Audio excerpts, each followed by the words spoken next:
Good morning, ladies and gentlemen, and a very warm welcome to all of you. I'm a bit of a walker, so I'm not going to stand up there.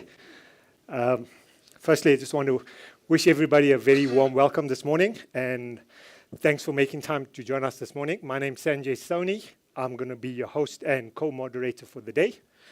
I guess as a country, we find ourselves in the midst of a number of challenges in terms of energy and water security, a stagnant economy, and a general uncertainty as to where to next. As part of government's imperatives, BEE is back in the spotlight. More often, we are asking ourselves these questions. Is this thing around BEE working? In terms of the beneficiaries, is it still the same people that are benefiting, or are we expanding the beneficiary base? In terms of BEE policy, are there opportunities for us to do this differently? And then of late, there's this talk around the third wave. Is there a third wave around BEE, and what is the third wave likely to look like? And those are part of the conversations that are happening more and more often. And on the back of these, and I guess a few other pertinent questions, we as a team find ourselves here today to talk about the bittersweet reality of broad-based Black economic empowerment. And that's the topic for today. I'm just going to ask for the agenda to be put up on the screen.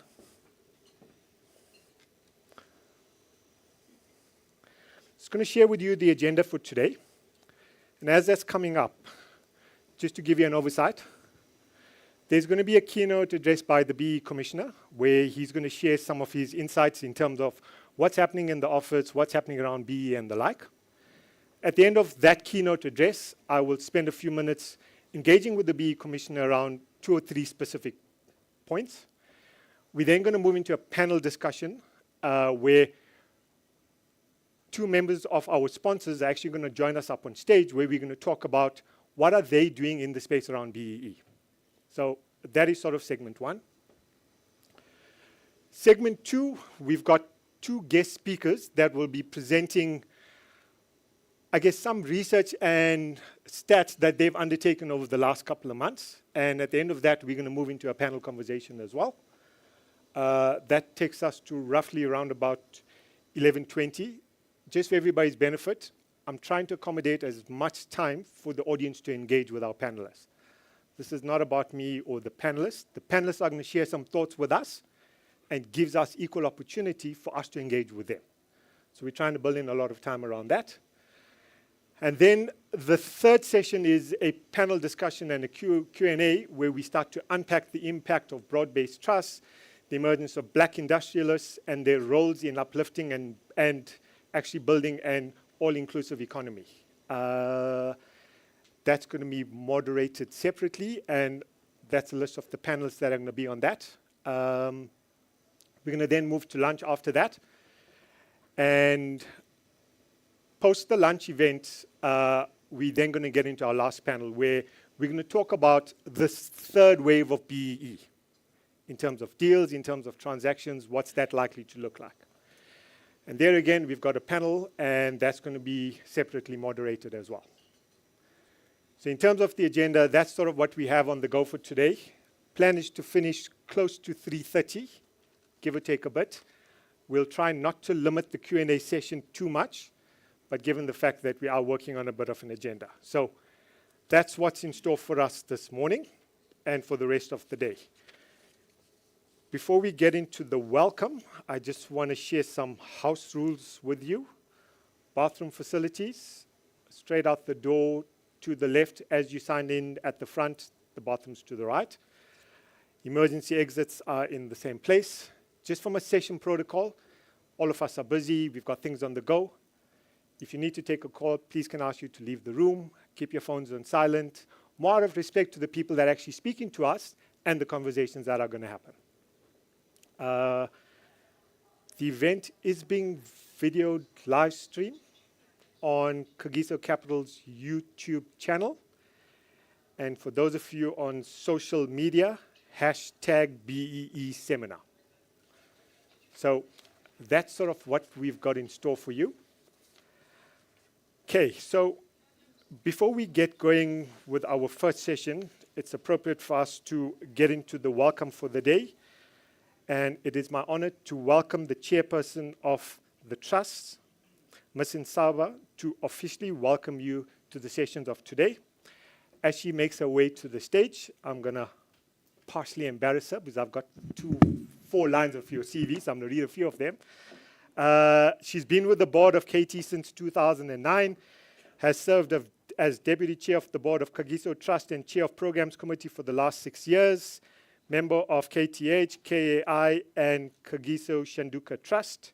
She also runs her own management consultancy company in the water and sanitation sector, and currently sits on the board of Rand Water. Welcome, Madam Chair.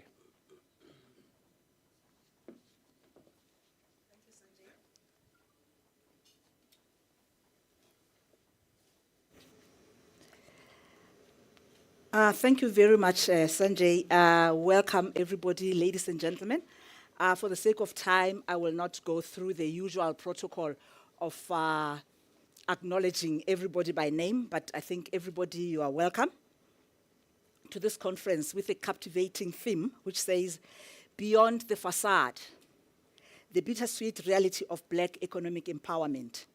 It is an honor to gather here to explore and delve into the complexities, challenges, and opportunities that lie within the realm of broad-based Black economic empowerment, BBEE. Beyond the facade, what do we mean? Beyond the facade, the bittersweet reality of Black economic empowerment. This theme comes at a time when many institutions around the world and in South Africa, we are actually, I hope all of us are reading, the World Economic Forum's recent Global Risk Report 2023, which identifies certain risks that were previously not identified but have recently been identified. And when you read through that report, you find that you can actually say find, search, and replace. Find global, search, replace with South Africa. And you're reading the South African script. That is the risk that we are dealing with. While BEE policies have been implemented in South Africa with the aim of correcting historical economic imbalances and promoting inclusive growth, these challenges and risks persist. This report that I've just been talking about highlights risks and challenges that are faced by economics worldwide. When examining South Africa in particular, we find that there is a huge risk of the cost of living. And when you go back to that WEF report, you find that at the top, there is cost of living. Why is cost of living an issue for us today? It is because BEE must be used to actually deal with the issues of unemployment, income, and deal with the cost of living. The high cost of living places a burden on citizens' quality of life. Additionally, it can deter foreign direct investments and hinder economic growth. Therefore, addressing these issues becomes crucial for South Africa to ensure stability, reduce inequality, and foster sustainable development. In a world where inclusivity and equal opportunities remain at the forefront of our collective goals, the topic we have chosen for this conference is of utmost significance. While BEE has undoubtedly brought about positive changes, it is imperative that we move beyond the superficial appearances and delve deeper into the profound realities that underpin this crucial policy intervention. Throughout this conference, we will unravel the multifaceted layers of BEE, exposing the bitter portions and the sweet facets that shape its effectiveness. We will engage in dialogues that transcend mere narratives, exploring the diverse perspectives and experiences of individuals, communities, and businesses impacted by BEE. Together, we will explore the challenges faced by Black entrepreneurs, communities, and development agencies, the hurdles in accessing finance and resources, as well as the systemic injustices that persist. We'll also delve into the achievements and successes, celebrating the empowerment stories. There's some that need to be celebrated, that have become the backbone of our progress. The gathering represents an opportunity for collaboration, where we can collectively pool our knowledge, skills, and experiences to chart an inclusive and transformative path forward. The bittersweet reality of Black economic empowerment demands our attention, our scrutiny, and action going forward. It is only through honest, open, and transparent conversations that we can identify opportunities for growth and seek sustainable solutions. While talking about our knowledge, skills, and experiences, and our need for collaboration, I want to just take a step back and look at some of the challenges that we face in fora such as this one. All of us are looking at BEE and any other issues that affect our economy with lenses that have been shaped by our experiences and by the needs of our constituencies. You'll find that somebody has been wearing the same lens for the last 20 years. Maybe guilty as charged. I've been wearing the same lens for 20 years. And without having ever looked at the issues wearing somebody else's lens. And today I really want to encourage us to actually listen to what everybody else is saying, understand their lens, and try and understand where they come from and why that lens is so important to them. I make an analogy of an optometrist, or the subject of optometry. 20, 30 years ago, you'd get a prescription for a lens because of the type of problem that you have with your eyes. And you would wear that prescription forever. The best that can happen is to strengthen that prescription year on and year on and year on. And lately, many of us are complaining that, oh, these optometrists are giving us expensive prescriptions and they're unnecessary. Every time you go to an optometrist, you come back with a multifocal lens. And we complain that they are expensive. But those multifocal lenses have actually transcended the bifocals. Remember, from the single focus, we moved to that bifocal, and now we are on multifocal. Why? It is because it is important that you use the multifocal lens to see through certain things that you have been missing. Imagine if you've been wearing your reading glasses, and suddenly you jump into your car for an emergency. You can't overtake. You can't because you're wearing a wrong lens. Maybe not a wrong lens, but a wrong lens for a particular activity. So I really am using this analogy to say, going forward into the so-called third wave, let us wear a multifocal lens so that we see things from other people's perspectives. I encourage each and every one of you to actively participate, share your insights, raise thought-provoking questions, and engage in respectful dialogue throughout the conference. Together, let us challenge assumptions, confront biases, and shape a collective vision of genuine empowerment that leaves no room for superficial facades. May this conference serve as a catalyst for change, leading us to a future where the bitter yields space to the sweet, empowering generations to come and fostering truly inclusive and economically empowered society. Once again, I extend my warmest welcome to each one of you. Let us embark on this transformative journey together. Thank you very much.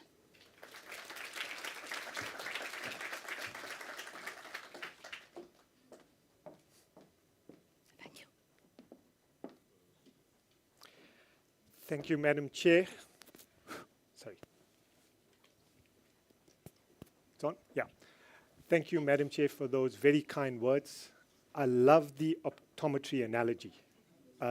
Very profound at its simplest form. Love the analogy, and that's really what I want to encourage everybody today is look at today from a different lens and a different seat. So thank you for that. Now that we've set the scene for a wonderful day, it is my esteemed privilege to welcome onto stage the newly appointed, but not so newly appointed, BE Commissioner, Mr. Sadiso Matona, to deliver our keynote address for the day. At the end of that, I'm going to engage around a couple of questions, and we'll have a panel conversation. Just by way of introduction, Mr. Matona is a seasoned public sector leader, a professional with a long career at the highest level in government. His current role is Commissioner of the Broad-Based Black Economic Empowerment Commission. Prior to that, he was Special Advisor to the Minister of Trade, Industry and Competition, previously DG at the DTIC from 2005 to 2010, and later DG of Public Enterprises.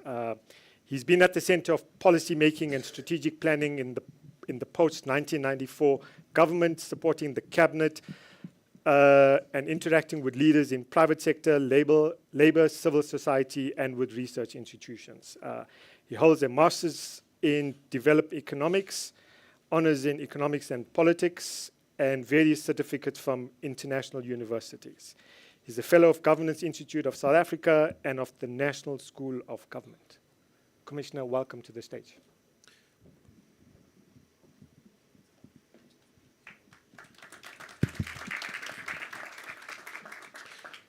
Thank you very much, Sanjay, for that introduction. I don't know who gave you that write-up about me, but thank you for that kind introduction. And let me just express my deep and sincere pleasure to join such an esteemed audience. Let me acknowledge the chairperson of Kagiso Trust, the various executives of Kagiso, Mr. Kotso Skuman, who, when I wear my BE probing lens, talking about lens, I have to make sure that he belongs to the category of black people.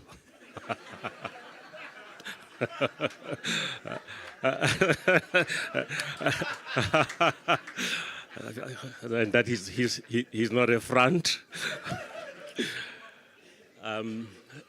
Very esteemed personalities that I saw here, friends, my leaders. I'd like to acknowledge Reverend Chikani. Him and I have been walking this path from when I was a teenager, the path of building an inclusive country. Acknowledge practitioners of transformation from across various sectors and friends.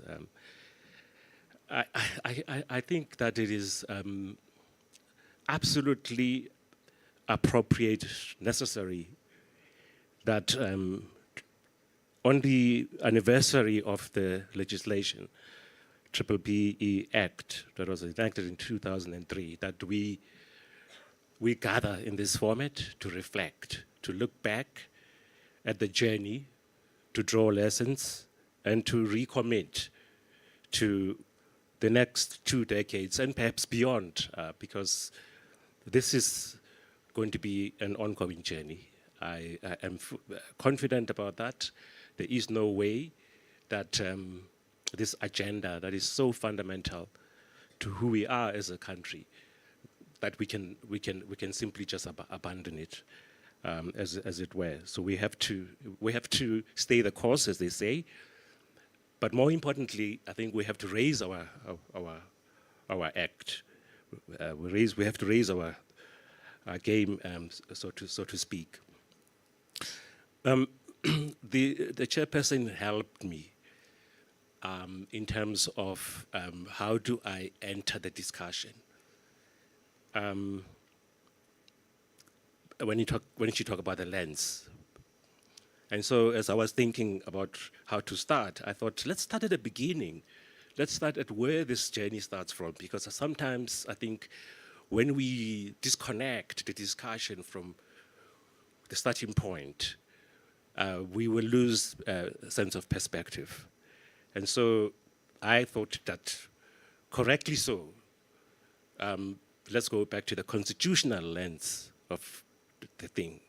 all right? Because the policy, at least insofar as it's about redress, is advocated for in our constitution. And I actually had to go back again just to reread the constitution, to hear what it says. And it actually advocates for interventions that redress shall be through active measures. So it's not just an expression of a wish. It calls for active measures by the state.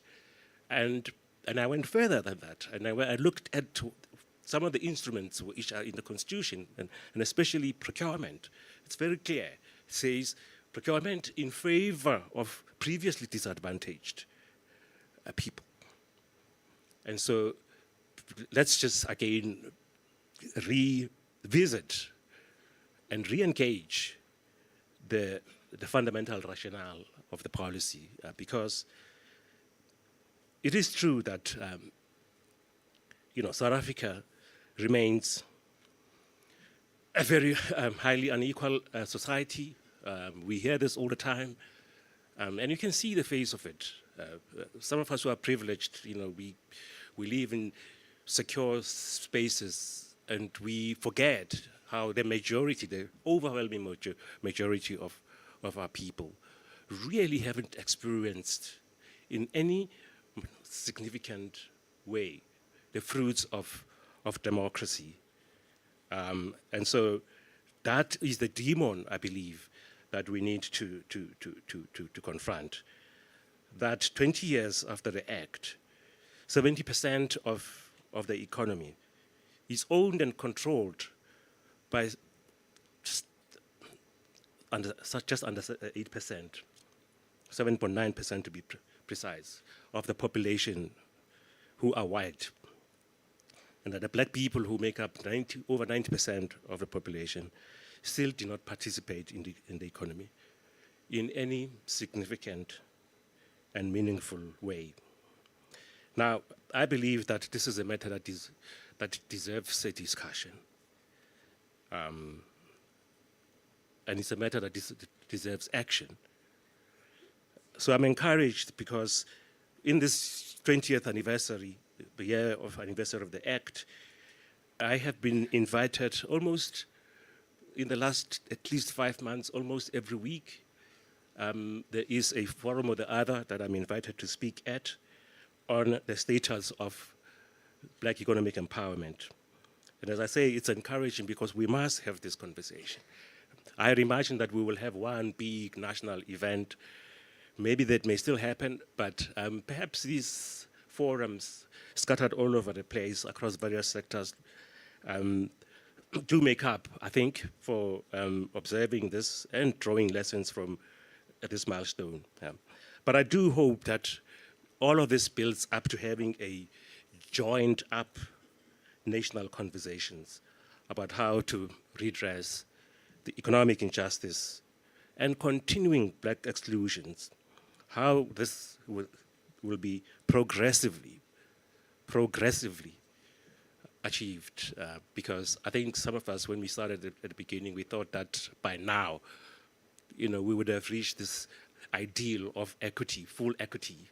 It was inspired by our country as a rainbow nation, and we thought that it's a no-brainer. Let's do it and get it over and done with and move forward as a country, because there is a sense in which we're stuck and we can't kind of move forward until we find some resolution to what I believe is elements of a stalemate on the policy, and if not stalemate, perhaps even retreat from the policy.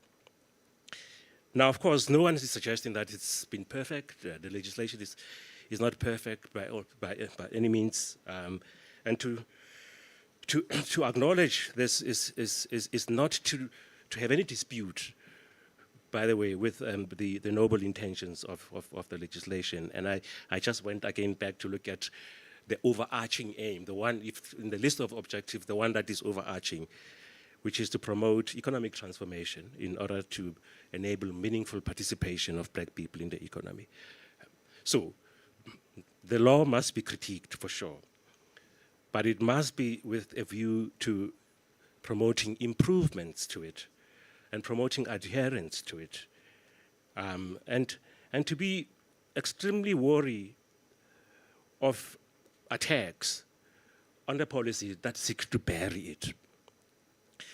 And so, of course, South Africa is a democracy, a very vibrant, active, noisy democracy. So everybody's views are allowed. But I think that those views that spell degeneration and retreat to the past are harmful, and I think should be combated. But they get airtime, and the kind of airtime they get, I find, somehow gets some of the black people ourselves to doubt BEE, and to start actually joining in a narrative that says that it must be abandoned.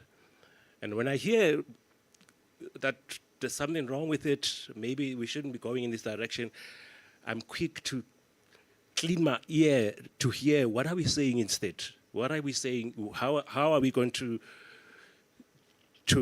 implement the constitutional imperative of transformation? And I haven't heard any thoughtful, systematic proposal around, if not it, what should it be? So it disturbs me, because I'm a student of Stephen Biko, and I remember reading him as a teenager, that he warned against us being made to hate ourselves and to doubt anything that has our name in it, to doubt its legitimacy, its validity, especially where anecdotes are being thrown at the policy, as often happens, as I said.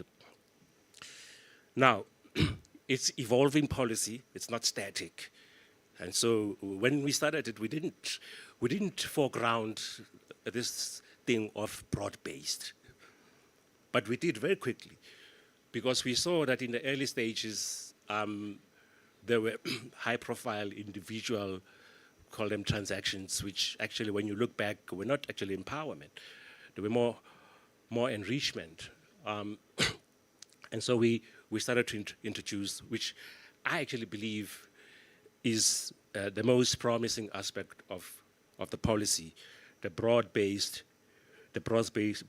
aspects of it, that says we must target certain demographies, youth, for a start, the majority of the population, women, half of the population, the workers who contribute to the value building, the wealth of this country, people with disabilities, communities, and this is quite appropriate, being hosted by an organization that is very community focused, Kagiso Trust, rural areas.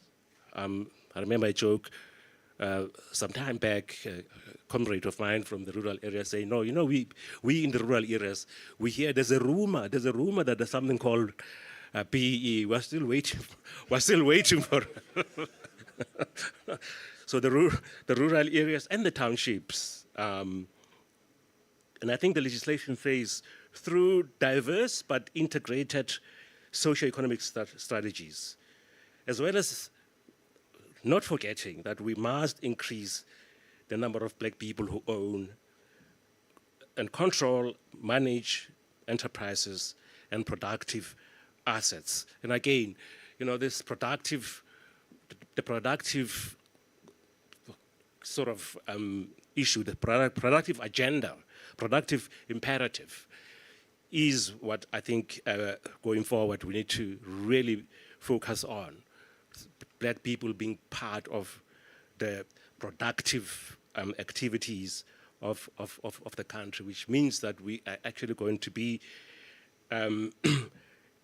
in the game, as it were, not standing by and simply deriving the benefits by way of dividends, but actually being there. So I'm excited about, emerging forms of empowerment. As I said, the policy is evolving in that sense. Now, so I'm a regulator. So let me share now with you some of what we are seeing as a regulator from a regulatory lens, and some of my pain points as the regulator. I think that the policy suffers from challenges of measurement, effective measurement of implementation. And because we don't read from the same evidentiary base, where we don't have a shared view of the progress or lack thereof. And the problem around this is because there is a problem, a culture of non-reporting. So the legislation imposes an obligation for organs of state, for a start, but also private entities and JSE-listed entities to report on their implementation. So, without measurement, we will not know the progress we're making. And then, of course, we've set up a very extensive verification system, through the verification agencies and that type of thing. If we don't report, it renders all of that system pretty useless, right? So this is one of the pain points, and let me just quote some numbers around this. Only a third of the 400 plus JSE-listed companies submit compliance reports. The numbers were higher at a certain point, but the numbers have been dropping. And of course, only 95 public entities out of hundreds of public entities and state-owned companies, as it were. So this is a problem, and we must combat this. So I think that we should run a campaign as a commission and with our partners to say down with non-reporting. Non-reporting must fall, because reporting is about accountability. Those who are complying with the law, I find, have no problem with the reporting. So we have to correct that, because as I said, we have a difficult conversation, difficult public discourse without measurement. So performance of BE, evaluations of BE is a jungle, actually, of anecdotes. As I said, that those is a total failure. I believe that's a wrong view. Besides, this morning I collided with a definition of failure, and I thought I'm going to share it with you. It says failure is lack of effort. And so I also know, anecdotally, yes, definitely, that there are black people who started entrepreneurs, and they 100% own, these are 100% black-owned enterprises that have been established on the back of the policy through things like enterprise and supplier development, and are actually producing products and services that are adding value. There are beneficiaries who have optimized the little support that they have gotten and are increasing revenues. I looked at one of them, 5 years revenues were almost doubling every year, and thereby employing other black people as it were, because black people are the majority who are unemployed. And this was so heartwarming, because also some of them who are beneficiaries of enterprise and supply development are themselves extending enterprise and supply development to new entrants in the market. And that's a virtuous circle that we should encourage. Because I can tell you, it will not automatically happen. The nature of this economy is that it has got historically entrenched barriers. All major sectors of the economy are concentrated. The value chains are closed. It's difficult to break through those barriers, as it were. So, but of course, these are good stories, which I hope, and we will try to do that. To showcase them, to make them known. To counter this narrative that PDE is not working. So the truth, however, and I'm sure you all agree, is that transformation is slow in South Africa. And as I said, of the reports we receive, so we've been measuring, the extent of black ownership in the economy for the last 6 years of the life of the commission. Commission is a new entity, 6 years, going for 7 years. So what we're seeing in terms of the reports that come to us is that black ownership across the economy is around 30% on average in any given year. Black women ownership, 14%. I know my good friend is going to help us, Duma Kubule. I saw him, he does this, that's his work, to give us a mirror of how we are doing. And I know that at some point I read something, and I should have spoken to you, Duma, about this. But let me repeat it. I'm sure you've updated it, that of all shares on the JSE, black people only own 1.7%.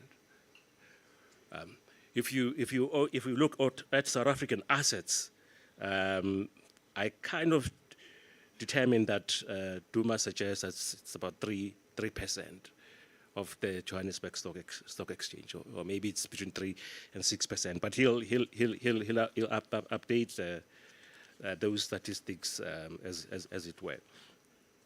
On other targets, enterprise and supply development targets, less than 60% of the targets were achieved in the last year, 2022. In the previous year, in 2017, it was less than 50% of targets achieved.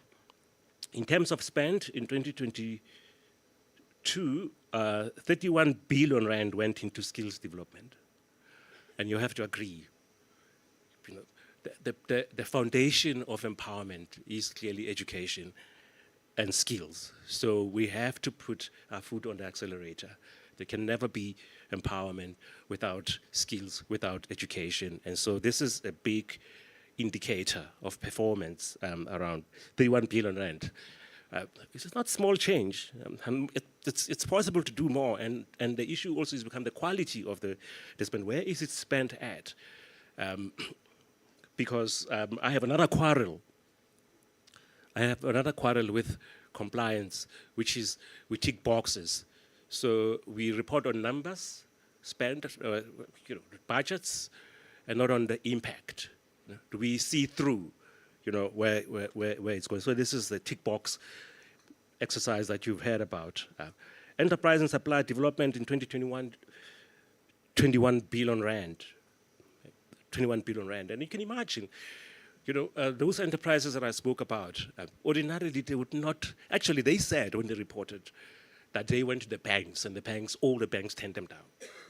So it was only this mining conglomerate, which itself, by the way, is a beneficiary of BEE, this mining, black-owned mining company, that extended this support to them. they were declined by the bank, talking about the barriers that exist in our economy. So 26 billion rand for enterprises that don't have access to funding. Again, no small change, but more can be done. We also observe that there's still deal flow. There's still deal flow. You'll be amazed. Somehow, you know, the impression is created that actually there's a. I spoke of a stalemate, suggesting that there's no BE transactions going on. So since the Commission opened shop 7 years ago, we have recorded a total of 643 what I call major transactions above 25 million each, worth just under 700 billion rand. I was hoping that we could just break the trillion threshold. Then I think we would be talking. But still, quite significant, something to build upon going forward. Let me just now throw some reflections 20 years down the line, looking at how far we've come. And to suggest that we need a historical perspective as we engage with this. And the question around that is 20 years enough? Is 20 years enough? It's an important milestone, but I think it's a step in what I believe is actually a long-term endeavor. It took much longer for the policies of discrimination against black people and apartheid and previously to leave us the scars that we've inherited. And so 20 years maybe is not long enough. Yes, we have to be impatient just because the status quo is untenable. But as I said, we also observe that changing faces, the different faces. Now the face which I think, as I say, you know, I'm excited about is one of skin in the game black entrepreneurs who are making breakthroughs in value creating activities and contributing to solutions to the country's problems. Leaving historical perspective, let me raise another quarrel I have. It's the persistence of fronting. You know, you'll be amazed. We knew about fronting, and it was outlawed many years ago. You know, people who register a gardener, a domestic worker as a director, with no intention whatsoever. Absolutely no intent. When we investigate, there's no intention that there would be a flow of benefits to the stake and shareholding or directorship and so on. So the most egregious forms, and of course there are sophisticated forms of fronting that look okay on the surface, but actually inside there is no transfer of value whatsoever. And we see increasingly the abuse of trusts, because trusts are very flexible vehicles that are used for fronting. And we have quarrels with these practices. So as I conclude, let me just say that we do need to confront the demons that are bedeviling the policy, deepen what works, do more of what works, dispense with what doesn't work. The thing about BE is that it's not one thing, as you've heard. It's not just ownership. It's all kinds of other avenues that we should all focus on, and especially the ones where black people create value, set up enterprises, and employ people. Remove the barriers that stand in the way of the growth of black entrepreneurs. Deal with issues of access to finance. So I'm excited about the emergence of black industrialists, and there are some people who are doing fantastic things there. I'm also excited about entry into new technology-based industries, the emergence of the digital economy, renewables, as it were. These are new industries. If it's difficult to retrofit black people into traditional inherited industries, please, can we just, as new industries emerge, front load the black people? Because it becomes difficult to push for their inclusion after the fact. So I'm very wary of suggestions that, somehow because of certain imperatives, we should suspend BEE or exempt BEE. Be careful that those exemptions are not permanent, as it were. And as I said, I'm also excited about black people who, when they rise, they lift some among their kindred, and that we should have more discussions about how we make that the norm, that when you succeed with others, as it were.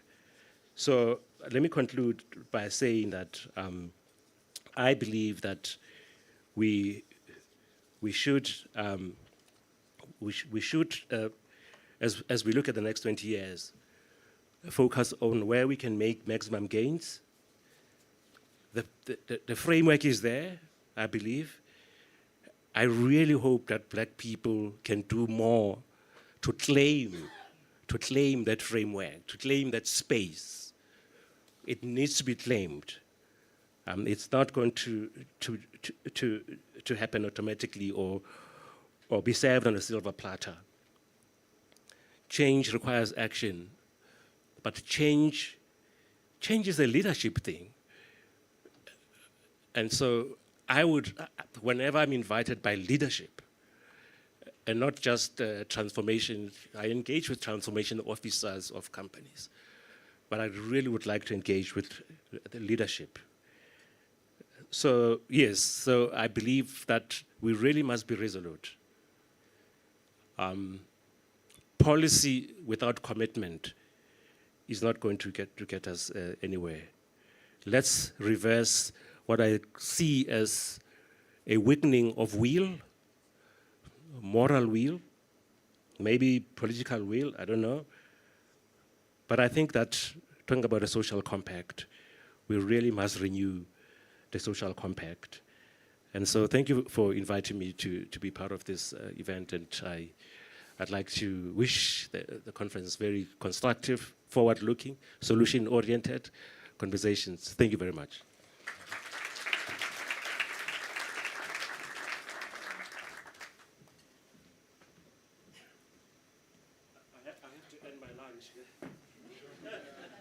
No thing like a free lunch there, Commissioner. Firstly, Commissioner, thank you very much for that background and that insights. And perhaps I want to pick on 3 or 4 things you've spoken about. Transformation is slow. I don't think we must kid ourselves about that. We speak about this often enough. You've spoken about it now. Transformation is slow. So for me, that was the one obvious thing. You spoke about impact. Sure. You can continue. You spoke about impact. Maybe I'm going to pause there and perhaps throw this back at you. Where, in your view, are things we could be doing differently to think about impact? The third thing I sort of noted, and there's probably a number, I'm just going to pick on 4 in particular. The skin in the game aspect. Black people need to arrive at the table with something and earn their keep at the table. And perhaps the last thing I just want to throw at you, you spoke about the alternative. What then is that alternative, if not BEE? So maybe, Commissioner, I'm going to ask you to just broadly reflect on the 2 things around what is the alternative and what is the impact, in your view, we should be seeking around BEE and BEE policy?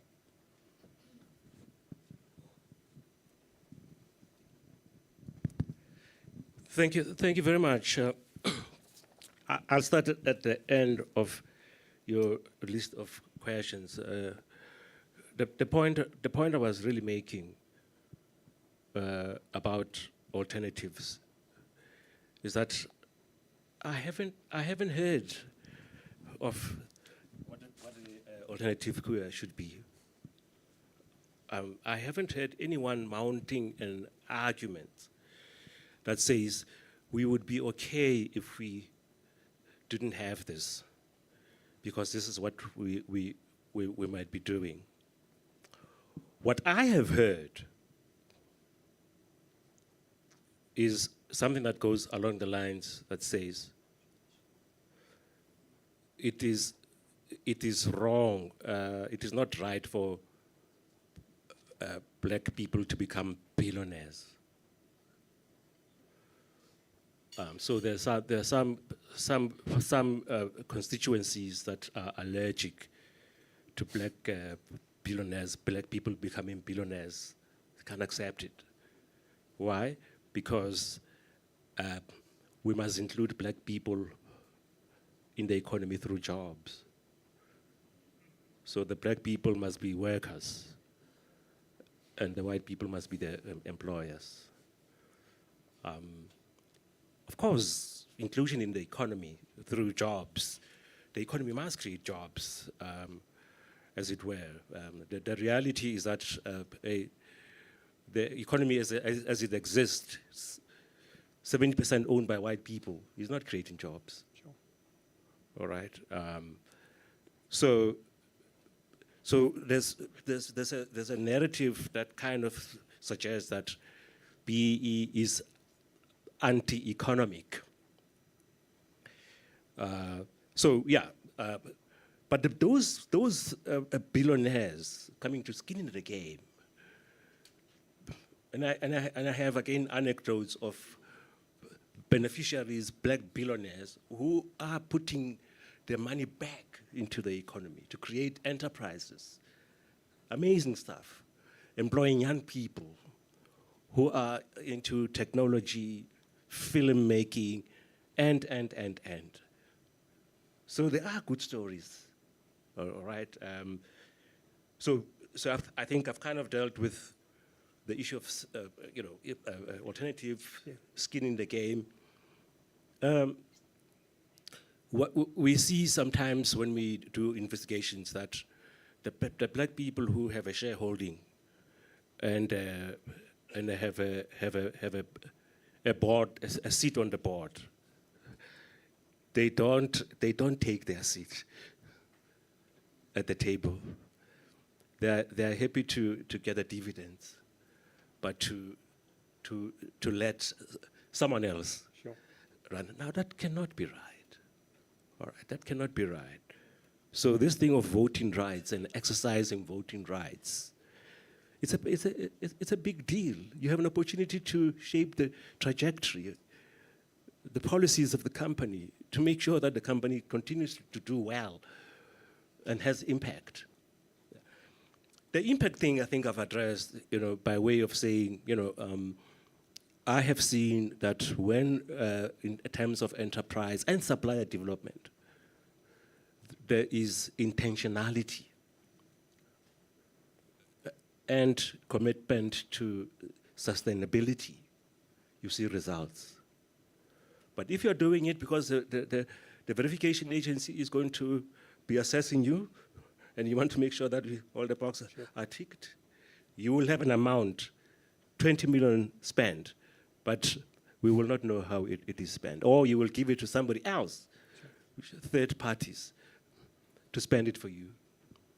So the mining company conglomerate that I spoke about, they actually have a dedicated person who assesses these applications for supplier development and enterprise development, follows through, helps them whenever they overcome any confront challenges, and stay the course. And now they are proud to say, here are they. And those companies, by the way, they addressed me themselves. They were not bribed to speak well of their experience, as it were. It was real. I've got a second question for you, and I found this out earlier when you and I were chatting. The Commission has been in office for 13 months now. Took office August 2022. Simple yet difficult question. What excites you in the seat that you sit in at the moment?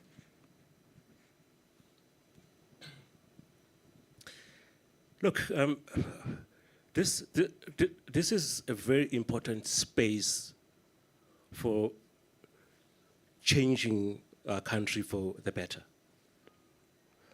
And to be entrusted with overseeing this and knowing the impact it is making, insufficient as it is, but the impact that it could make, I think it's worth all the stress and more associated with this. What is little known, by the way, is that I was the Director General of the DTI when the legislation was passed. Wow. And so we passed the legislation, and we consulted extensively on how to measure the scorecard, the PE codes, as it were. I was inspired by that process of co-creation, the state and business together finding solutions. And so that approach is still the approach I maintain. This is going to be the state and business solving the problems of inequality, of unemployment, and poverty. So, yeah, it's public service. It's inspiring. So much can be achieved if we all work together. It's very interesting. I mean, 18 odd years ago, there was talk about the BE codes, and you were there at the start, and you're now wearing a different hat. I did leave the space, by the way, and I wandered around trying to look for something important to do somewhere else. I thought I could help keeping the lights on. Let's not talk about that. No, if I don't, Duma is going to talk about it. Duma, definitely. To allow us to talk a bit about impact, I'm going to invite representatives of two of our sponsors. If I can ask the Chief Executive of Kagiso Trust, Ms. Mankodi Moitse, and a trustee of the First Rand Empowerment Foundation, Ms. Tandi Nzimandi, to join me on stage.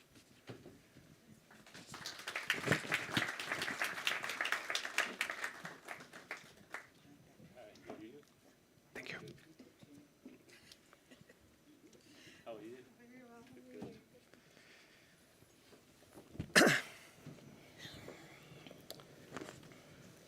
Mankodi, let me Yes. perhaps start with yourself. The trust itself has a long history of being involved in Black economic empowerment.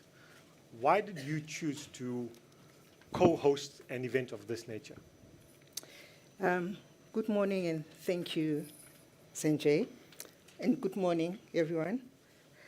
Look, I think the trust is acutely aware that whether we frame our understanding of where we are against the SDGs or we frame it against the African Union Agenda 2063 or our own NDP, or most important, our own lived experience, there's evidence that the gap is widening and it's quite persistent. And I think we are aware that all of these frameworks enjoins us with a responsibility to say, how do we really meaningfully participate in creating spaces of positive, sustainable livelihoods? And look, Kagiso Trust has been around for many years. We have been doing this work long before BE came in, by the way. And yes, we were funded by foreign donors. So you can imagine when now we're sitting at an opportunity where the community development we do can be funded by an instrument that is actually authentically African. How grateful we are. I mean, donor funding comes with huge responsibilities. Agenda changes anytime. There's no self-determination. So for us as Kagiso Trust, we really, really believe that this is a powerful instrument, that we need to find ways of it continuing in a meaningful way, as the commissioner has said, so that we can continue to empower the communities and support them. So we are grateful that these opportunities are helping us to create an engagement that does not create an either-or. So there is value in BBOS doing their role meaningfully, openly, and transparently to support the communities. I'm going to come back to you just now on impact. Tami, maybe the same question to yourself. What helped you think about co-participating in an event of this nature? No, thank you very much, Sanjay. Good morning, everybody. I think much like Mankodi, it's the context in which we find ourselves. As broad-based entities, the value that we bring to communities acts as a stepping stone for those communities to be able to participate at a different level in the economy. And I think the recognition of that was losing currency, perhaps, is the right word. Whilst it looks, and I guess the South African context is a very specific context in that we have a long history of people being excluded, black people being excluded from all manner of participation, even quality education, right? So for us to expect that we're going to have a very swift transformation in the economy, I don't think was realistic, and I still think it's not realistic. So in order to address that, you have to have the programs that will support each of these people. And Mankodi says, we had foreign funding previously. Sure. We don't have foreign funding now. We have BEE. BEE is the opportunity not only for those who are entrepreneurs and for enterprise to grow, which is very important, but also for grassroots to move in terms of which level they operate at, to a higher level. So that's what you want to see the BEE enterprises doing, continuously increasing the where the level of the bottom is, if you understand what I mean. I'm going to stick with you. You know, I guess a lot of people in the audience know about First RAN as a group. Tell us a bit about the Empowerment Foundation. What is it that you do, some of the impact you're creating? The Commissioner spoke a lot about impact, and that for me is often a story that people don't talk about, you know? I've got this broad-based scheme, I've got this entity, what impact am I creating? Maybe just share with the audience, what is the foundation doing? What's your purpose, and what impact are you actually creating out there in the economy? So I'll speak to the areas that the foundation focuses on. We focus on education, which is an area that we've been focusing on essentially since we were formed. We have added to that as we matured and formulated a broader strategy given the kind of funding that we are now able to access. So I think that's an important thing, because I think a lot of deals that were done have matured. And that also brings a different level of responsibility to me in terms of how BEE beneficiaries behave. So as we matured, we've added health, we've added climate change, we've added GBV as an area that is of great concern, and I have gone blank on the fifth. Enterprise. Agriculture. Agriculture, thank you. Lucky your team Helpful are in to the have audience. people around. And I think maybe sticking with the education aspect, and the approach that was taken and has been taken is that is going to be the thing that really assists us to break poverty in communities. So how do you then take the monies, because a lot of money, I don't know how many billions exactly, but a lot of money is attracted into the education space and we're not seeing the results, right? So then you look at supporting something like the National Empowerment, the National Education Collaboration Trust, NECT, which is working on a systemic scale to change how the whole education system works, and is experimenting with different ways of getting curriculum coverage, but looking at how best do we actually get better outcomes out of the education system, which for us will result then in the better participation in the economy by young people coming through. We work quite closely with the youth and unemployment, so it's part of the same continuum, where youth unemployment sits at over like 60% in the country. So we've got people who've already been through the system and now need also to be given hope and to participate in the economy in a meaningful way. So there again is a significant impact, I think, that we're making, where we've managed to get, I'm very bad with retaining the numbers, if anybody can recall. The class can recall. But Yeah. it's one of the areas where we've made significant and meaningful impact for young people, to the extent that at one stage it was said that this particular youth employment program had better brand profile amongst young people than the brand Omo. That's interesting. So that it just talks to how connected to the youth we are, and connected to the next level of assisting them we are. I think I'll leave it at that. I Sure. can speak for quite a while. on Sure. this. Thandi, thanks for that. I mean, education is clearly the backbone of what you're doing, and the Commissioner has spoken a lot about that as well. I'm going to come to you, Mankodi.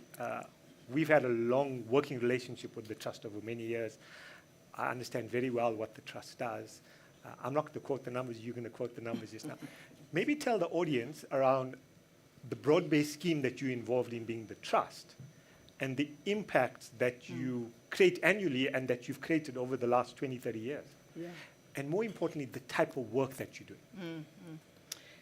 Look, and maybe let me start with the type of work that we do. And I think agreeing with the Commissioner and Thandi here about the value of education, I think we can't underplay that. But we were seized with, how do we equalize access to education? How do we make a rural learner to feel equally valued in terms of their experience of the education landscape? And as many people might know, but for those that don't know, we are mindful that how do we create sustainable, replicable interventions? And they have to be systemic in nature. And it's a very, and that is a good question to say, what do we use the money for? To change the system is very complex. Many of us would remember how much of investment has gone into helping a matriculant. But we all appreciate, unless we start from ECD, from foundation phase, unless we work through the whole pipeline, our interventions are not sustainable. So we had to go back and be deliberate about working through the whole pipeline. But secondly, systemic means, who do you work with in the system? We advocate for a district whole development model. Why? Because we're saying the districts are managers like us. How do they participate in leading the schools properly? What about the principal? How do they manage through instructional leadership? What about the teacher? How much curriculum support can we offer the teacher? So we had to grapple with interventions that are systemic.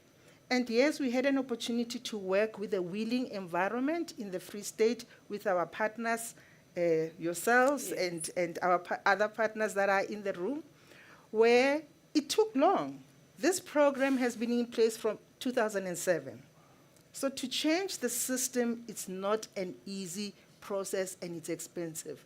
But what it offers is that a mother or a parent in a rural space does not have to worry that the school next to me is automatically failing my child. We are now speaking of Free State having above 80% plus pass for the last 3 years, better than well-resourced provinces. It took a deliberate effort to make sure that that model worked. We are grateful that we are seeing other provinces saying we are raising hands. How do you then intervene? But having said that, we are mindful that there's still more systemic education investment that we need to be doing. For an example, why are we leaving technical high schools out of the picture? Not everybody can be an academic. We are questioning ourselves. Why do we only talk sports and arts and music only after somebody saying, I didn't get distinctions? So we think our systemic interventions must go back and pick up what we have left. So it really requires investment that is going to continue. There's another systemic intervention in education that we are also grappling with. It's about the assistant teacher and workshop managers. I mean, most of us sitting here, if you go to a operation room, the doctor finds that place ready prepared. Our teachers are facing 70 plus learners in class. And imagine in a laboratory or a workshop in a technical high school, if we don't support them with the correctly skilled and empowered assistant teachers and workshop managers, we are actually eroding the progress that we want to see. So yes, we are really interested to go back and pick up the technical high school. I mean, in the country, we've got about 585 technical high schools. Come on, South Africa, we can do better. We can resolve this. We can really, we did the numbers. To take a technical high school to a manageable level, it takes about, manageable level, 60 million plus. With the kind of dividends we get, people will have to wait for the next 35 years for their turn to have their technical high school in the right place. So the more we have partners, the better. But I need to talk about another program which is about socio-economic development and transformation. And I think this is also why we are here today. We selected the agri-sector and property mainly because they are the least transformed sectors in the country. And we also learned, fortunately, I think that the country has defined the intervention in agri in a much better systemic way. We no longer talk just funding. We say technical support, business support. We're also talking access to market. But we think without appreciating the pipeline, we're losing something. It can't be that when we intervene with the farmer, we still have to educate them about the ecosystem. How come, I mean, we have how many agricultural house schools in the country? About 35, 14 colleges, 18 universities offering agricultural subject. I mean, only 35. We can really do better to invest and expose them correctly to the transformation that we want to see. So we believe that let's influence at the learner level. Secondly, let's build and have the investment readiness that we all need for those that are already in the space, and grow those that need to go commercial. We shouldn't create an either or. We need small-scale farmers that are efficient. Some of them don't want to grow and become big and produce tonnages and tonnages. They just want to be efficient, have smart technologies, work within an environment that is sustainable, respect biodiversity. So that is our second program. I can stay for the whole day. The last two, which are important, allow me to talk about them. We are dealing, the first two are issue-based, if you like. But there is a big issue about how do we invest in our communities?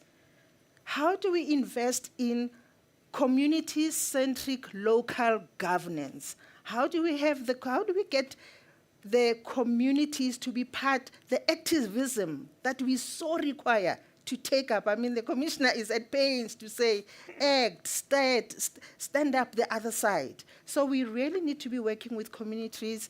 We tested the model in Makana, and it has taught us big lessons.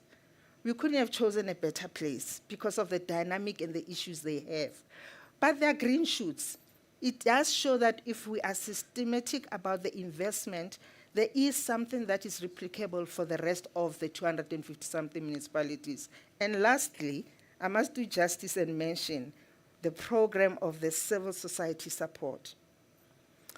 South Africa cannot optimize the value of development or even arrest the decay that is emerging unless we invest in our civil society organizations, make sure that they are accountable, they are responsive, they can enter into social impact with understanding, sit around the table, and support the work that we are trying to do. It's a huge work. Previously, before 1994, it was a very vibrant sector, to be honest. Right now, we talk government, we talk private sector. We are ignoring civil society at our own peril. So we really had to work back and say, how do we make sure that we reactivate civil society, one?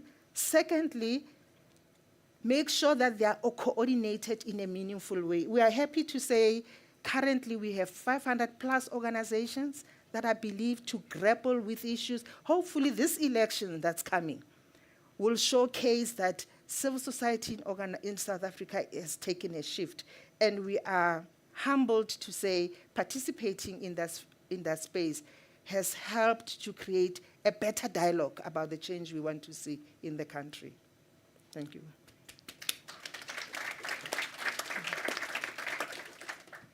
Thandi and Makodi, firstly, thank you very much for that. I think, people often underappreciate the value of foundations, trusts, and the like, and the great work that you continue to do, right? Commissioner spoke about engagement. Both of your organizations are bedrocked on that, I'm going to open up the floor to questions, and I've been reminded by my other boss sitting in the corner here that I have been remiss. So 2 things. You can access Wi-Fi, auditorium, and auditorium is the password. Where you are sitting, if you want to write, there is a pull-out that you can open yourself out. So that's number 1. We have an online audience. So anybody online that wants to send through any questions, please send them through. We will try and deal with them. I don't like this session. So my boss in the corner just reminded me, so hopefully I'm forgiven. I'm going to open up for a round of questions. If you want to direct it at somebody in particular, comments and questions. If you want to direct it at somebody in particular, let us know. Hopefully we're going to get some positive comments. Anybody's got any thoughts, any comments? I've got 1, 2, 3. Going to stop there. Hand up there first. Let me get you a mic. If I can please ask you to just state your name, the organization that you're from, whether it's a question, comment, and whether it's directed at anybody in particular.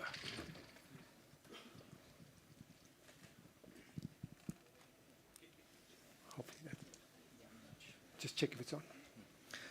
Hello, good morning. All right, it seems to be on. Good morning, everyone. My question is, I think, directed at anyone on the panel who feels so inclined to answer. It's specifically about a theme that I've heard touched on, but I want to hear if there's more clear ideas surrounding it. But I think I was asked to introduce myself, so my name is Arends van Zyl. I'm the head of public relations at AfriForum, and later I will be a panelist myself, so then I will get the chance to answer questions, but I want to use the chance to ask a question myself. So my question that I want to ask is specifically regarding the dynamic between job seekers and job creators. So what we're seeing is whenever I listen to conversations regarding the unemployment crisis in South Africa, specifically the youth, in my experience, the topic is always dominated by the idea of job seekers. We need to address the problem of job seekers. But there's never, in my experience, from what I've heard, I've seen a very stark absence of talk and covering of the idea of how do we encourage more job creators? Because I always encounter this narrative when it comes to any debate or any robust conversation regarding, for example, BEE. The conversation, whether it be on radio or television, always goes in the direction of how can we force white business people to be better job creators, and the narrative then goes because black people are primarily job seekers. And how do we change that narrative that everyone needs to be job creators? How can we shift that narrative away from one group needs to be job creators while the other group is simply job seekers? So I would like to know what active measures are being done to shift that mindset and also to shift the conversation in that direction. And what do those active measures look like? Thank you very much. Thanks for the question. The Reverend in front here. I wanted to be number one to ask questions, but you made me number two. I'm in trouble now. The reason being that everywhere I go, I get asked questions. Now I've got an opportunity to ask a question. Commissioner, you dealt with various areas of empowerment, but I didn't hear you talking about, you talked about procurement and other things. But this tendering story, tenders as part of empowerment and the challenges that go with it. I didn't hear, maybe I wasn't listening carefully, but I would like to hear you, because I think that's another area where we latched in and ended up with very serious problems. And the other thing is, I heard you talking about the exciting new business enterprises by black empowered people who went through black empowerment. That story that is not told. I would like to see, because that's my critique of black empowerment. I want to see those new entities that are emerging, because my experience of you call it, I like that, enrichment schemes. the first waves was like enrichment schemes, but they left no business, which means we didn't take over the business at all. We just participated. And when it matures, we grabbed the money and left. And the economy still gets owned by whites as it was, irrespective of the billionaires that were produced. And so I'm interested in that area. But I also heard something that you talked about, this new generation of new areas,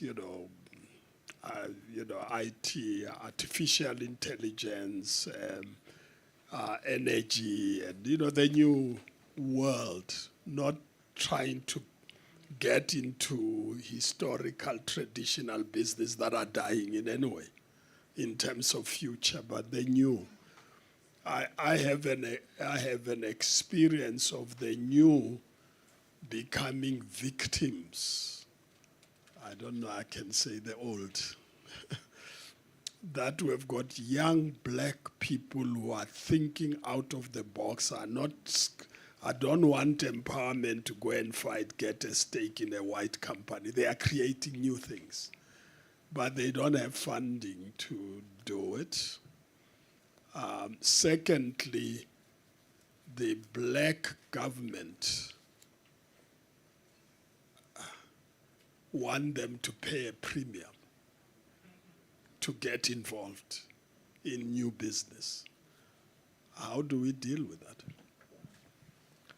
Thank you, Reverend. Khotso? Thank you, Chair. Maybe a question to the Commissioner. I hope this is not the elephant in the room. Also to Mankodi and Tandi. Barring the trust commissioners that are used for fronting, what is the Commission's view on genuine trust? You've got the representatives there. On them being seen as ownership structures, as one of the most difficult conversations we must have in this country. And it would be nice to get a sense what is the Commission's view on genuine broad-based trust be seen as ownership structures, because some of this trust probably are facing huge risks around assets they own and not seen as ownership structures. Lebo? Question from you. Yeah, thanks, Sanjay. I think my question, I don't know whether it's for this panel part, but I think Rev invoked it a bit, because it was very difficult to invite the individual beneficiaries, because maybe it's difficult to be to have wealth from this arriving out of this policy and then talk about what it has meant. And it's easier for the trusts and the foundations to talk about the impact. So there's time, I don't know, Commissioner, I don't want to be loading you with a lot of questions, but sometimes maybe they're entrepreneurs and not beneficiaries. It's very confusing who they are. Sure. Okay. Going to pause there for now. Let's deal with this. Commissioner, I'm going to come to you just now, but maybe the first question around this job creators versus the job seekers. Maybe I'm going to start on the end, Mankodi. Yeah. No, I think it's quite a very important question. We believe we need to be deliberate about that, creating or supporting entrepreneurs. Some of them have been entrepreneurs, but they've not been able to operate at the scale that they want. And so there's those that are new that needs to be supported, but there are existing that also need to be taken to the next level. Like I spoke about small-scale farmer. It's an agripreneur, but it's how do we help them to support them to the next level. We have noted, so yes, it's not about, there will be those that have to look for jobs, but our deliberate interventions, in particular Kagiso Trust, is really around supporting entrepreneurs. And we have learned some lessons. We have learned that, for funding, there's an application, either you get yes or no. For business plan, there are 5 days programs that can help you to fill up a business plan. For market access, maybe you can have some buyers, commodity buyers that can make it easy. But the issue of technical support, it's huge and it's complex. And it takes many, many years to reach that level. So those are the kind of things that we are grappling with to say, how do we speed up? A farmer does not have time to spend 4 years to go and study. That we need them in the field, or what we call propreneurs, those that are in property business. So how do we create interventions for them to speed up the technical knowledge so that they can operate at the right level? But definitely, we are talking about entrepreneurship. I think very few people, I don't know who are those that are still talking about jobs as the main issue, but we are seeing ourselves as contributors of entrepreneurship, of businesses, and at the back of that, others getting jobs. Thanks, Mankodi. Tandi? Thanks. I'd like to add to that, if I may.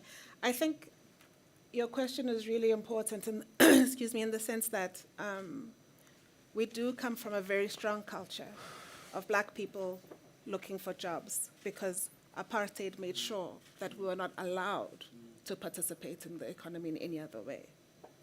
And so the level of enterprise culture is also something that we still need to work on. It's not just the people who are already holding that enterprise mindset that we need to support, but we need to build up a culture. I feel like there's a potential role for even the Department of Education to be seeding that into the schools so that all the children are exposed to that enterprise culture, because they're not going to get it at home, right? Second to that, I think one of the most important BEE legislations was the Preferential Procurement Act. And I think if you look at the world over, the SME growth is where you absorb employment. That's what creates employment. So for us, that is a very, very important aspect to be supporting. What we are finding is that as a PBO, we are somehow hampered in dealing and supporting enterprises as profit-making enterprises. And I think that is one of the things that we need to think about and change. Understanding what kind of society we are, rather than the kind of societies that tend to exist out there, and therefore the PBO regulations are directed in a different way. I think we need to be working very hard. So there's work that's being done, but I think there's a lot of work that's still yet to be done. Thank you. Thanks, Tandi. I'm conscious of time, so Commissioner, I've got 2 questions for you that were raised. Your views on legitimate broad-based structures, and then the second is tenderpreneurship. Call it as it is.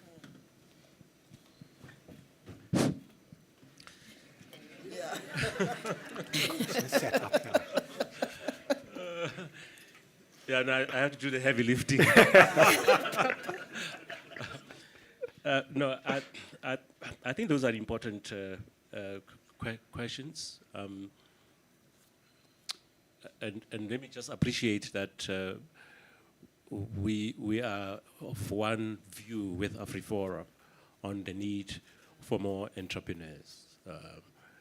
And by the way, that is also the mindset of BEE in talking about enterprise and supplier development, because those enterprises do need to be supported, particularly those of black people who come from this disadvantage of not having a business experience, just don't have it. You know. We are making inroads in that regard, and we need to massify and expand that, and deal with the barriers. Chief among which, by the way, is access to finance. So I think that's a well canvassed point there. Procurement. So there is this new legislation, Rev, that is going through Parliament right now, which really seeks to deal with the problems that we've accumulated over the years around procurement. I do not see that we can replace procurement. It is going to be how do we do it, all right? Because the state and business, by the way, so procurement is not a state thing. Business procures as well, all right? And the problems of procurement in the private sector, by the way, they don't get the same attention as the problems of procurement in government. So we've been hearing, for example, about how the value chains are closed. You know how the value chains are closed? It's because with public procurement, you have to go public about it. With private procurement, you call your brother, uncle, Joe, auntie so and so, and that's how the supply chains get kind of closed for new entrants, as it were. And so through the legislation, we want to pierce through that. But here is a point around procurement, which is often misunderstood, that I don't need to know how to build a school or install infrastructure. I don't need to know that. I just need to be black. That's not. I mean, that's bizarre. You know, and this is how the policy is bastardized in order for us to reject it. So my understanding is that you must have the capacity. You have the capacity, right?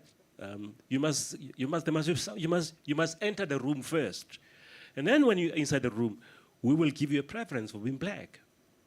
So that's the philosophy. So there's a lot of public procurement, by the way, that happens very well. All right, because the alternative is I will go to company X when I procure. I will go to that one. I will not open it up for others. And that would be unconstitutional, by the way, because the Constitution says it must be competitive, transparent, and so on. So we will fix those problems because if I read a tender, it's a crime. It's not a BEE thing. It's a crime. And there is legislation to deal with that crime. The fact that it's happening in the course of implementing a BEE should not let us blame BEE for that. Let's clean out the procurement system of government. For reasons of BEE or no BEE, let's clean out the use of public resources responsibly, transparently, as it were. So I think that I know where your concern is coming at. I'm very concerned as well about that. And I hope the legislation, as it goes forward, solve this thing without disadvantaging black people from using and availing themselves of public procurement. I've spent a lot of time on these trusts, reflecting very deeply about them and going back to the original sources. Because what you see in trusts as vehicles of ownership is the interface between two legislation. The law on trusts has a much longer history than BEE. And so the Commission has been trying to fit this square of trust law in a circle of BEE law, and struggling as a result. But I'm starting to see a way out of it, because I think part of the problem is you say ownership. Now in the Act, ownership is defined in a particular way. There must be economic interest, voting rights, and net value, which tends to be a very narrow view of ownership. Because in trust, ownership and the benefits from ownership are enjoyed quite differently. Trusts have flexibility. So if I put you in a school and you benefit, there is monetary benefit in paying for your education, you are as good as having derived dividends. All right? Let's look at what the end point is. Where is the money going to? So if it's going to education, it's empowering you. So we must allow that. So, as I say, we are kind of revisiting that space, because we are going to prevent it in being concerned about trusts that don't have a genuine empowerment intent. We are going to harm also trusts that are well-meaning and that need to be recognized, because the Act recognizes them. The Act, says trusts are legitimate vehicles for ownership. So I've been doing very deep background work. We manage with a way forward, because I recognize there's a bit of a stalemate between the Commission and many transactions that have trusts. Thank you, Commissioner. I unfortunately have to bring a close to this session. I'm grossly over time. Panelists, thank you very, very much for your valued input. Much appreciated.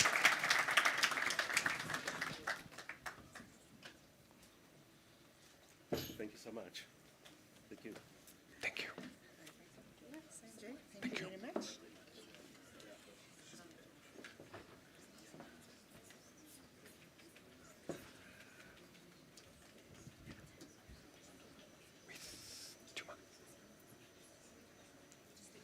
Oh, he is.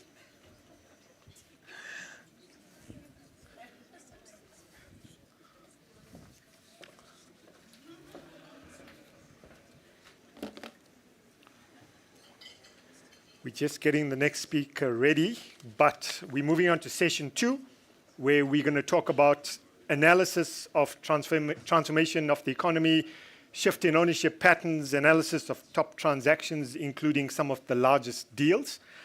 So from this session, we're going to be hearing from 2 industry experts in their respective fields. They're going to talk about a number of things: progress, historical stats, pertinent information. Commissioners cited some interesting stats. My very esteemed friend Duma is going to share some of those stats. And then Kholo is going to talk a bit around financing, structures, what's happened in the last 10, 20 years or so. If you give me a second, let's get Duma back in the room before I formally introduce him. You can all stand up and have a leg stretch if you want. Don't go too far.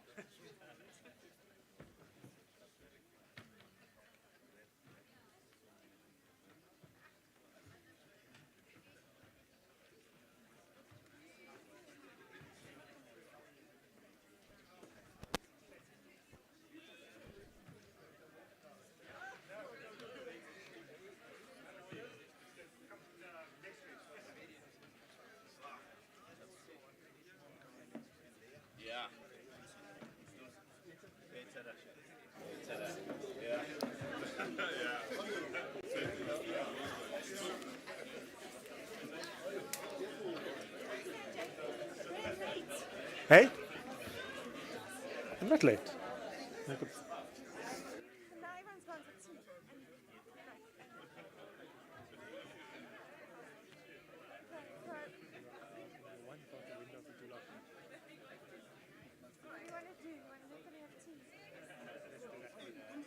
Hey? Sorry, everybody, we're going to take a 10-minute leg stretch, and we'll be back in 10.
Right, gotcha.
Okay.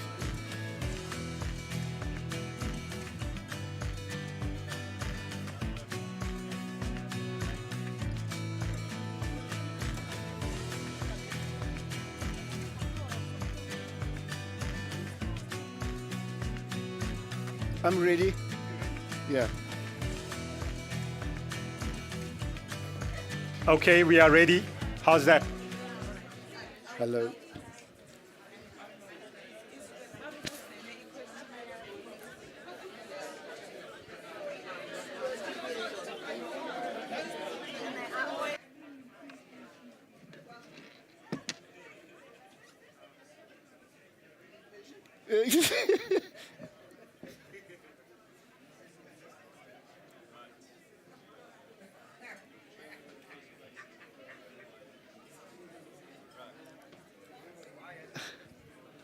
Hello, how are you?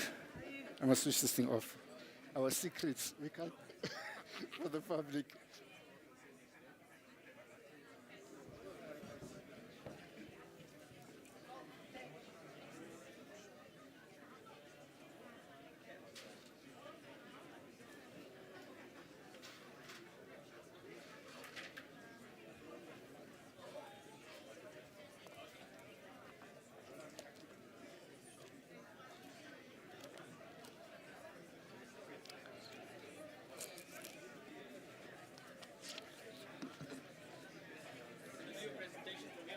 Yeah, no, I'm not going. I'm going to stand. Yeah. Easy.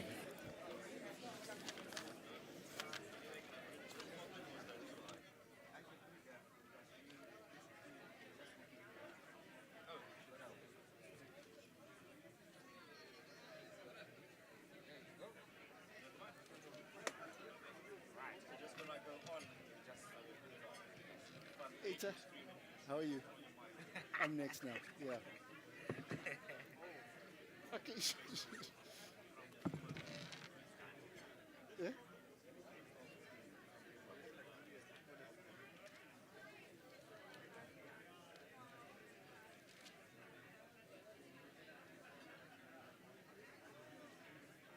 I'll be presenting. Yeah. I'm just waiting for people to start. Yeah. This is the clicker. This is it. Okay. I must say, President, how are you? Yeah, nice to see you. Yeah. I was worried when I didn't see you. I was worried. Okay, thank you. Oh, I see. Okay. Thank you, President. Cheers.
Just the Wi-Fi, if anybody wants to access.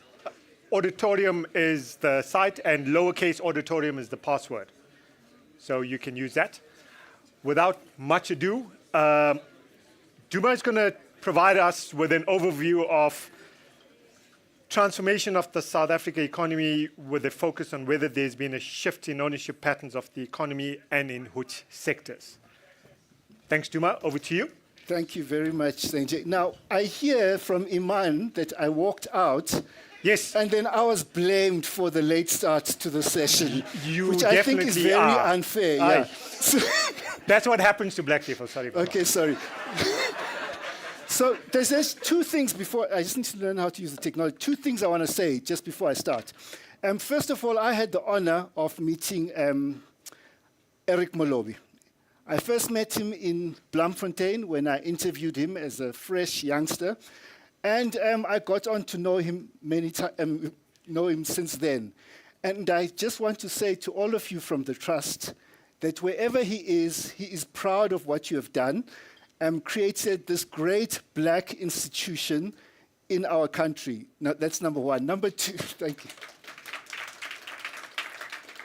And then you guys, you treated me with such care. The catering, the vegan food and everything. But anyway, thank you very much for the opportunity as well. The second thing I want to say is that we have been here before when empowerment was down and out. It was on the eve of the biggest boom that our country has seen since post-apartheid. So before we get to despondent, we have been there before, and we must believe that we can get our country out of this situation. Now, I will start with my presentation.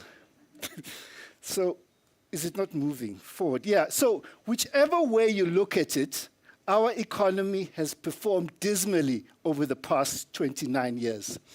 GDP per capita has increased by 22%.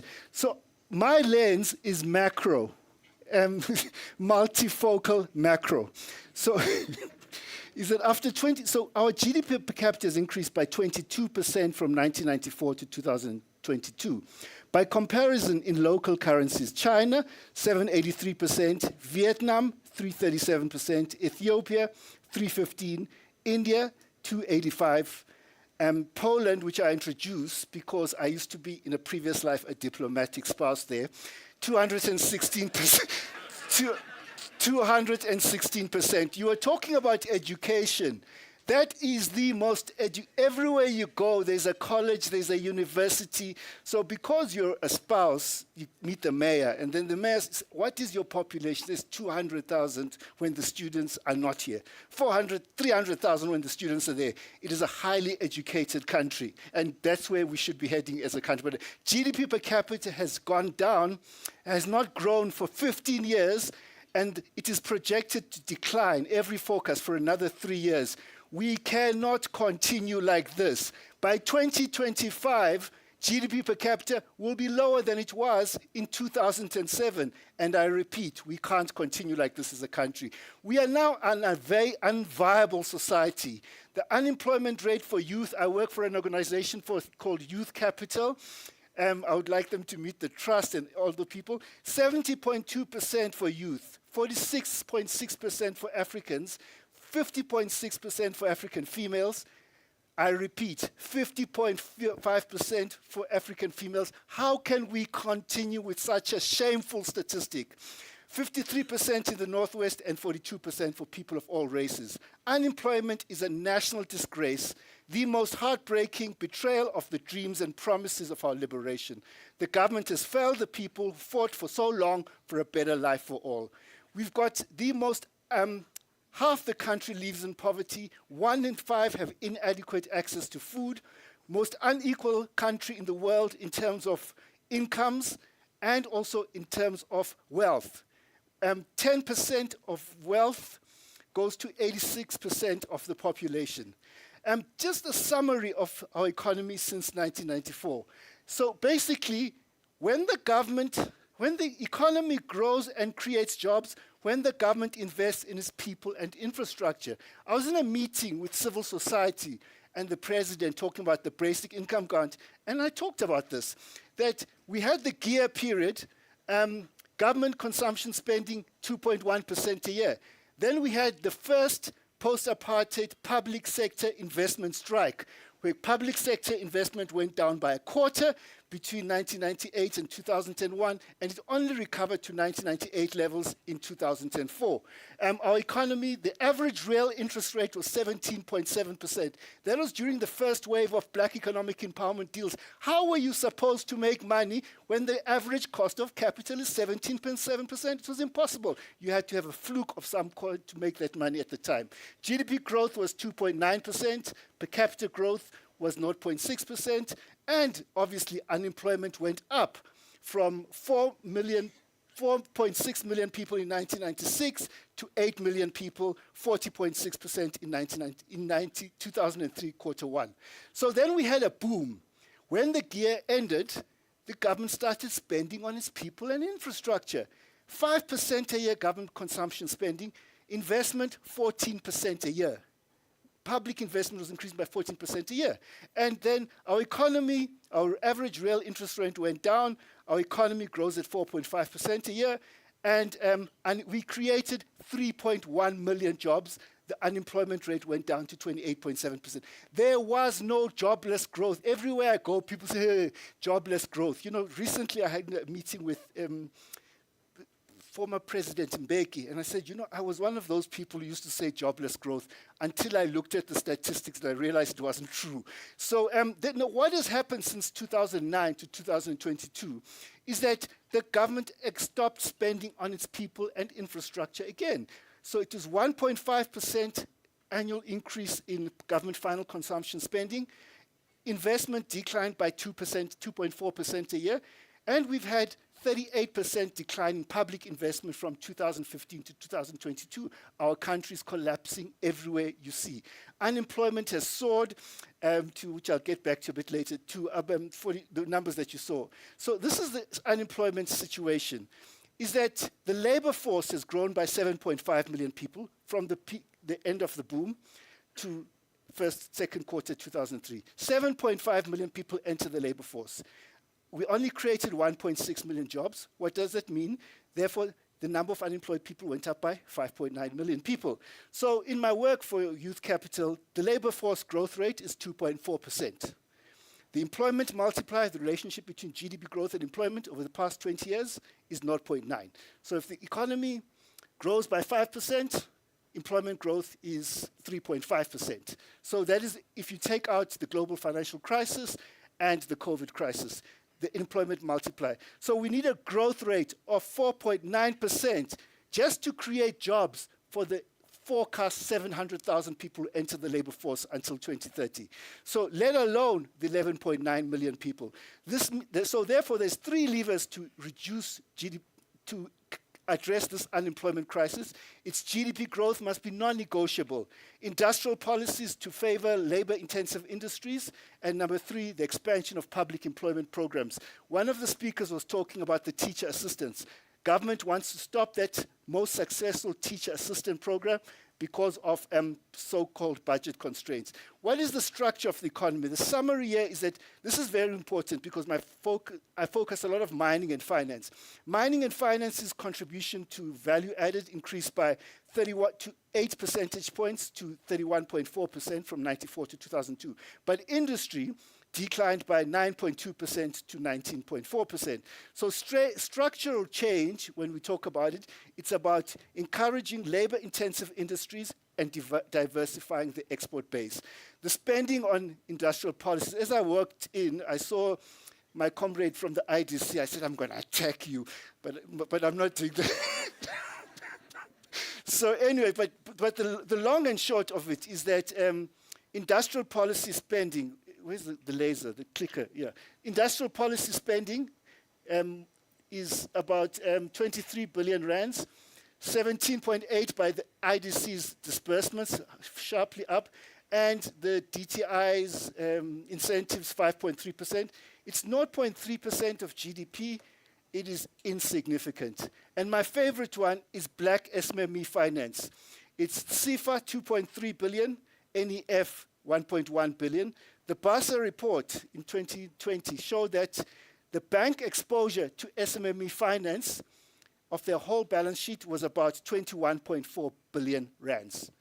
That is 0.4% of their total bank assets of 5.9 trillion. So what this tells me is that we're not seeing normal risk aversion that is there in most countries against SMMEs. I think there's some negative profiling of people because they are black, and we have to call it the way it is. So the SMME financing gap is about 350 billion rands. There's too few policy tools if you compare it with the Asian countries in terms of industrial policy. Now, my main issue on ownership, there's this voodoo accounting system, the BE codes. So what is, I'd retired from BE, you know, but I decided, I was telling Pulu that, you know, Pulu, the last thing I want to address is this, you know, yes. So there's a maze of conflicting statistics about black ownership that just confuses the hell out of the public. Use BE certificates, so the commission says it's 30%, and then Sanlam Gauge says it's 20%. This is impossible because the total market cap of the JSE is 20 trillion. So you're telling me that black people own 6%, 6 trillion rand assets on the JSE if it's 30%, or 4 trillion if it's 20%. We know that that is impossible. Intellidex, they looked at actual ownership, not the actual scores. They found 1.9% of the JSE was owned. It is my calculation of their figures, by the way. So 1.9% of the JSE at the time. And then Thomas, in a study for National Treasury, she found 1% of JSE top 25. Now, Pick n Pay is my favorite one. They've never done a BE deal. I even called them and said, how can you have 18 points on your scorecard? Maybe, is it the franchisees? What is going on? No, it wasn't the franchises. I won't get into the technical details of this manga system of accounting, but Pick n Pay has got on the annual report, they say not. So my methodology looks at what you disclose in your annual report.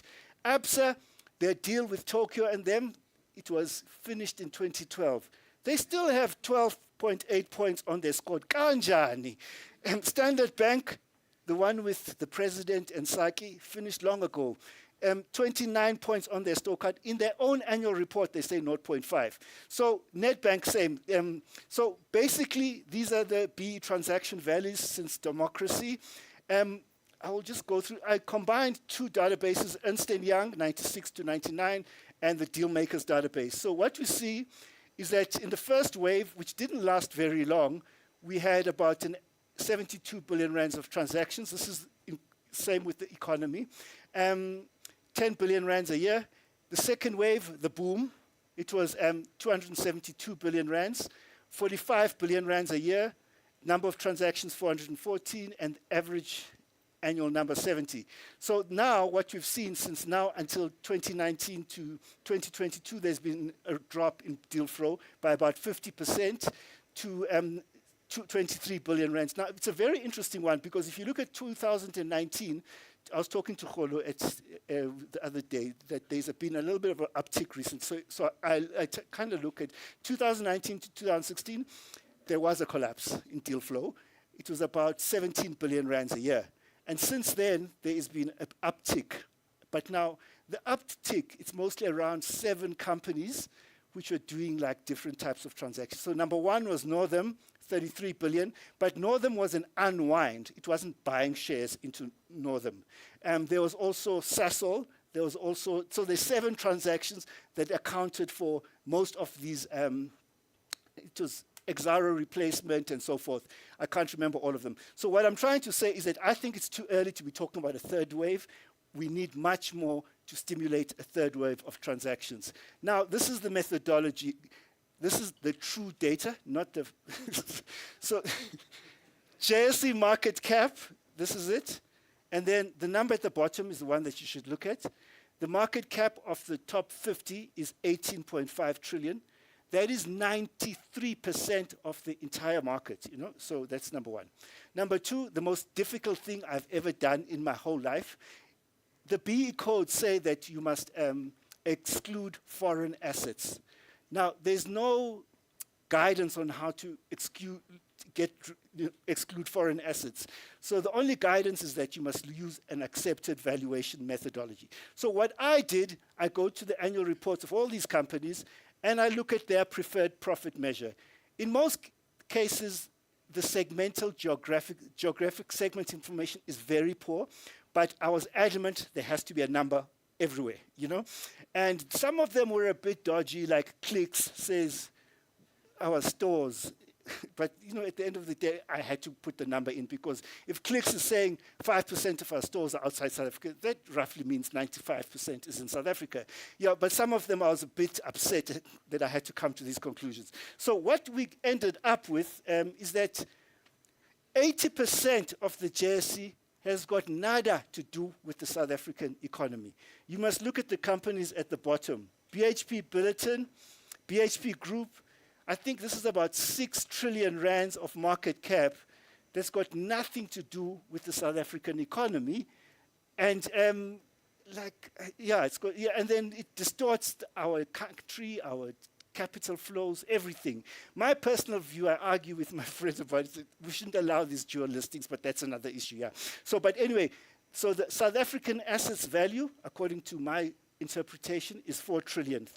4 trillion, that's South African assets. And then BE market capitalization. Now the other ones, they look only at listed. I looked at listed and unlisted. So now, then you go through each company. I have to say, in terms of dodgy reporting, the best annual report that tells you everything is African Rainbow Minerals. I've never had to phone African Rainbow Minerals to explain anything.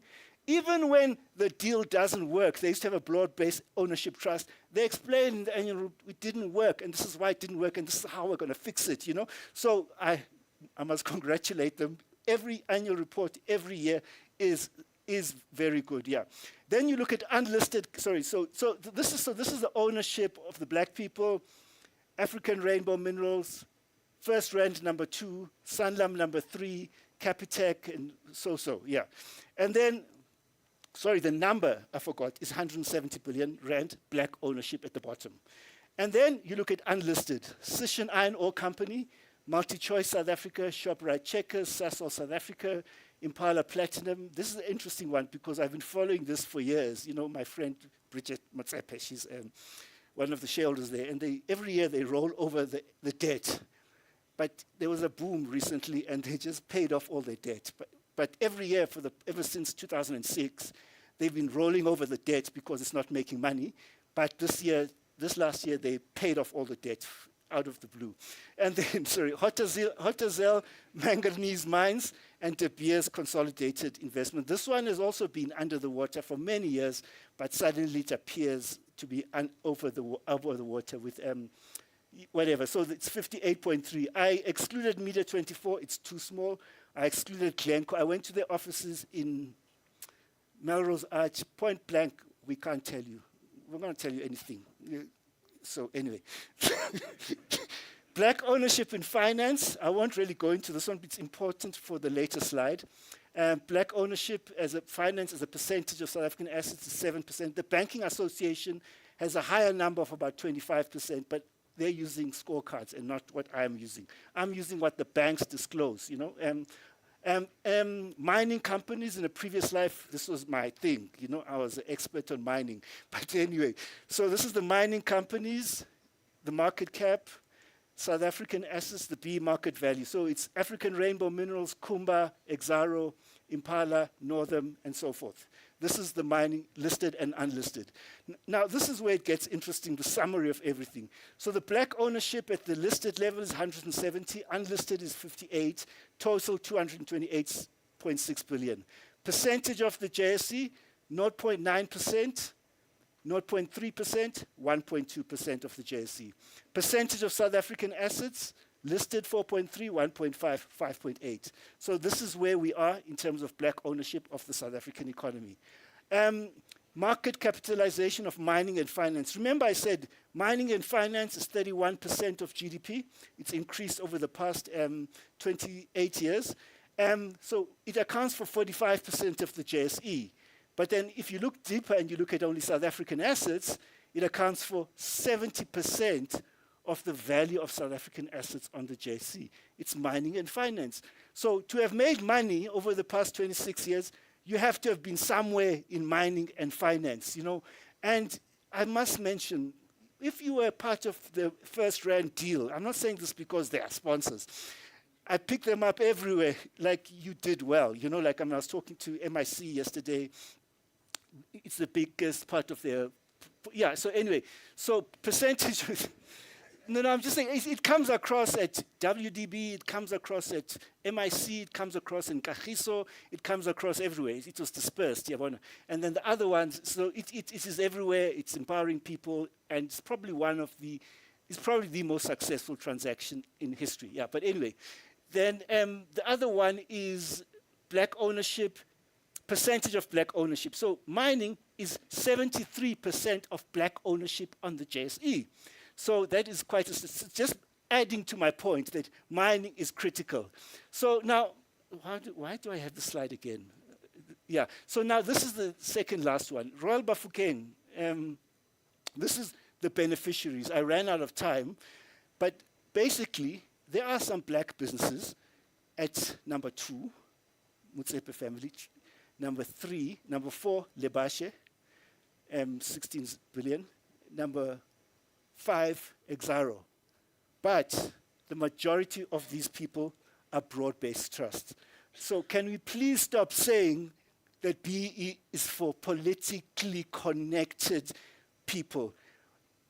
You are saying it yourself, that if we succeeded in one thing, it was the broad-based, because the most of it is broad-based empowerment trusts. Do you see what I'm saying? It is not politically connected people. So anyway, so just Vision 35 for the South African economy, what do we need to do? I've been working with the South African Council of Churches on this. We need to have a mobilizing vision and plan for the economy with a 6% growth target that is binding on National Treasury and the Reserve Bank. We have to have a developmental central bank. It can capitalize development finance institutions. It can develop other policy tools to drive structural change and transformation. The PIC must play a bigger role in driving transformation. My sister's on one of these boards. She says, they are so useless. They never even come to us and ask us anything about transformation. It has to change, you know. So, you know who I'm talking about, Sidi. So, transformation of financial sector. You know, PIC must consolidate its shares in finance and the state bank to get a seat at the table to drive structural change and transformation. There's a model of that in China called Central Huijin. And I think the new thing that the government's trying to do, it's a misunderstanding of what is happening in China, you know, with this state-owned enterprise thing. So I think we should consider transformation super fund and sector funds. China has 1,800 government guidance funds to their industrial policy in terms of high-tech, AI, renewables, cars, whatever. Everything, they've got a government guidance fund. So I do think we have to consider this. The government has to increase its annual spending on industrial policies, I believe, from 0.3% of GDP to 2.5%, including 1% of GDP on black SMMEs. What we're spending on black SMMEs is way too little to make a difference, and we have to do it. Yeah. I also believe in lending banks here. Yeah, they're in the room. I believe in lending quotas, policy lending for banks with targets for structural change and transformation. In Asia, they're called policy loans, and I think the banking sector's kind of got it in terms of the financial sector charter, but the targets are not stretched enough. I think we should do this. So the first two waves of BE focused on mining and finance. The third wave must combine structural change and transformation, and BE must be a condition for increased support to industry. But what I have to say, the biggest mistake we made on this BE is to cave into bullying from the mines and the banks around this once empowered, always empowered principle. Now, what it means is that Patrice, he bought the mines from Anglo Gold in 1998. He still counts them today. How can that be right? You know, Mzee Kumalo bought the mine from Harmony. They were still counting it now. You know, it just doesn't make sense. So the once empowered empowerment route makes no sense whatsoever. And I believe that if you're taking mining and finance, there's weak incentives to enter into what you call replacement BEE deals. So you're relying on the good faith of the people. Northam has done 4 deals, by the way. Vodacom 2, Sasol 2. So many companies are doing replacement deals, but I think we have to confront the powerful interests in mining and finance to unlock liquidity. There's been a reduction on liquidity in terms of empowerment finance, and we can't get out of it unless we fix that reduction of liquidity here. And then finally, 228 billion rand, 5.8% black ownership in the top 50. I'm assuming a target of 15%. So 600 billion rand is the ownership target. The black ownership gap is about 370 billion rand. Since the denominator is a moving target, it will increase significantly by 2030 or 2035 if the government does the policies that I say they must do. Everything, it's obviously going to increase like big time. So we've had a 50% decline in values. The uncertainty, as I said, around the once empowered principle and later the amended charters in mining and finance for companies. And I must just quickly mention, I know time is running out. I was at the last Indaba of mining, and the Minister of Mining invited me to speak there, and I thought we were still talking about the charter. Boom, it's in the paper. None of the officials seem to know from the DMR where this agreement came from. You know, that's when I decided, I was telling Nani, the former president of the BMF, that I decided no more BEE ever until you guys came back to me, sorry. So we have to review the codes. Empowerment has become an exam that is too easy to pass. Just to summarize what Cindy Ziller once told me, she says, Duma, we should have done 5 separate laws, and you have to implement each one. So you can't trade off, I'm good at this one, I'm not good at this one, and I get an aggregated score. So ownership must be compulsory, a separate law, separate one for management control, because these companies, they've learned how to game the system. And trust me, I was part of the people gaming the system for people I used to work for. I know how easy it is, you know, like if you don't have a level 4, there's something wrong with you. No, seriously, I would be working in this company with my colleague, and they would come to us, the black people in the canteen. There's no black people in the canteen. And they say, you guys are cheating. How did you get this untransformed company to be level 4? And then lastly, we have to review ownership element. We must measure actual ownership, not manga ownership, and we must give companies 3 years to enter into BEE transactions. So that is my 2 cents on transformation.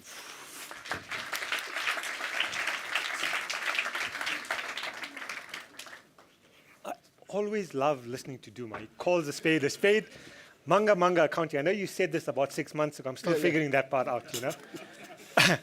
So we got a sense on what's happening in the economy and black ownership and listed entities and the like.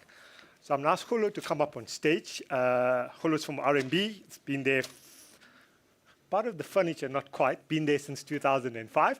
But he's going to talk to us around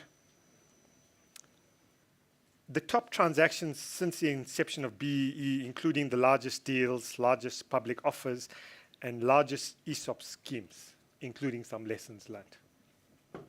And after that, if anybody's got any questions, we're going to dive straight into questions, including the online team.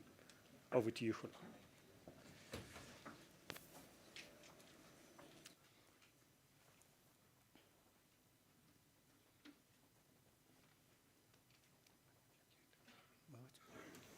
Just going to try and switch this on. Okay. Good morning, everyone.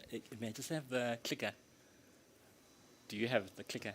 Do you still have it? I think I might have taken it by mistake. Yeah. Which one? How does it work? Okay, next. Okay, next and back.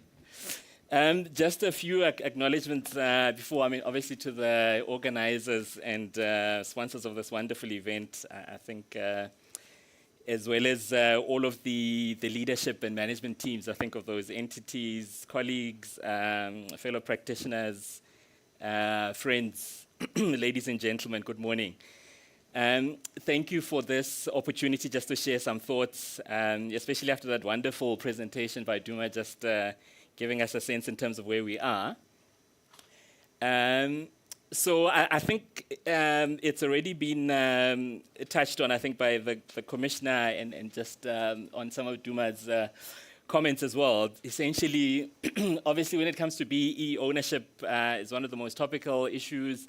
And when designing an ownership deal, there's lots to consider. So you've got size, participants, funding, application of dividends, term, etc.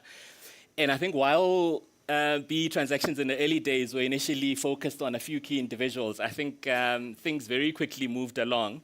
Initially achieved through some of the inclusion of the broad-based groups, the likes of Kagiso Trust, WDB, and some of the others.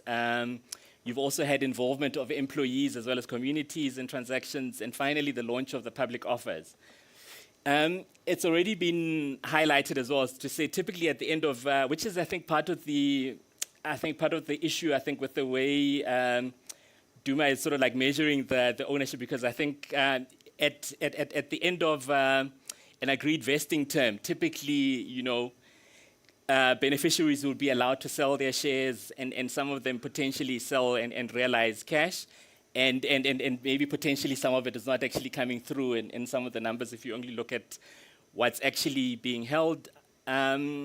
Based on deal makers, I've also looked at some of the similar information that Duma was working through, looked at deals basically concluded by listed companies. So this doesn't include unlisted. So only deals concluded by listed companies between 2000 and 2023. So a total of 945 deals were concluded, valued at about 609 billion. Many of the deals were implemented between 2003 and 2010. The deals were concluded through various industries. Some of the companies concluded more than one transaction where they had either replacement or top-ups. There's also been a recent pickup, and I think it's also something that's been picked up by some of the earlier presenters. So I think part of it is better regulatory certainty. I think there was a DTI practice note that came out in 2021. There was, so sometimes with these recent M&A transactions, there's essentially a BEE element to it where, companies need to conclude BEE transactions as part of that. There have also been deals that have previously been unwound, so replacement deals, and also another popular topic nowadays is around employee share ownership programs. So I think with the balance of this presentation, I'm just going to touch on some of the transactions by industry, touch on some of the successful deals, and then pick up on some of the lessons learned. So, just taking it by sector. So this slide here basically just sets out, I think the, financial services as well as mining. This is, as Duma mentioned, this is where most of the action has happened. But you'll notice there, I think, if we start with the banks, all of the big five banks have essentially concluded deals. A lot basically during that 2003 and 2010 area. There's also been recent activity. So obviously there's the ABSA deal, the 7.7% deal, 11.2 billion.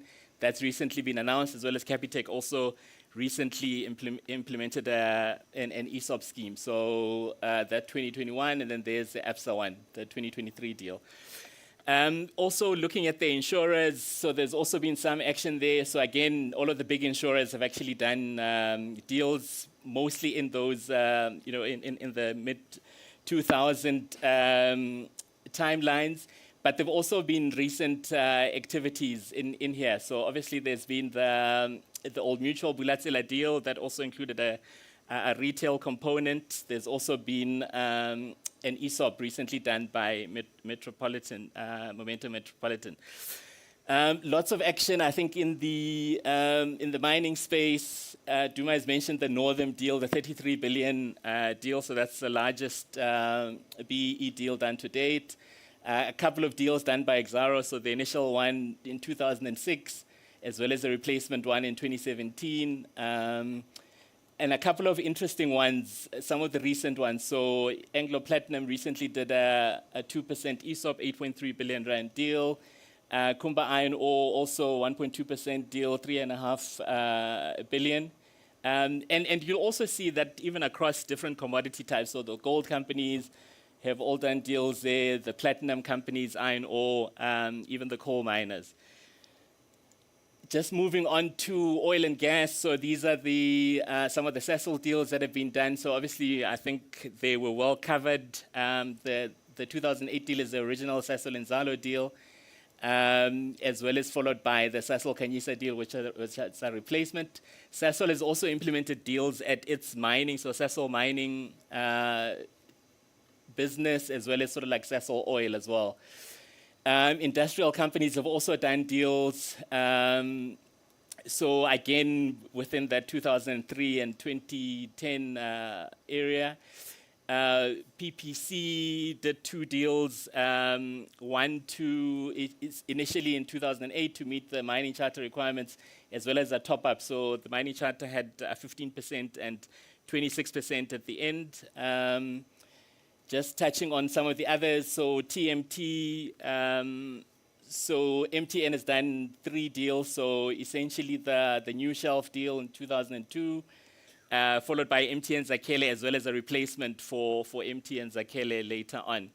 Vodacom, this is the biggest deal in the ICT sector, 16.4 billion rand deal, also a recent deal in 2018. And then obviously this is a popular Putumanati scheme. Consumer goods and retail, also lots of action in that space. There's a recent Heineken Beverages transaction that had communities and in an ESOP. The SAB deal was done in 2009 and replaced with Zenzele Kabili in 2021. So that's another recent transaction.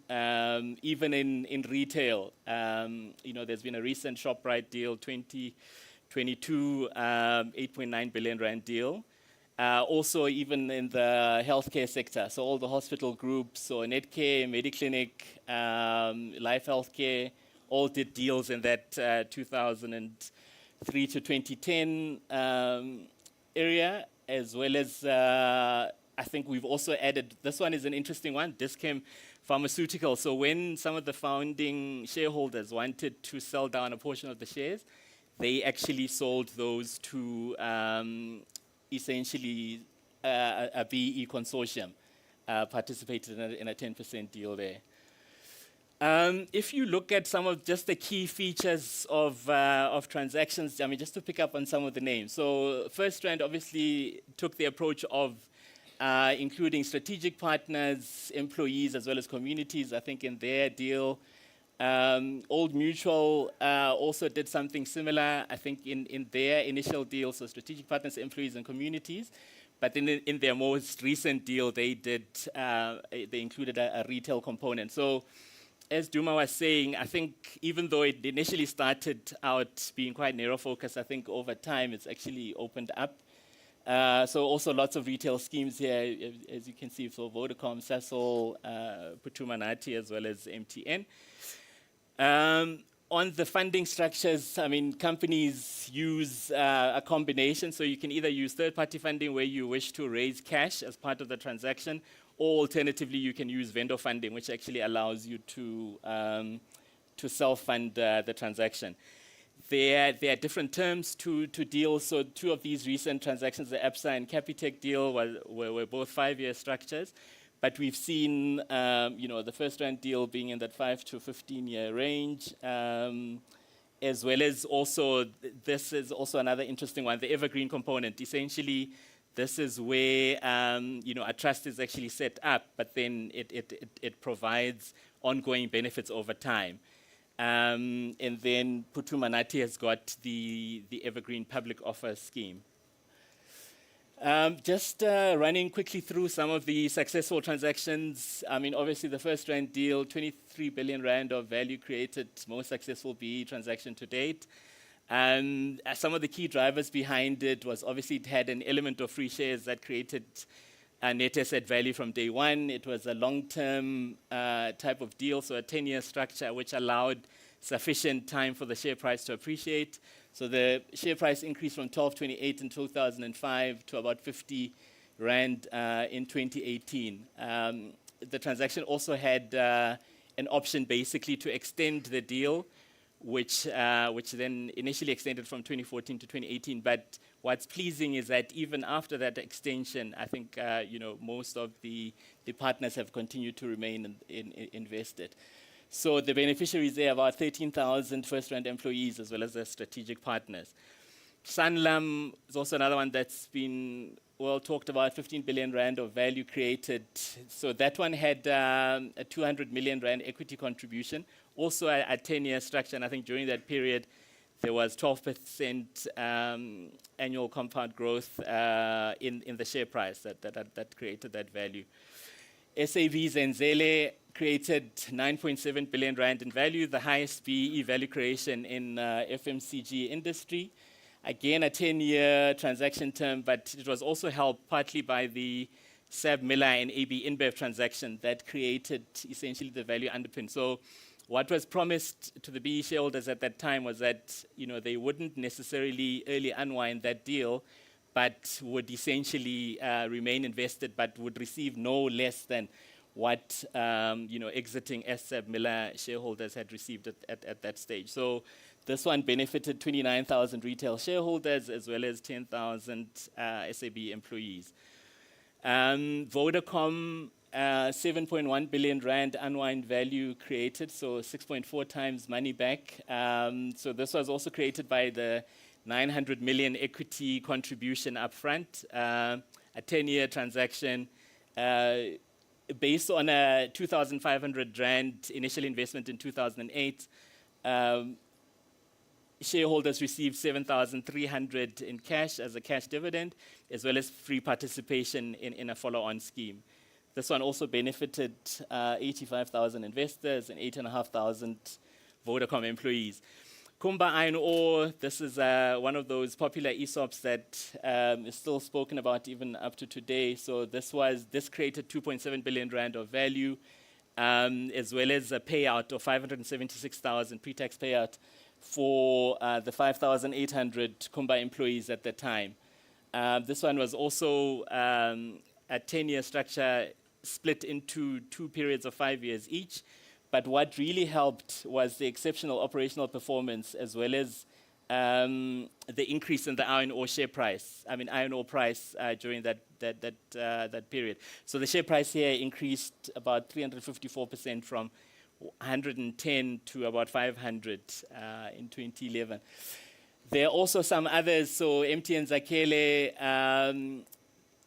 raised 1.6 billion Rand in the form of an equity contribution upfront, 6-year transaction. Really provided geared exposure to MTN. So for somebody who had put in 20 Rand in 2010, they managed to make 3 times their money back. Even Sasol, the Sasol Inzalo scheme, the public component, even after several concerns around the likelihood of it not creating any value, it eventually raised about 1.3 billion Rand, 85 Rand per share, which equated to about 4.7 times money back for somebody who had acquired 100 shares or less, or 2.3 times money back. So again, there was a late increase, I think late recovery in the oil price that really assisted that deal. So the 2 retailers as well also created value, 2.6 billion and 2.4 billion Clicks and Woolies for 7,800 and 17,000 employees. And Putumanati continues to do well. Shareholders initially acquired their shares at 10 Rand each. They're currently trading at 125, and they really pay quite healthy dividends each year, about 20 Rand. So even that just gives you, 2 times money back, essentially each year.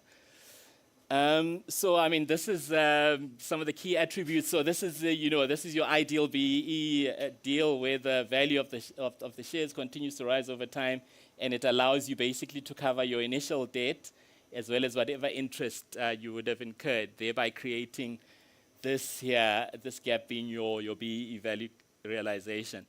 But the reality is, obviously, things don't always work that way. So, this is what happens in a typical challenging deal. So you'd essentially enter there. So if, for instance, this is your exit point here, when the share price has declined, obviously that would be an unsuccessful deal.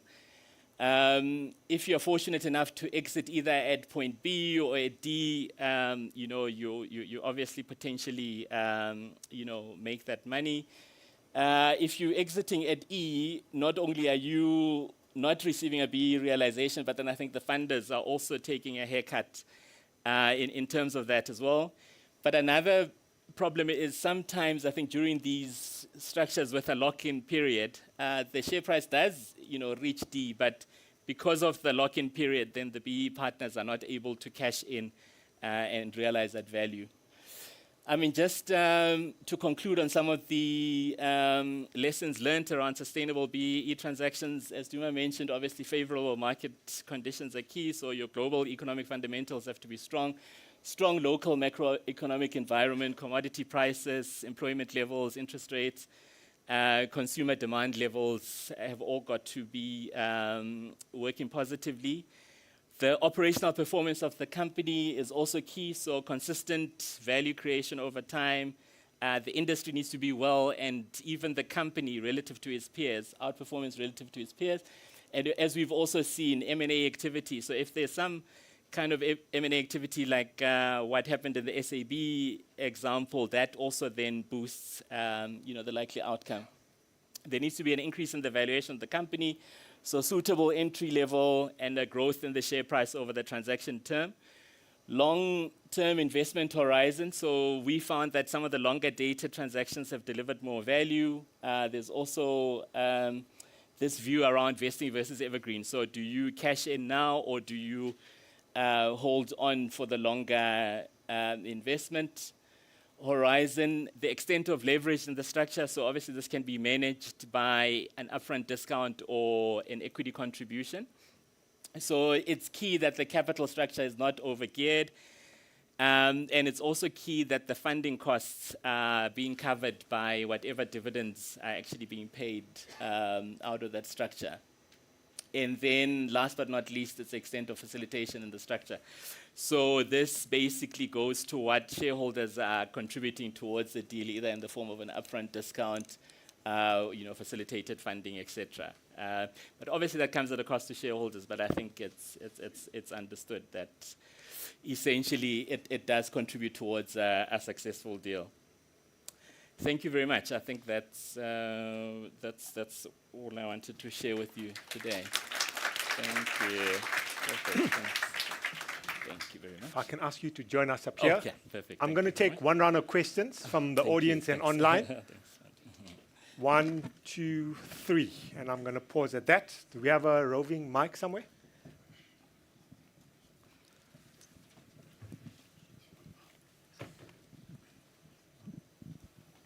Gentleman standing up in the corner here in the back.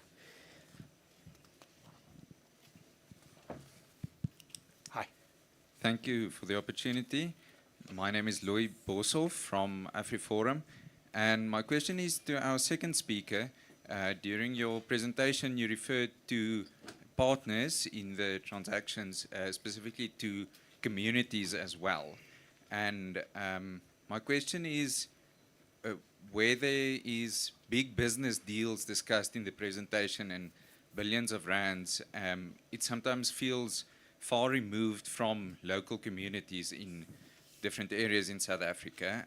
And from AfriForum's side, we're really focused on improvement of the well-being of specific communities, and more specific than just saying black community and white community, but looking in regional areas to different cultures and communities.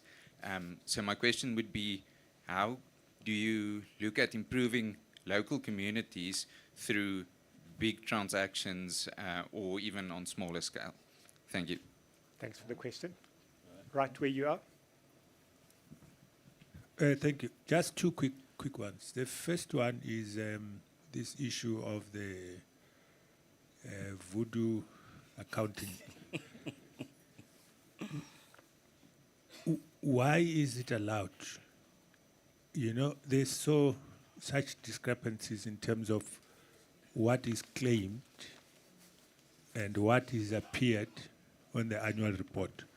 So why is it allowed? The second issue is, I met a person who works for one big company in the Department of Labor, responsible for employment equity reports. And he was so frustrated. He says, if he does the report, of course it's going to look very bad in terms of transformation. Exco just says to him, tell us how much is the penalty. Yes, how much is the penalty? So there is no willingness to address the report. They've actually budgeted for that penalty, even before it was produced. Now, how do we deal with situations like this? Are the penalties not high enough in situations where there is such opposition and reluctance for transformation? Thank you. Thank you. And right at the back there. Good morning. Good morning. When Duma presents, you're going to get charts and stats, eh? Yeah. Chief L here, I'm from Sanlam Private Wealth. So I'm just going to make just a few comments. We were part of the BE Commission, which wrote the laws, you know, the BE Act and the other things. And I'm very disappointed that the path hasn't been traveled, you know, and it's 20 years on and not much is happening. So what I was thinking was, rather than going to conferences, we should try to have the BE Commission like we had, where there were technical teams that began to work. So I wanted to speak to the commissioner there that we should try to have a structure where we can have technical discussions about BEE and then to plot the path for the next 20 years, 30 years. And by the way, Duma, that 4 trillion rands you mentioned is going to be probably be more, like you said.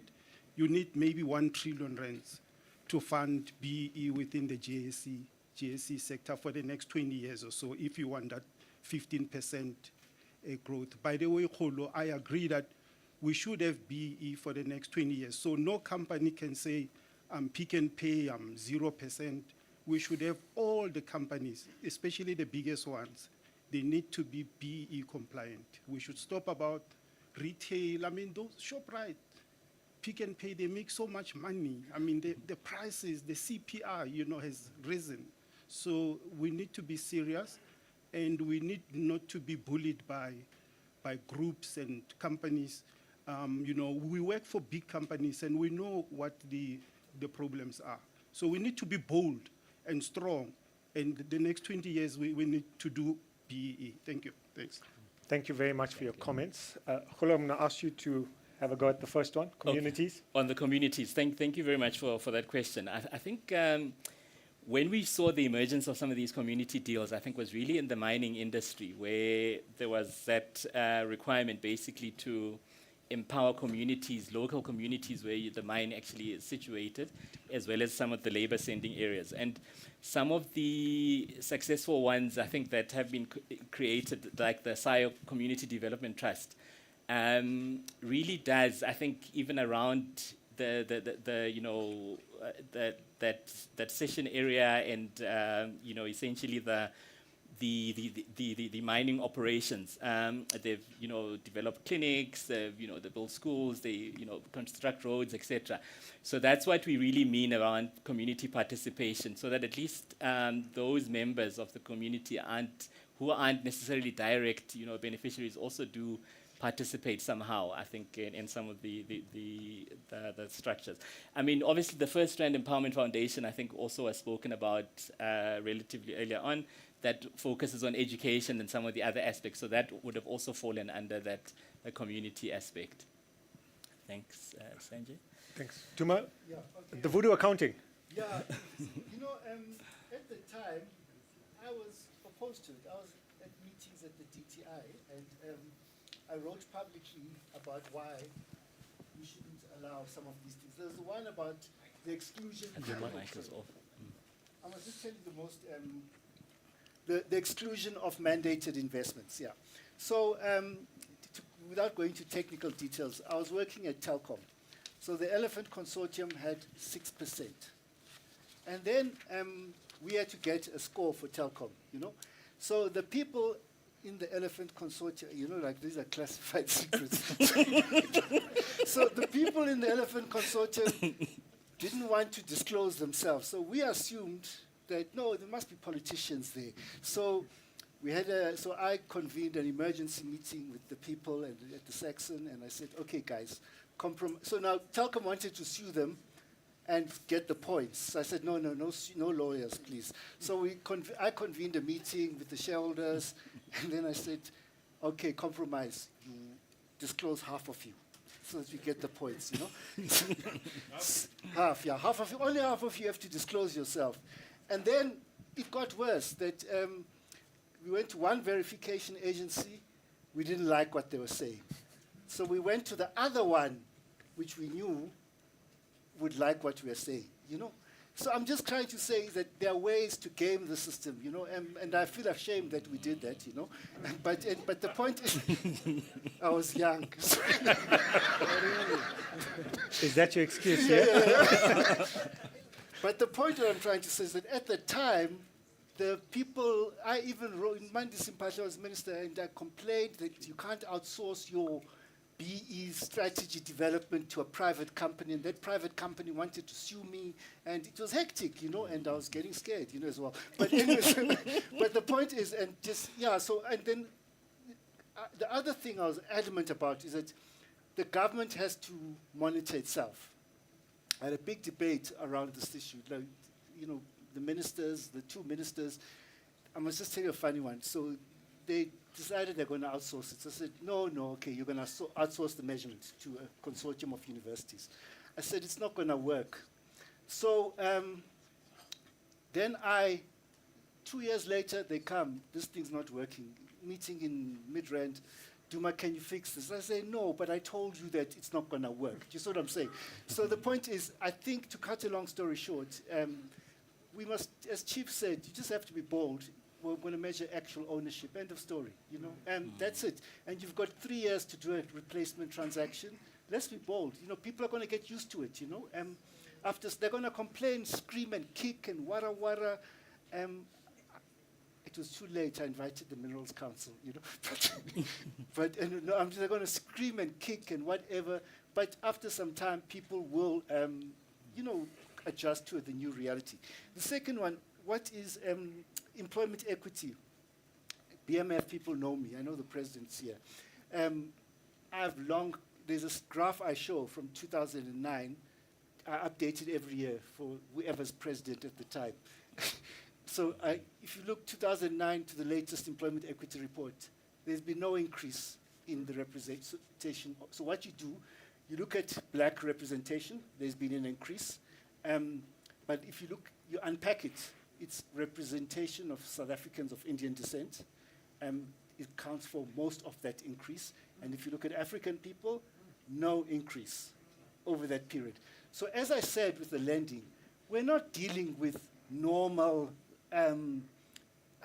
risk aversion at banks. We're dealing with racism. So I've been saying for a long time, I believe in quotas, you know.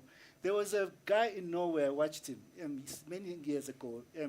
They decided that they're tired of this thing of women not being represented on Norwegian boards, you know. So they said, so he's a right-wing minister. He just says, end of story, 40% women in 3 years. Or else, you know, the quota. And in the middle, you know, the funny thing when I followed that case study, you know, it was on BBC and whatever, it was going to the usual suspects of women, but in no way. But the point is, they achieved the target of 40% in 3 years. So I just think that on the employment equity, we now have to start talking about quotas. And then Chief is correct. I mean, I remember at the commission, one of the most amazing sessions I went to. There was this hotel in what you call it, what's it called? I think it's called Misty. It's Misty something. Hills.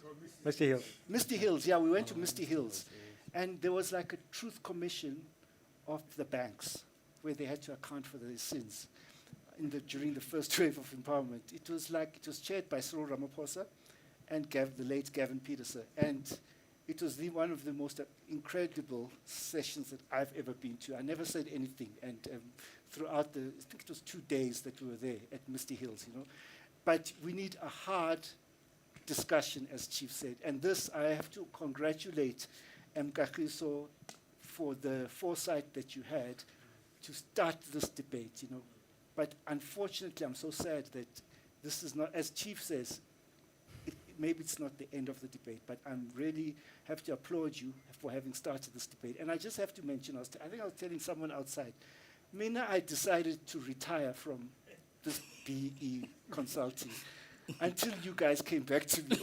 This economic research, because I've done research about everything in South Africa, and the government is not listening. I've done basic income grants, jobs, everything. So I said, okay, when you guys came to me, I said, this is the last one, But what I'm trying to say is that, we need to have this discussion in this country. Nothing is working in this country until we suspect. We need to have that hard discussion like we had at Misty Hills. I was much younger, and I don't know, like it was an incredible meeting. So, but we have to have the hard discussions, about the future of this country, because it can't continue like this. It really can't continue like this.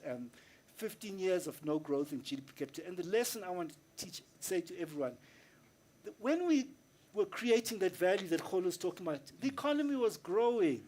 Yeah. So your BE deal not making money, the same drivers are the ones that create jobs. Do you see what I'm saying? So we're all in this together. We grow the economy. You must remember there was a property boom from people who weren't for the people who were not on the stock exchange. There was a property boom, there was a consumption boom, a property boom, then there was employment boom, So what I'm trying to say is that it benefits all of us to get this economy growing, and we can't continue like this. Thank you. Gentlemen, thank you very much. Useful insights, and appreciate your time. Thank you. Thank you. So as the next panel is getting mic'd up, I am going to call onto stage firstly Iman Rapeti, who will be moderating our next session. But as she makes up her way, the topic for this session is unpacking the impact of broad-based trusts, the emergence of black industrialists, and their role in uplifting and building an inclusive society. So Iman, as you make your way onto stage, I will also welcome onto stage Hanki Matabani from the Black Business Council, Ernst van Zyl from AfriForum, Oren Fuchs from the First Rand Empowerment Foundation, and Khurshid Fazal from Weber Wenzel. One or two of them are being mic'd up.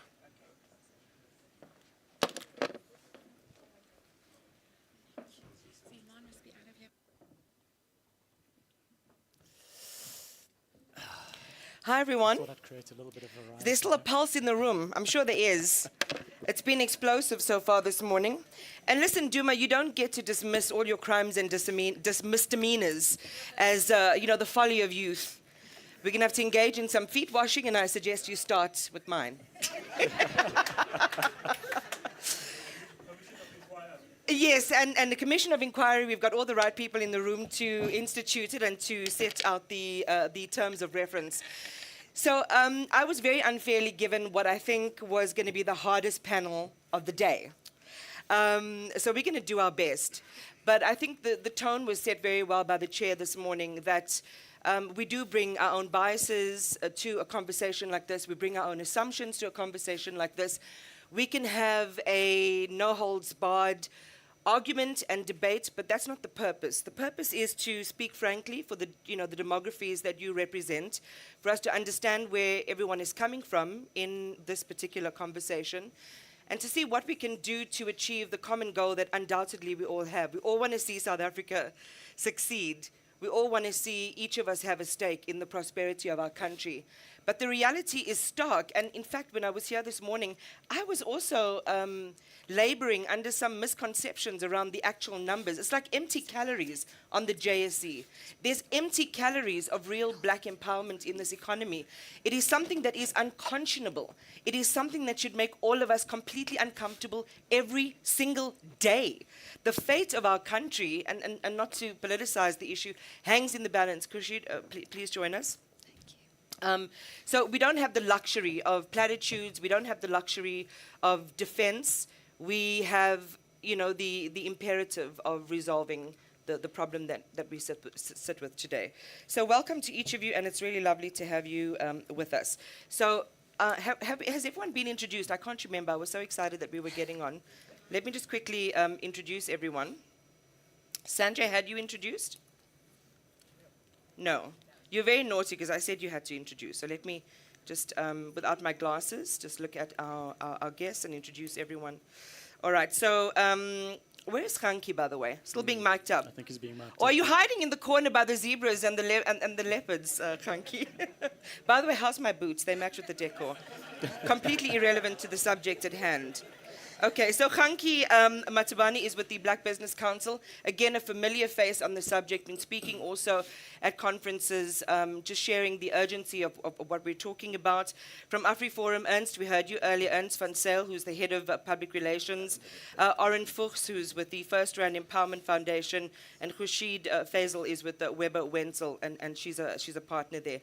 All right, so let's get straight into it. And I think the best way to kick it off, because we only have about an hour, is to just set the scene from your perspective on this topic, which can be complicated, but these are the two areas which are really seen as the centrifuge of where BEE sits and where the real opportunity for empowerment is in our economy. And this is with the black industrialists and with the trust. And I know that all of us have very varying perspectives on this. So perhaps, Khanki, since you were last on the podium, first to speak, go ahead and set the scene for us from your perspective. Thank you very much. I've got a bit of flu, and I nearly said I just arrived. So, so you should start with someone else. Would you like me to, though, just in the interest of comfort? Would you? No, it's fine. I can start. I think before I get into the topic, I think maybe what was missing on the presentation that we just saw is that we were sort of missing the context of the different administrations since 1994. And if you look at the different administrations, you'll then see who, out of the president that we had, actually was pro-transformation. If you look at all the deals, big deals, sustainable deals that were done, where they were done under former President Mbeki, which then tells you that he has been the only person who, so far, who was pro-transformation. And then maybe let me get to the topic. So the issue that we are trying to solve, I think, is always important to start with the problem statement. And I'll emphasize it because everyone is supposed to know the problem statement. We're trying to make sure that each and every South African has a stake in the economy. Because if you don't have every South African having a stake in the economy, even if you own an RDP house or something, we are running a risk of not being able to sustain the democracy that we have. We've seen it in 2021, where people decided to loot. And the challenge, I think, that we have also is that in South Africa, we're trying to empower the majority. Unlike in Europe and other countries, we are trying to empower the minority. So if majority decide today to say we want to render this country ungovernable, all of us who are sitting here are going to lose. So that is a problem statement. And all this tick boxing and other things of trying to dodge and avoid economic transformation ultimately will amount to nothing. Because if majority decide we were going to move to something, they will move to something like they did in 2021. So let's just make sure that we don't pay lip service and do the right thing. not tick boxes. And the other thing, we should not expect the people who benefited from apartheid to give us anything on the platter. It's human nature. Human nature, when you have a certain comfort, you want to protect it. So people will be unhappy with AfriForum and Solidarity. We shouldn't be unhappy with them. They are protecting the privilege that they gained unlawfully. But it's human nature. They will do that until something happens that the economy transforms. And ultimately it will transform. I think they're just playing delaying tactics. But ultimately, because we are the majority, it will happen. So the issue of black industrialists, we started the black industrialists in the BBC, and it succeeded to a certain extent, mainly because of the portion that of trying to solve the issue of access to funding. So to an extent that these people were given opportunities, but where it failed was the access to the markets. So to give you an example, the IDC gave someone 500 million to buy a factory, and the factory was producing something that was required by Transnet, and the tender ended after 2 or so years, and Transnet gave the tender to someone else, which then talks to the policy incoherent, because a government entity has given someone 500 million, a government entity ends the tender, and now the IDC is sitting with 500 million problem, the black industrialist is sitting with a 500 million problem. So we need to find a way of making sure that the industrialization policy speaks to the funding policy and speak to the procurement policy, because otherwise then we're never going to get anywhere, because if they give you 500 million, you have a tender for 2 years, the tender gets cancelled, what then happens? That's the one on the black industrialists. On the trust, I think there's a problem with the evergreen trusts. Most of the evergreen trusts are fronting trusts, because if you ask the people, when you say you are a shareholder in any environment, and that is defined by the Companies Act, there must be a flow through. So you must be able to have a share certificate. So if I'm a shareholder, I must have a share certificate. But if you look at most of these trusts that we have, you cannot locate a shareholder. They'll tell you, no, we represent the women in Diepsloot. And then what we do, we give them, we buy them shoes, school shoes. That shouldn't be an ownership. That should be a CSI, because ownership is defined. Those who are experts in companies law, right, they know. Thank you so much, and thank you for citing those examples as well. We'll come back to the provisions made by the DTIC in terms of the practice note and what that means for the statement that you've just made in terms of, the trusts and whether they can be seen as legitimate, triple BE transactions, even if there's the absence of what you've just talked about, an actual share certificate for every beneficiary and how they're involved in that arrangement. So we've got our first piece of homework for our panel today. We definitely will come back to that. Oren. First of all, I'd like to say you stole my thunder a little bit after the conversation we had over coffee. The point that I made is I think we all come from very divergent constituencies, but I think the common point in terms of all of us is that we want to see this country succeed. So the question is how we do that practically, from a policy, from an implementation, from a funding, and a whole range of other potential mechanisms in that point. So I think I'd like to start the discussion in that way. The second one is I've been dying to make this joke, but those of us over 50 understand the whole joke around varifocals. To the millennials in the room, your time is coming. Look. Sorry, and just to add, if you see me squinting, it's because I've chosen to not go quietly into that multifocal night. So, To put my credentials forward, so I'm here representing the First Rand Empowerment Foundation. My other hat is also from the Mine Workers Investment Company, which is owned by a broad-based entity. So I'm very firmly in the camp of the importance of broad-based BEE ownership schemes.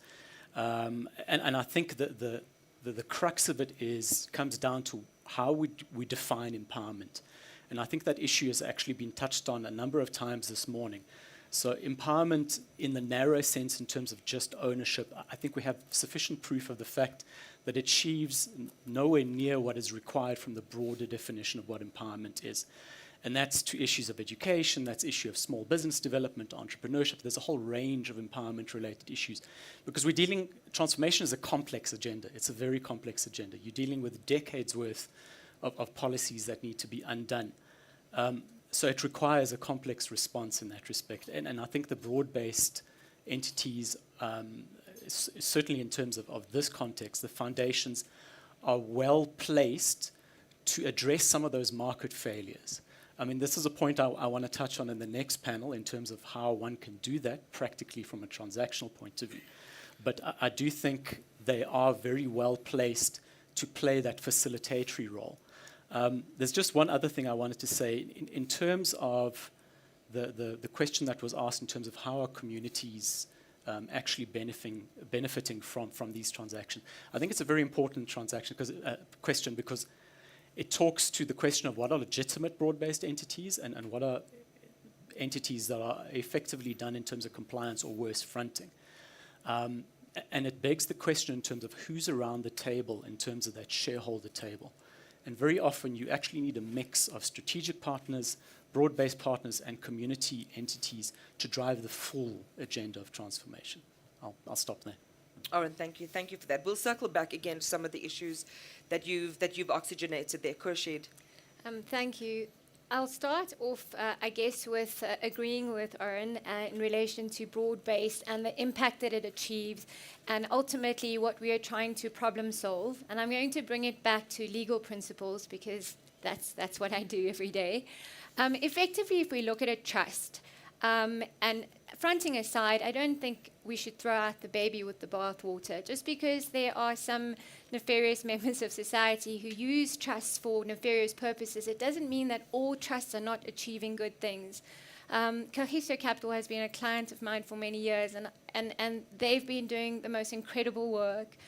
The reality of the legal principles behind the trust is that there's a group of individuals that manages the trust on behalf of the beneficiaries. The trustees are not entitled to the income or the capital of the trust in their own personal right. They have to act in accordance with the mandate of the trust.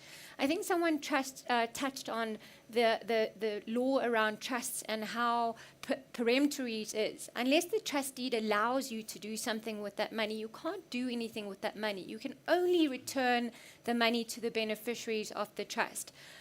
However, having those funds in the hands of competent trustees who can manage those funds and grow those funds will ultimately return more value to beneficiaries than not having that, just returning the cash or having someone's name on a share certificate which says that I hold 10 shares. I think the benefits are far more and better reaching if it is done through a trust. And we need to find ways to clamp down on fronting. I mean, I think there is space for black industrialists in society, absolutely. And the intention is to be able to grow that wealth. But I think you touched on the human condition. And the human condition and, following our own desires and trying to benefit from situations for ourselves applies across the board. So my personal view is that from what the objectives that we are trying to achieve, address poverty and grow jobs, broad-based economic empowerment is probably more useful in that regard. Thanks, Khurshid. Ernst. Thank you very much for the opportunity. I think I would just like to echo some of the themes that I've already heard here in many of the presentations here today. Firstly, I think it's a great opportunity to be here representing AfriForum. It shows that the conversation surrounding these issues, surrounding these ideas, is opening towards many different perspectives. Earlier, the chairperson mentioned the idea of different lenses, and I think if I can present a different lens here that people can go away from this conversation thinking about, then it might have been, then I definitely achieved success. Also, the Commissioner mentioned that often these types of debates or conversations surround specifically critiques of BEE or the system of BEE, but solutions are never tabled. So on that note, I think I will be, Mr. Commissioner, I will be dedicating my introductory remarks completely to solutions, to set the table in that regard. So firstly, I think what is absolutely important when it comes to solutions is that we have to get serious about education.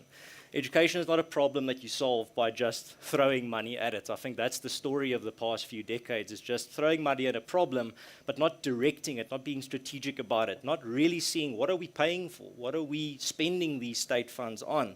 And specifically, as relates to my earlier question in regards to job seekers versus job creators, I'm not that young, but I was in school a while back. And I remember my entire school experience was being taught how to be a job seeker. My entire school experience was you need to go seek a job and we'll help you do that. Not we're going to help you become a job creator. Who the job creators are going to be, that question was never even asked in the classroom when I was in school. I don't know what the situation is today. My suspicion is if I look at the youth unemployment rate, that hasn't really changed.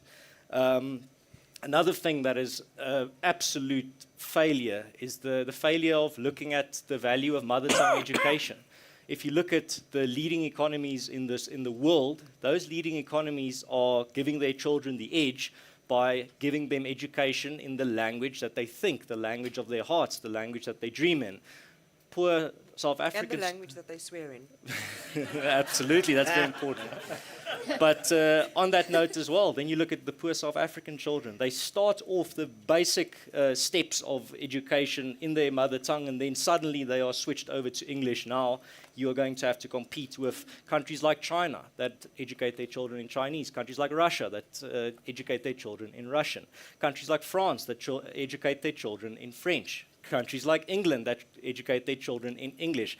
That answers the question why Afrikaners specifically take the issue of Afrikaans education so seriously, because we know every single study shows if your child is educated from grade 1 to grade 12 in their home language, they have an edge over everyone else that has been educated in their second language. That's why we put such an emphasis on not just protecting, but expanding Afrikaans education opportunities for our children. That is a very important point that people need to realize. Another thing that also I think is absolutely crucial is the idea of the opportunities around us in the South African economy. We cannot have the debate be constantly focused on how do we divide a constantly shrinking pie. Many of the presentations today don't mince words about the fact that our economy is shrinking, not growing. The amount of opportunities for growth are declining, not increasing. That means it's a smaller and smaller pie that we are fighting over in regards to how do we divide it. That's not the solution. The solution is to grow those opportunities, grow the economy, and grow that pie, rather than just fighting about how do we redistribute the small pie that's shrinking, that's not creating any new opportunities. Another thing that I also wanted to mention is the fact that when it comes to policies that are not achieving what they achieve. So when it comes to AfriForum and our position on BEE, there's a difference between capitalized BEE and small letter uncapitalized BEE. Black economic empowerment, not the policy, just the idea of empowering people, that's not something that AfriForum is against. That's not something I really know anyone being against. The whole idea of the policy when it comes to capitalized letters, then you have to start looking at what is that policy achieving? What is that policy actually achieving contrasted to what it says it's going to achieve? And that's why when it comes to opposition to these types of policies or critiques of these types of policies, it is critiques based on the fact that you judge a tree by its fruit. Just because a tree claims to be an orange tree or an apple tree, you can't then say, well, the tree says it's this type of tree, the policy says it wants to do this, therefore it's good. But what you have to go look, is it achieving what it's saying it wants to achieve? Is the orange tree actually carrying oranges? Is the apple tree actually carrying apples? Is black economic empowerment actually empowering South Africans? The answer is no at the moment, and that's what needs to change. And the one thing I wanted to end on is a story from my own sphere, the solutions industry with AfriForum and Solidarity. So earlier was mentioned that you protect what you have, or that you can only empower people if you are an apartheid beneficiary or if you are privileged. Well, then I'd like to present to you the story of Soltech. Earlier today there was a presentation by Ms. Moetse about the importance of technical skills, technical colleges, technical high schools. That's why AfriForum and the broader Solidarity movement built Soltech, a technical college, in a time when everyone is obsessed with degrees, and Afrikaners to a large extent were also fooled by that myth that you can only succeed if you have a degree. Well, we're changing that now. We're saying, no, you can be very successful if you're an excellent plumber, excellent electrician, excellent welder. That's why we built Soltech. That's why, and we built Soltech, and here's the thing when it comes to the whole idea of you need a lot of money to make a difference. Like, no, if you look at the idea of Soltech, the philosophy of Soltech is you make big money with small money. And what was that small money? Small money was the Solidarity movement asking its members, are you willing to contribute 10 Rand more this month to the Solidarity Building Fund so that we can build a technical college? That's 10 Rand. You don't have to be an apartheid beneficiary or privileged to give 10 Rand a month. Now, I understand there are even many people in this country that can't spare 10 Rand. That is an absolute tragedy. But there are millions of people in this country that can spare 10 Rand a month towards a project like building a technical college like Soltech. What's 10 Rand today? 10% of a packet of cigarettes. Since I've stopped smoking, I've lost. I'm not monitoring the price of a packet of cigarettes anymore that closely, but it's a small amount of money. It's that concept of small money makes big money when you pool it, and that's the note that I want to end on, is that we need a philosophy of building, not just a philosophy of taking and redistributing, or a philosophy of punishing versus benefiting. It needs to be a philosophy of building, creating, expanding, making better, making more opportunities, not just moving opportunities around. But that's hopefully the debate that started with opportunities like this. Yeah, and thank you so much to all of you. Actually, I think you've given us a beautiful platform of which we can either dive or we can kind of, work together on. Just want to clarify, my role is just the conductor. If you hear things that you would like to challenge because you know the subject better than I do, I've done my prep, but you know it better than I do, then just indicate to me and we'll come back. Some might argue, Ernst, it's not a choice between those two. It's not an either or, but it is how each of those have to complement each other. Because the reality of what we heard from our presentations earlier is it's not the black industrialists who've made billions of rands who are not sharing with the rest of South African society that is the problem, or that in fact, let me not quote people out of turn, is to say that, and this is related to, stop saying that BEE is for politically connected black people. They're a broad-based empowerment trust. That's where the bulk of the money is going. And when it does work, as we've heard this morning, it can work really, really well. The problem is this perennial one that South Africa faces of having a good architecture of legislation, but a very poor record of implementing what's good, and unscrupulous, opportunistic people taking advantage and doing these horrible things like fronting. Hanki, let's go back to you then. So the argument is that a trust is a useful vehicle to use because it's flexible, it can cater for broad-based empowerment such as young people, the disabled, and we got a really good description of some of those projects earlier this morning. But in your view, and I'm sensing it isn't, if it isn't, tell us why specifically. Yes, thanks very much, Iman. Maybe let me firstly congratulate the founders of Soltech. And on a lighter note, I think you must expect black people to come and march there wanting to be admitted. Just give the coordinates. Just give the coordinates. Google Maps exists. I think first start off with asking for a tour. I mean, they will be very open to show anyone what's been built and show tell you the whole story. So I think the first step is send an email and ask, can I come see what you're doing there? Okay, our first point of agreement this morning. I love it. We're making progress. Go ahead, Kaki. Yeah, so we don't have a problem with trust necessarily. There are different types of trust. There are trusts that are fronting, and we've got a challenge with evergreen trusts, and that claims to be ownership It's fine, they can be CSI and anything else, but there shouldn't be ownership. Because remember, owners, and an ownership is very important, and owners are basically running the company. The owners determine who becomes the CEO. And once you've determined who becomes the CEO, you'll be able to determine who benefits from procurement and the entire value chain. But some of these trusts, because they are even, the trustees are even appointed by the very same companies. So when from a power dynamics point of view, when they are on the table discussing, they're not going to raise contentious issues, because you know if you raise the contentious issues as trustee, they just remove you and put someone else, because the queue of black people is too long. They'll just get another person and replace you with. But if you have a strategic partners, they will be able to raise these contentious issues in the board.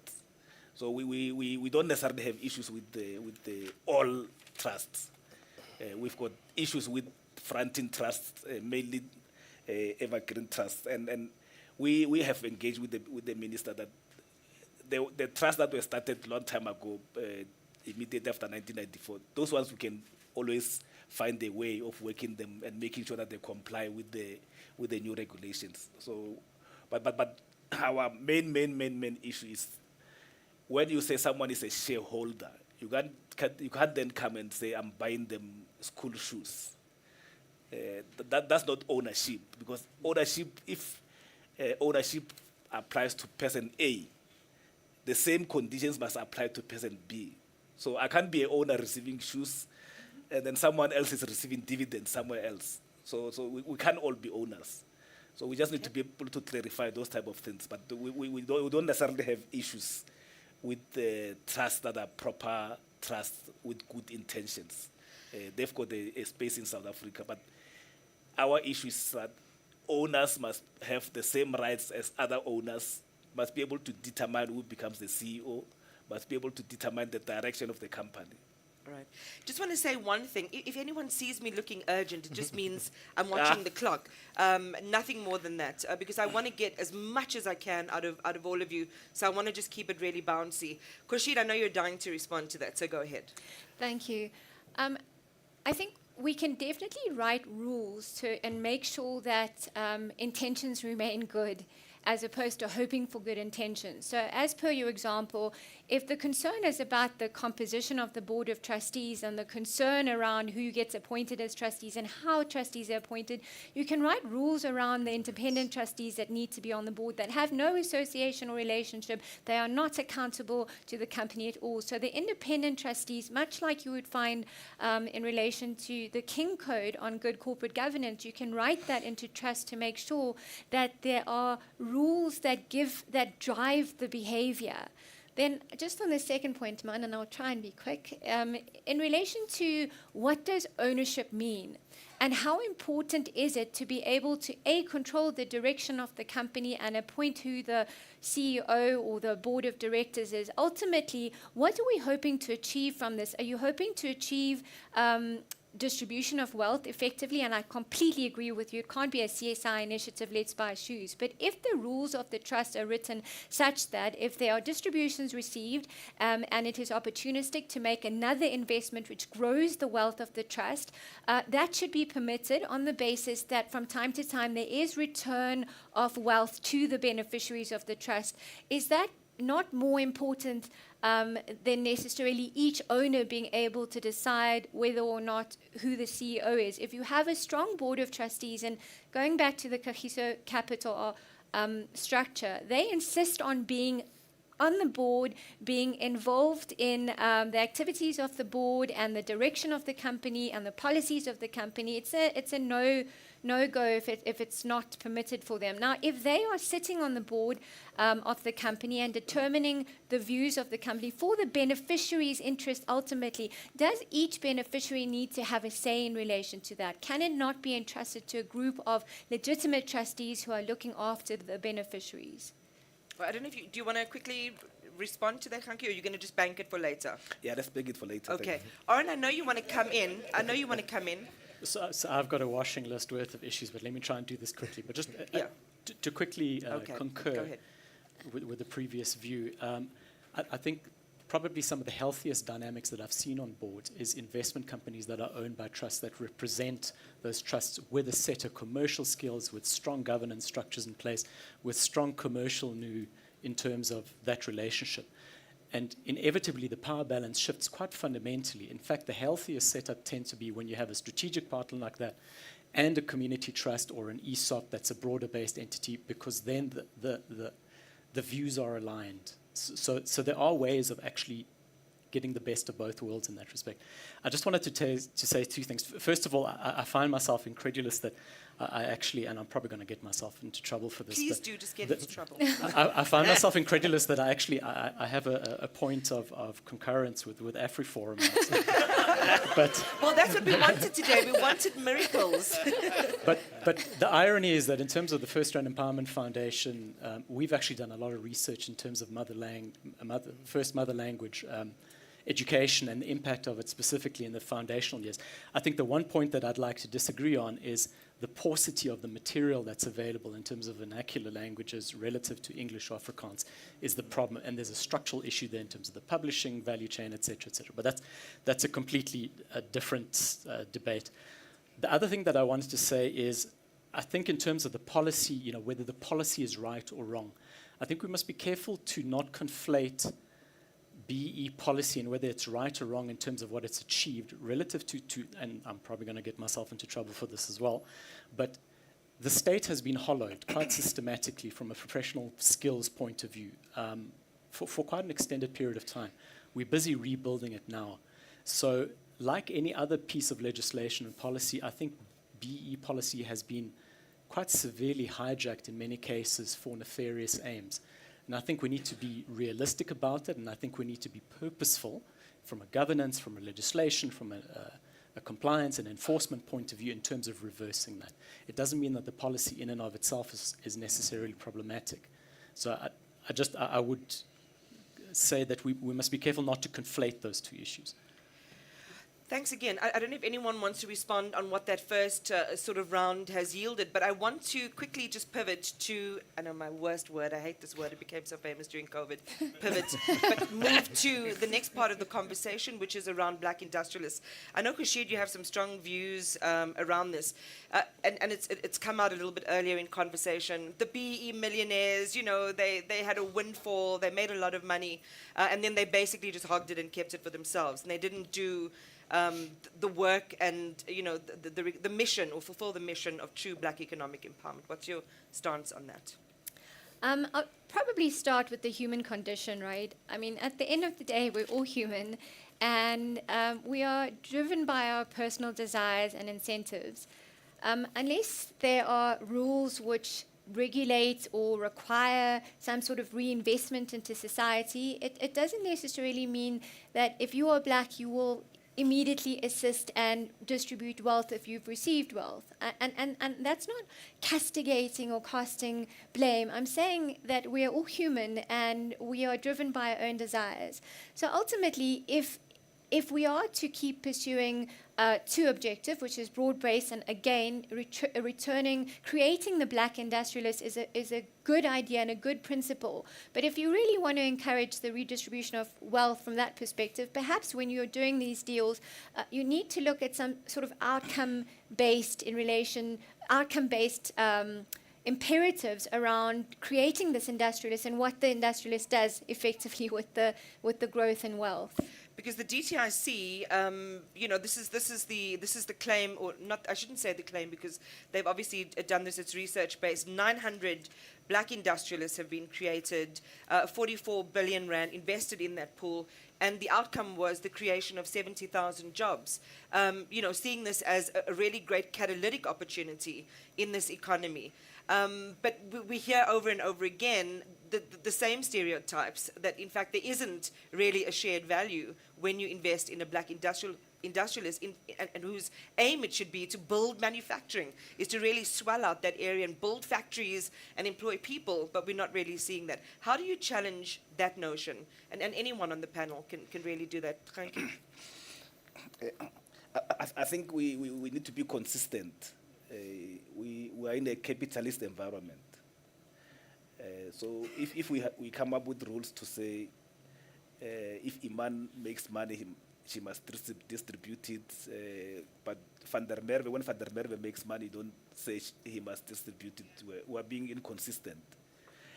And I think it's because of the media. The media has focused us on what they call the usual suspects, who are less than 5% of the economy.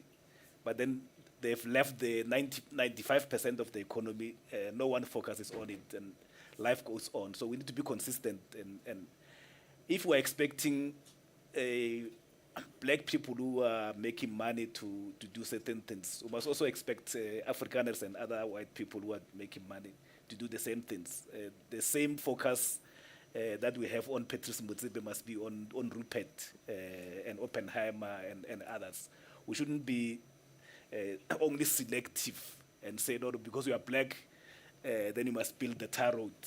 But if you are Afrikaner, you are not supposed to build it. So we need to be consistent. I think it's very, very important that because we're in a capitalist environment, the rules must be the same. There are always going to be, from a human being point of view, there are always going to be white and black people who want to contribute to the economy and the society, and there are others who are not going to do it, and that's how it is all over the world. So we shouldn't then develop or devise certain rules that are only applicable to black people. So should we stop asking the question of whether the black industrialist has played a role in closing the economic gap in the South African economy? No, we should, but remember, all these black industrialists, they're creating jobs. Those who are successful, I know you'll know in business, other businesses will succeed, others won't succeed, and that cuts across all the color lines. But that should be a given to say you are creating jobs. But we shouldn't then come with other additional requirements that no, because you are black, then you must do 1, 2, 3, 4, 5. I think that would be unfair. And a question, Owen wants to come in. Ernst, I don't know if you want to kick off anything. Sure, I just want to add a comment there. I think, again, this goes back to my previous point that the debate is shifting again to redistributing a shrinking pool of resources. The debate should be growing that. The debate should be, when you look at these logos that in the previous presentations, the logos of all these companies, these are old companies. These are companies that I've known since I was a child. You have to be driving the point that there needs to be new companies being listed, founded, started from the beginning. And those companies need to be invested in. They need to be given a chance. But at the same time, the debate is currently just looking at the same handful of people or companies and saying, well, they need to be subdivided in this way or redistributed in this way. The debate needs to be, where are the new companies? Where are the new opportunities? And that's why the focus needs to go away from simply looking at redistribution, but also growth and expansion and new faces on the block that need to be helped to actually get to that point. So do you think we're stuck in a sort of a hyper loop? Because what you're saying is it does circle back to the legislation. We have a big problem in this country. The majority of black people do not have access to economic opportunities. When you're saying let's create new businesses, let's grow that pie, you're going back to the fundamental, the causation problem, yes, which has rules and regulations attached to it, to make sure that inclusivity is there from the ground floor. Just maybe. So how do you get over that Absolutely. problem? Just want to use some examples because I think this will clarify the point. Some of the companies here that are on the screen, almost on every second slide. Some of them, for example, like Santam, Sanlam, these were founded in the 1920s. Let's look at another one, Absa. That was Volkswagen. These are legacy companies. Yeah, these are companies that are in a few, very close to getting 100 years. Some of them are 100 years old. There needs to be new faces on the block, and we need to be looking into how do we achieve that. And how do you achieve that? Well, I refuse to believe that there aren't success stories out there that have come to the fore in the past 30 years. I mean, Capitec is one example of a new bank that has emerged in the last 30 years. But go look at the success stories and do a proper study on how did they achieve that? How did they break into this close-knit club? How did they break into this club of just usual suspects, this club of just regular familiar faces? And then you make your strategy, now let's follow that recipe and make more of those. That's what if you said earlier, use the idea of homework. I want to give people a little bit of homework to go look up the Help Mekaar movement that was started in the 1920s, the Help Each Other movement that the Afrikaners did to to break the shackles of poverty that came all the way from the Anglo-Boer War, from the scorched earth policies.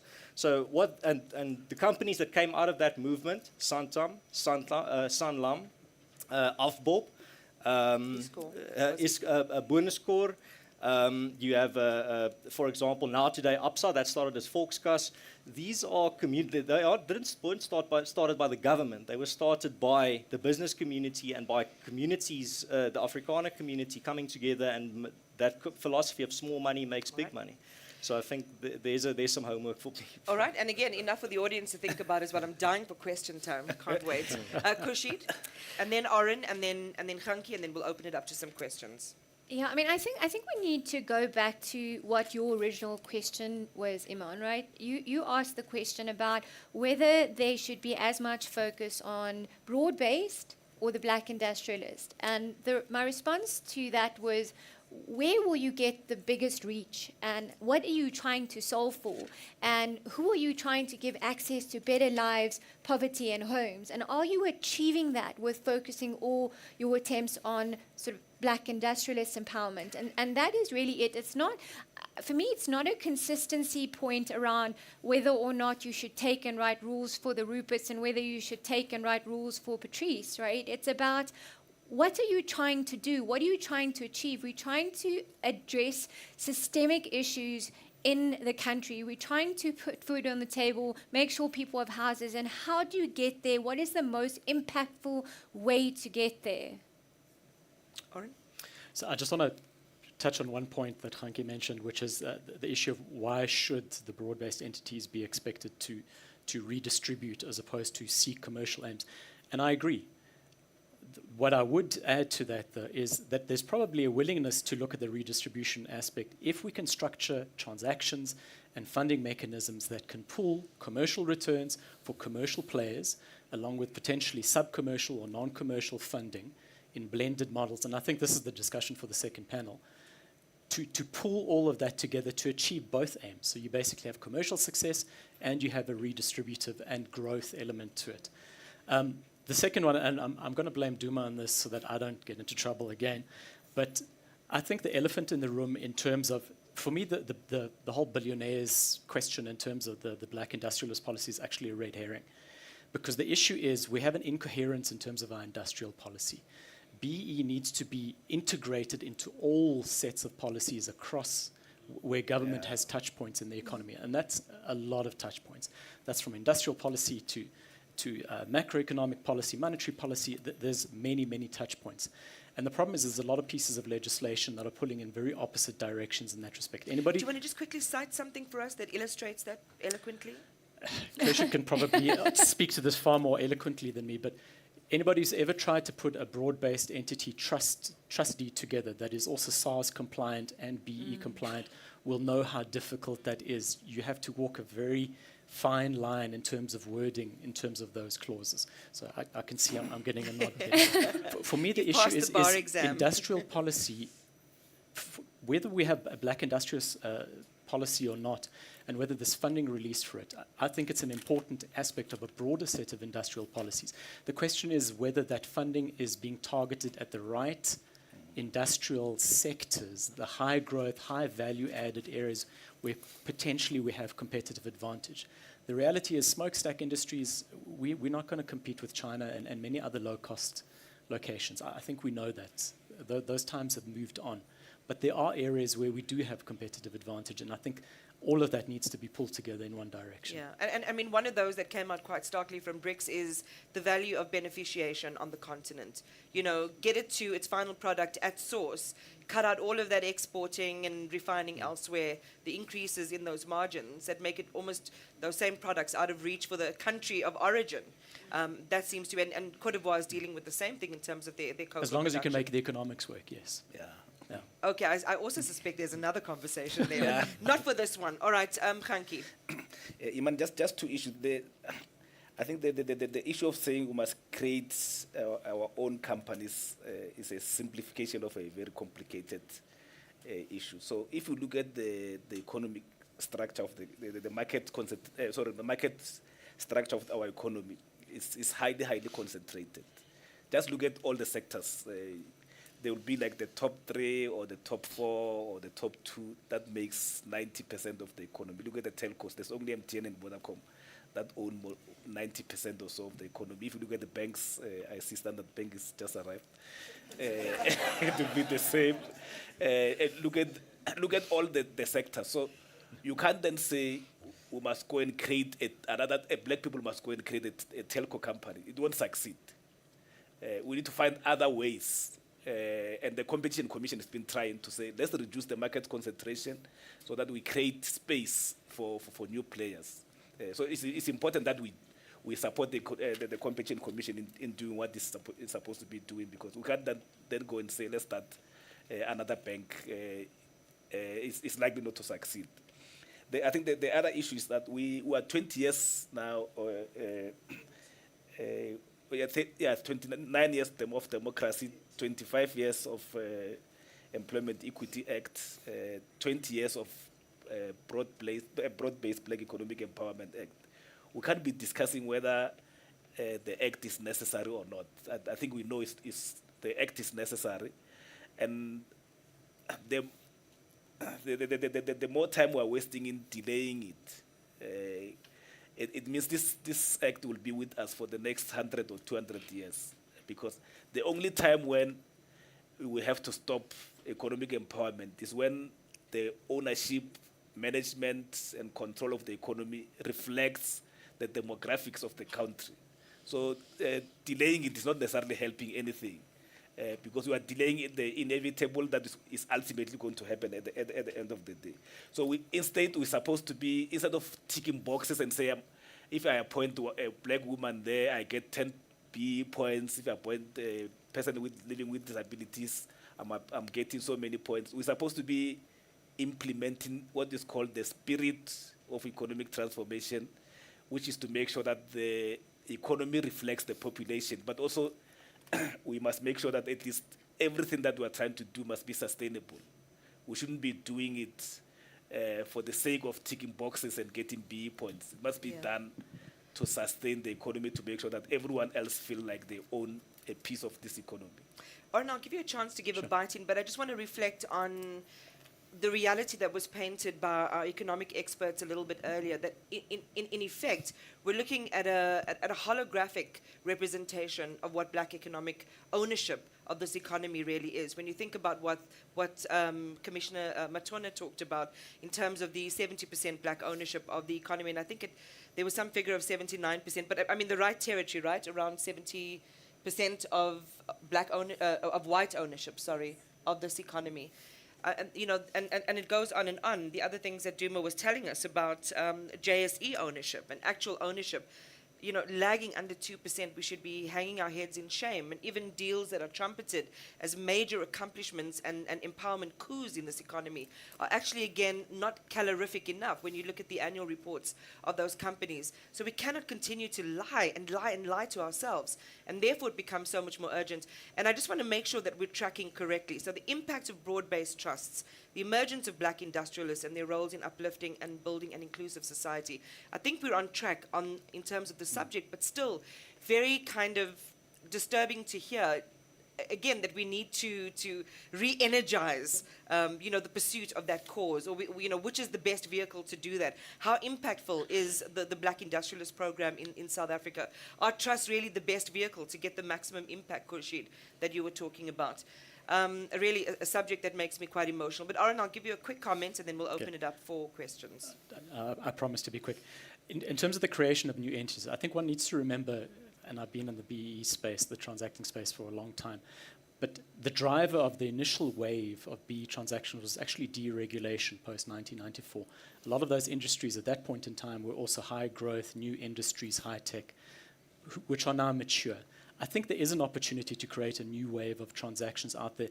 First of all, there's the secondary market, yes, that's another discussion. But the other one is there's an enormous amount of talent on the ground in terms of startups, in terms of high-tech businesses, black-owned.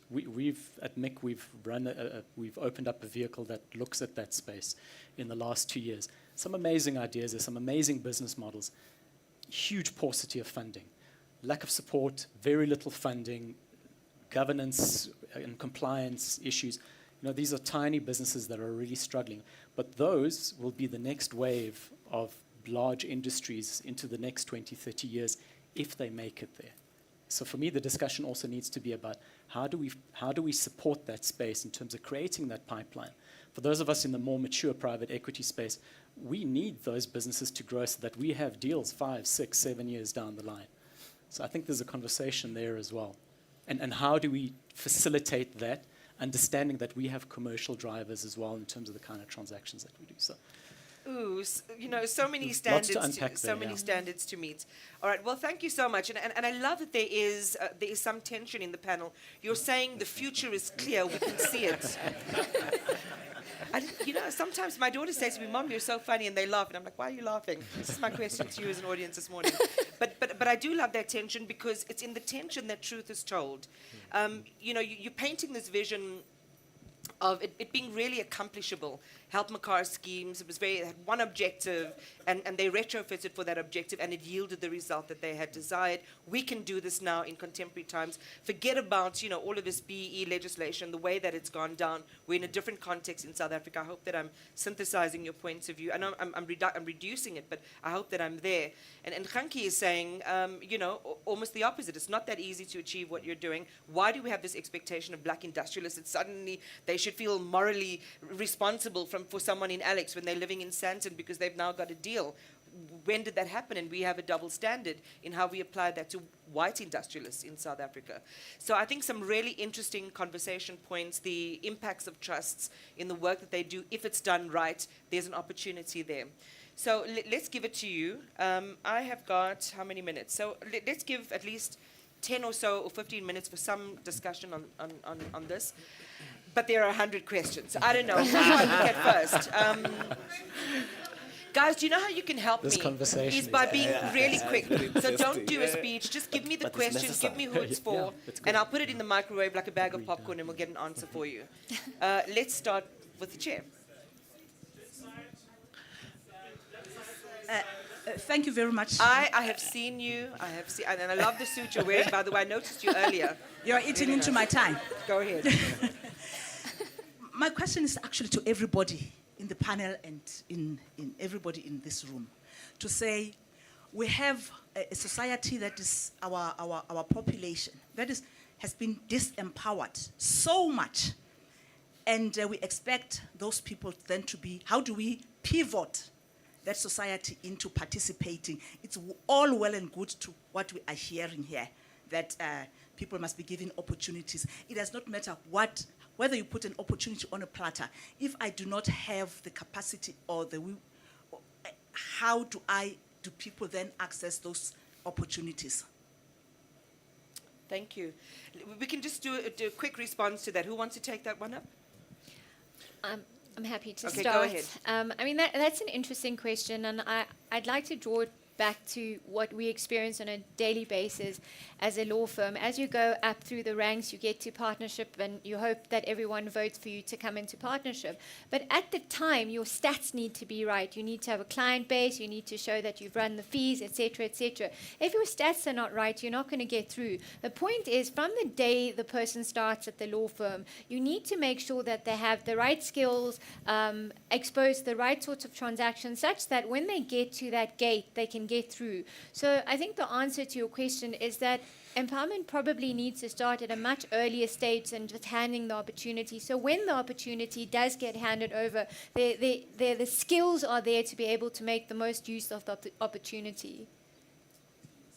All right, let's take a question over there. We'll just have one response each per question, so we get through as many. Thank you so much. I'm here. Thank you so much for the conversation. I think it's been very educational. I think I want to comment really around the issue on economic transformation.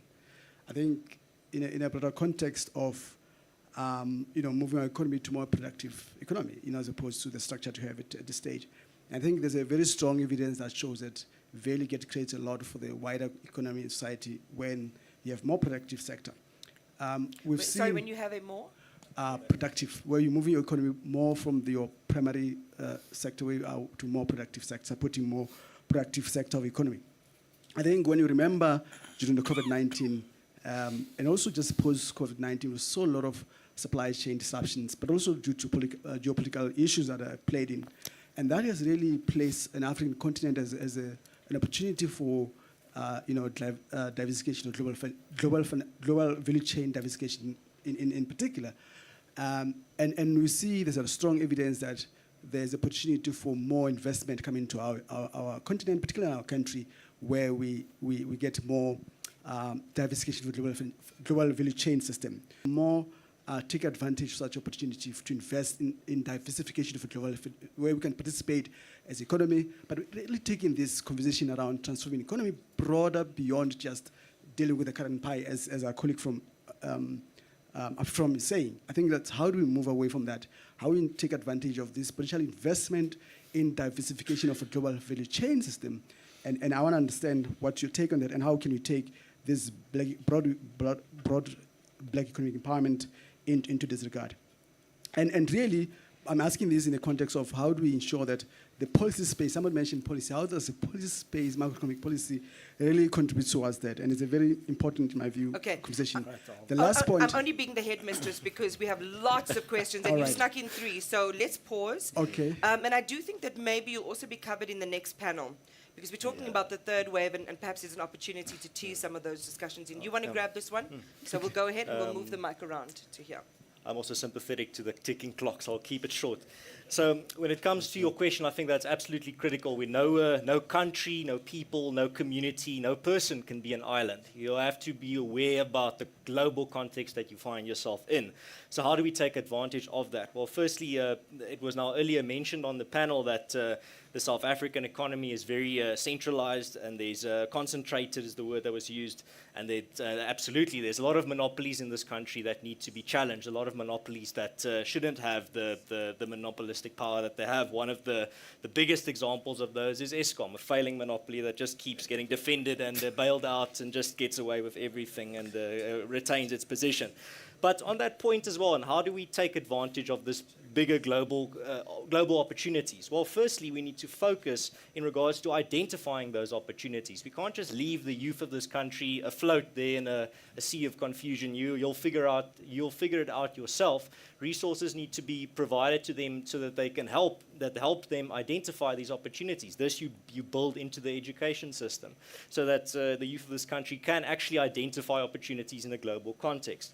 Another way that you do that is, for example, by you can do this on a global or on a local level, is you give the youth and any job seekers or potential job creators the tools and insight and education they need to be able to enter certain industries. And I want to end off my answer there with an example. So earlier we talked about the concentration of the South African economy, and here's why history is so important. So in the early 1900s, after the Anglo-Boer War, Afrikaners controlled 1% of industry in South Africa. Sounds very familiar.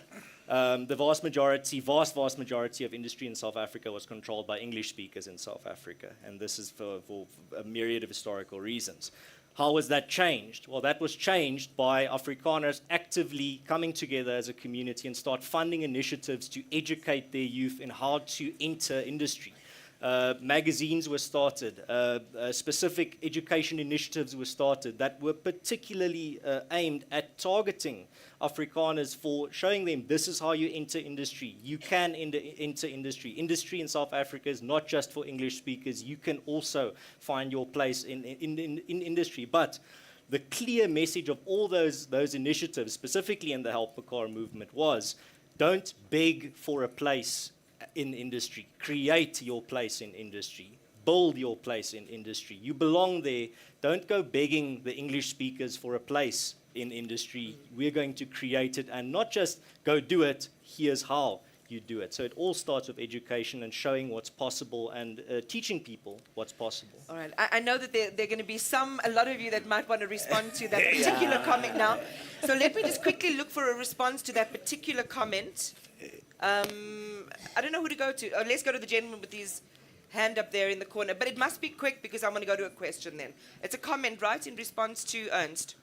No, it's a comment and a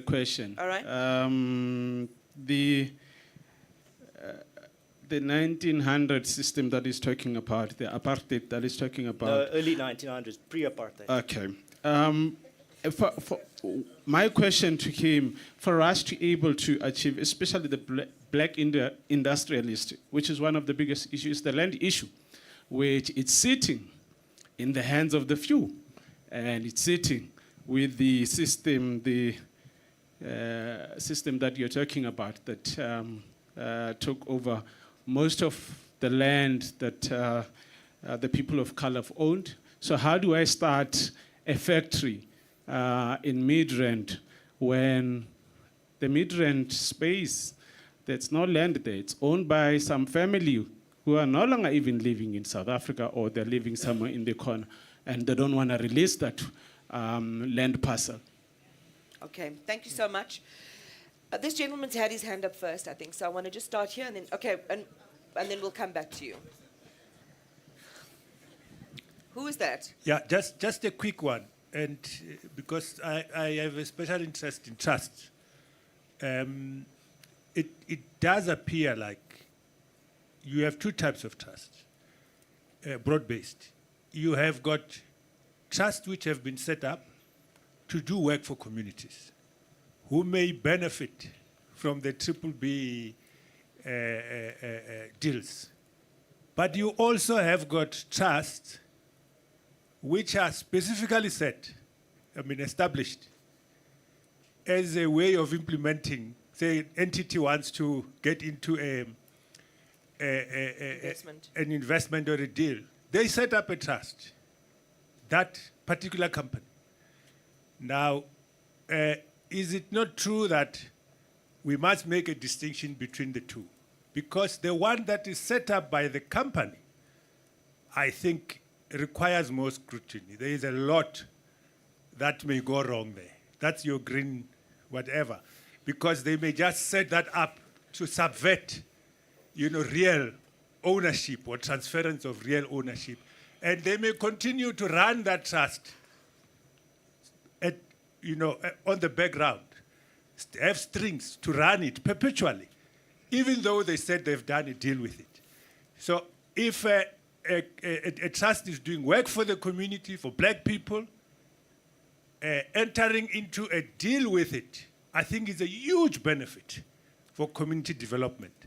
But if a company just wants to set it up, it might still run it, and you may have those problems of trying to subvert real ownership. Is that not? I mean, it sounds more like a comment, but I don't know if anyone wants to quickly respond to that, or are we happy that it rests as a comment? No, I concur with that point, but I would like to hear my panelist's response to the distinguishing of the two types of trust, because I think that's the fundamental question. Yes, I think the thing is I've been trying to avoid to speak about the Brutto bond and other things. But, I think I keep on being tempted, because I think it's unfair to give an example of how Sanlams and others were formed without giving a proper context. That in that formation of those companies, blacks were by legislation excluded from participation. So I don't think it's a good example, because in this context of democracy, we are trying to make sure that the economy is owned by all who live here, not only by a certain group. So I think that's it's an unfair. I agree with you. I think those trusts need to be looked differently, because some of these trusts are formed specifically to front. And when we try to look deeply into this trust and say, but is the economic value ever going to be transferred? You find that there's no intention of transferring it. If there's a fight in that trust, they just close the trust and start another one somewhere else, and then the BEE people are left with nothing. And it has happened many times where we deal on a daily basis where people come to us and say, I had an agreement with the white partner, now it's not working, and I'm left with nothing. So I think we need to scrutinize all the trusts. But I think, again, some of these trusts are not necessarily supposed to be classified as ownership. They're supposed to be classified as CSI, because that's what they're doing. But I think, again, I think that's a long discussion that we need to have at some stage. Yeah, and I'll possibly come back to the DTIC and this provision around genuine black ownership. In fact, I have it in front of me now. Minister Ibrahim Patel putting to rest this dispute around BE, the status of broad-based schemes and trusts, and there was a notice that was gazetted that they do qualify to be scored as genuine black ownership. So how does that impact with what you were saying, where you're not getting a share certificate? Then you can't really be empowered. And that's where there is that failure. I'll leave it hanging in the air, save it for your wrap-up comments. So to be fair, right, that gentleman, and then there was, and then that gentleman there with the jacket. We did have a lady. We did have a lady. Listen, so speaking, hold on, guys. At this time they feel. Hold on, guys. So if we're just looking at the lenses, I'm not looking at, I'm just looking at who was first in the line. So if the ladies didn't put their hands up first, I can't do anything about that. But I will give an allowance. Okay, so where is there, all right, so the one with the red dress then and the beads on her forehead, that will be, and that gentleman. So those are my final two. Go ahead. And then it also means that each row got two. Guys, don't let me do this. I can't be auditing the panel. I think we're good. I think we're good. Go ahead. Thank you so much. So I work for a trust based in Diepsloot, and we've been doing our work for, I guess, the past 10 years. And I think when we focus on black industrialists, we're really looking right at the end at elitist, a very small, minute group of people, which continues to perpetuate this culture that we're trying to walk away from. So when we look at the pipeline of enterprise development, it's so difficult for us to even distinguish the difference between self-employment and entrepreneurship. And we're not even looking at the problem in that sense. People are just able to sustain themselves. They're not looking at the bigger picture. How am I empowering beyond just feeding myself and my family? So I would like for us to try and think about how the grassroots level becomes integrated into this conversation, because industrialism is right at the end of this entire pipeline. Thank you. Any takers for that on our panel? Yeah, I think just a quick one. I think the fact that we were focusing on black industrialists and ownership does not necessarily mean we're discarding the other elements. Remember, the broad-based black economic empowerment and the codes, they've got different elements. There's a skills development, employment equity, CSI, and all those type of things. So maybe the focus has been on ownership, but it does not necessarily mean we're discarding those elements. They are there in law, and then they have to be implemented. So it may not have been the focus of the discussion, but it doesn't mean that they are not being focused on. So the dealing with the enterprise development and all other things that are there is part of the broad-based, hence it's called broad-based black economic empowerment instead of just BEE, as we have known for some times. All right, Oren, quick grab, yeah. With respect to that, I think it's important not to think of the two as being mutually exclusive. The one deals with the growth of the broader economy, and the requirement is still there, and we see it very much at FREF in terms of the communities that we serve. The need on the ground is dire. You need to do both at the same time. I think that's, for me, the answer. Thanks, Oren. All right, so the question there, let me just quickly look at who had their hands up. Just... All right, so I'll take the sister at the back there then. Oh, no, it's not you. I'm trying to get my gender balance right, guys. Otherwise, I won't leave this auditorium alive. Okay. All right, so go ahead and I'll pick another final comment. So, Mr. Beti, I think you made the introduction. Sadiq Shah from Nedbank Corporate Finance. I think, Mr. Beti, you started talking about an and. It's not an either or. So I'm going to latch onto that because I think the last comment from the question that preceded me has also got that theme of inclusivity. There should be diversity, empowerment, and inclusion. And I think the opening comments, I think from our host, Mr. Nsalaba, also spoke about the lenses that we should be viewing these things from. And there was a comment I wanted to make that I do believe a sustainable future in black economic empowerment in this country has an element of black industrialists. It's got an element of kagiso trust, community trust that are channeled in the right way, not the villainous fronting trust. It's got an element of community trusts that are neighboring a particular operation. It's got an element of the staff, the people that are actually delivering that value. And with that sort of tee up, the question, or what I find is very difficult to reconcile is, for instance, in the previous speaker's concept of voodoo accounting, is we vilify indirect empowerment. So everyone in this room that has got a pension fund, we are very fortunate that we contribute monthly from our savings into pension funds. But we vilify the company's recognition of our stake in those companies, but we champion a transformation super fund that could not, that I have question marks about the capacity and ability for them to meaningfully manage those funds in a meaningful way. So I think we just got to find an and culture. I think, can we find the solutions that are inclusive, and it's not industrialists versus trusts versus institutionalized investors through our collective savings. So that's the challenge I want to sort of put out there. Thank you for that. Listen, I'm going to issue an apology. We do have a hard stop, so as much as I would love to indulge more questions, we really can't. What I will say is I think largely we've stayed faithful to our topic, to the point of the conversation being narrow. These were the guardrails that were set. This discussion has a very wide architecture, and hopefully our hosts are taking notes about what to do next time we do this, what other subjects we can include, because it is a minefield, and in the same way that we need to harmonize our laws is the same ways that we also need to begin to harmonize these conversations. They're not singularities. They really do speak to each other. So I really apologize if I didn't see your hand. Don't blame the hosts. Don't blame me. Just blame the clock. It's inanimate. Final closing comments in 30 seconds, each of you, and I'm trusting you to do the best that you possibly can, given that I know you didn't get to say a lot of the things that you wanted to say.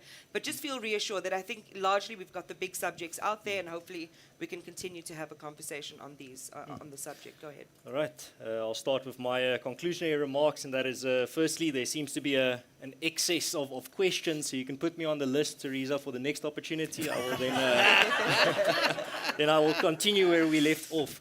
But in closing, very short, I think firstly, these types of opportunities, robust conversations, they need to be open. There needs to be a diverse list of shareholders and people from different backgrounds, different lenses that bring their perspectives to these conversations. Because in the end, if you only ask one group or one echo chamber, they will only give you the one answer, and then another group will give you another answer. But if you don't bring those two together, we're going nowhere. So that's why I think these opportunities are very valuable. And then lastly, I think if there's anything that I would like people to take away from today's conversations, and that it is to not just reflect on what was said today, but to reflect critically. Don't just in the sense of looking in the mirror and liking what you see, look in the mirror and really think, but what can be better, what can be improved, and where are the flaws, where are the failings, and confront those failings and flaws. I think that's the only way to move forward, is to engage critically with these types of subjects, even if it might be uncomfortable. But thank you very much for the opportunity, and I look forward to more conversations like this in the future. Thank you, Ernst. Khushit. Thank you. Just from me, I think the fundamental question is how to return value to the most constituents that you can, and there are various ways to do it. I'd just like to end with a slightly different point, which is there isn't really a mechanism for value protection in relation to the acquisition of shares. As I think Kholo mentioned, you ride the wave. You might be at the peak of the share price, but you can't sell the shares and you can't return value. You also can't hedge the risk. You can't protect against volatility of the shares because most PE schemes don't allow you to do it. It's seen as disposing of the shares, even though it's not technically when you do a hedge or collar properly. So my first point is perhaps this needs to be reconsidered to allow participants who you are trying to return value to protect their value. The second thing I think is we probably need to look at amendments to the tax legislation, including some other legislation. There's currently bills proposed which are going to be massively and I think inadvertently detrimental to BE deals and BE participants. So there's quite a few things I think we need to look at in order to protect value. Thanks, Khushit. Thank you. I'm glad I'm not the one that made the SARS comment. So. but absolutely agree. First of all, I'd just like to say I've actually really enjoyed the diversity of views in terms of this panel. It's really, this has been a novel experience in that respect, so it's positive. I'd like to my take is, I think there's a space for broad-based foundations and trusts. We've done very good work. I think we can rest on our laurels and forge the next set of policies and implementation of BEE out there. In the same vein, there's also space for black industrialist policy, direct ownership, and a whole spectrum of other potential transactions. I think that the conversation needs to focus on how do we grow this economy, how do we then spread that economic value to a broader set of people so that everybody's lifting up. And I think and we need to have a practical, a pragmatic discussion around that. Thanks, Aaron. Thank you. You get the last word. Yeah, thank you. And thank you very much, Teresa and Caruso, for inviting us to this robust discussion. and I think it's important to have this type of discussions. And I agree with Ernst that they must be open to more people so that we don't talk only amongst the people you agree with. Are you going to go visit them? Because you said just email. In fact, you don't need to email. He's right here. Make a date. Are you going to go? Come ask me for my, come ask me for my card. I'll give it to you. Yeah, we do engage with everyone in South Africa. Yeah, and I think it's I agree. It's not a neither. So it's not an either or. This can work together as long as we make sure that the issue of fronting is dealt with, and it's dealt with decisively. We've raised our concerns with Minister Patel on that note that he wrote. So it's still under discussion because we're not happy with some of the elements that he is trying to promote. And I suspect some people who are involved in that have lobbied him very, very hard. And lastly, I just want to make an appeal or a plea to especially the black people, minority, blacks, Indians, and coloreds. It's important that we need to be involved in discussions on legislations. When these legislations are discussed either by the public or in parliament, it's extremely, extremely important because the mistake we've made in 1994, after voting, we said, no, we've voted our people, they understand our issues. And we've basically outsourced everything else, the thinking and everything else to them, forgetting that some of them got there because they were doing Viva, not necessarily that they were the smartest. So I think There's a quote. we made that mistake. All right. So it's important that now we need to come back and say, let's be involved when these legislations are enacted, rather than complain when the legislation is already there, because to change a legislation takes long. The only legislation that was changed, I think within 6 months, was killing the scorpions. Every other legislation takes like 10 years. We've been discussing the public procurement bill forever. So let's stop saying someone else will do this on our behalf. Let's learn from the Afri-Forums. They are the minority, but they behave like the majority. We are the majority, but we behave like minority. We're minority in everything. Culture, we're minority. Economy, we're minority. As I always say, even at the workplace, we can't, because you are minority in terms of power, you can't even change the aircon when it's too cold. Okay, but thanks for the opportunity. I think our panel deserves a round of applause. So I know that we are the only thing standing between everyone and lunch, but I'll let Sanjay do the honors. Again, thank you to each of you. It was I was unfairly given the hardest, I think, panel of the day. But I hope that I acquitted myself well in at least managing the subject and getting all of us to understand. So from my side, thank you for having me. I don't know if you're going to have me again, but I really hope you do. Thanks, everyone. Thank you. Thanks, everybody. We're going to go down to the first floor for lunch, 40 minutes. So if you can be back here by 20 past, if I can ask the panelists in the next session to be back here by quarter past so we can mic you up. Lunch on the first floor. Just keep your mic on. Ernest, thank you. Okay, no, thank you very much. It was lovely to be on the panel with you.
chance to find it. We could never be in hiding. We are a flame meant to be lit. Look at the way that we shine when we're together, you and I. So bright, so bright, so bright. We belong to the sky, to the sky.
Yes.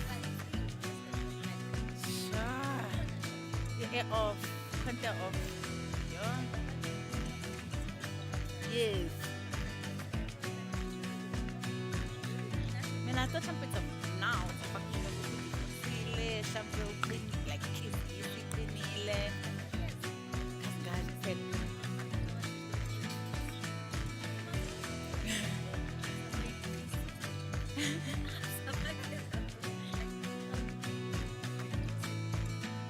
post another punta kwa one of my WhatsApp stories akakhuluma.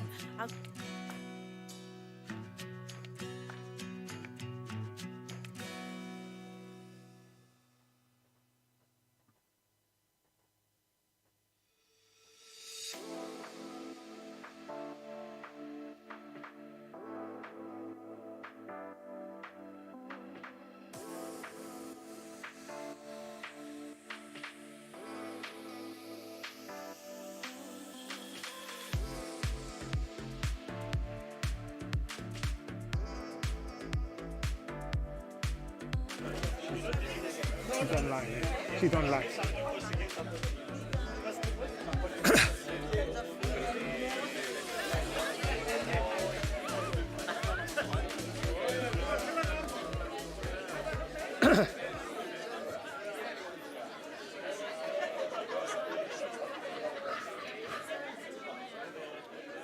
If I can, hello. If I can please ask everybody to take their seats.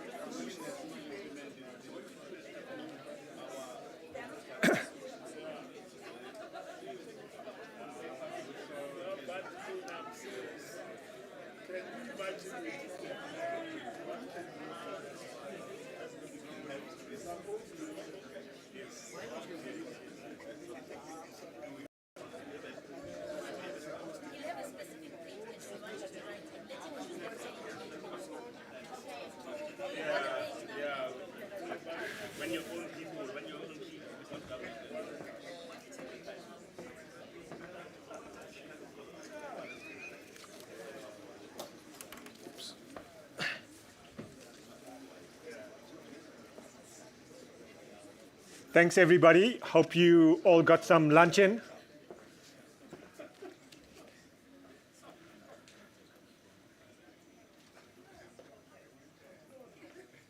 I just want to thank the panelists from our last session. Some of them are still in the room.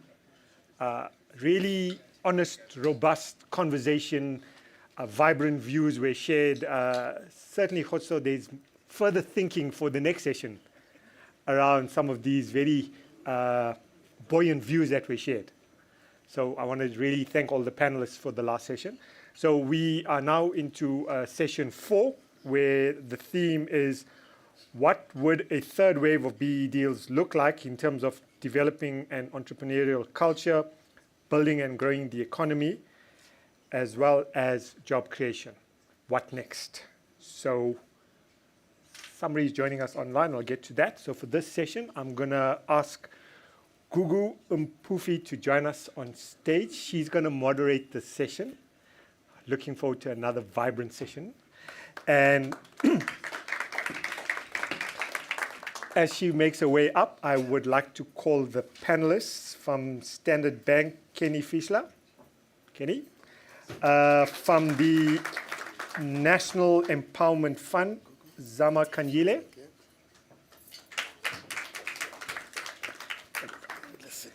And with the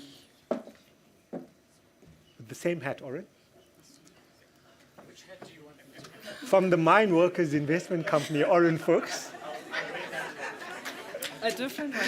And joining us online is the chairperson of IDF Capital, Polo Leteka.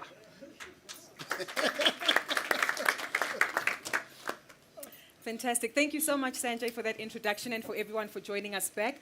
Glad to see that you all made it back after lunch, because that certainly means that the start to this morning's conversation was that vibrant that you all decided that we do need to continue in terms of crafting a journey forward. So thank you to each and every one of you for making your way back into the venue to participate. Just one rule. We know that it's after lunch. Typically they say, mag is voor, och is toe. That's not going to happen this time around.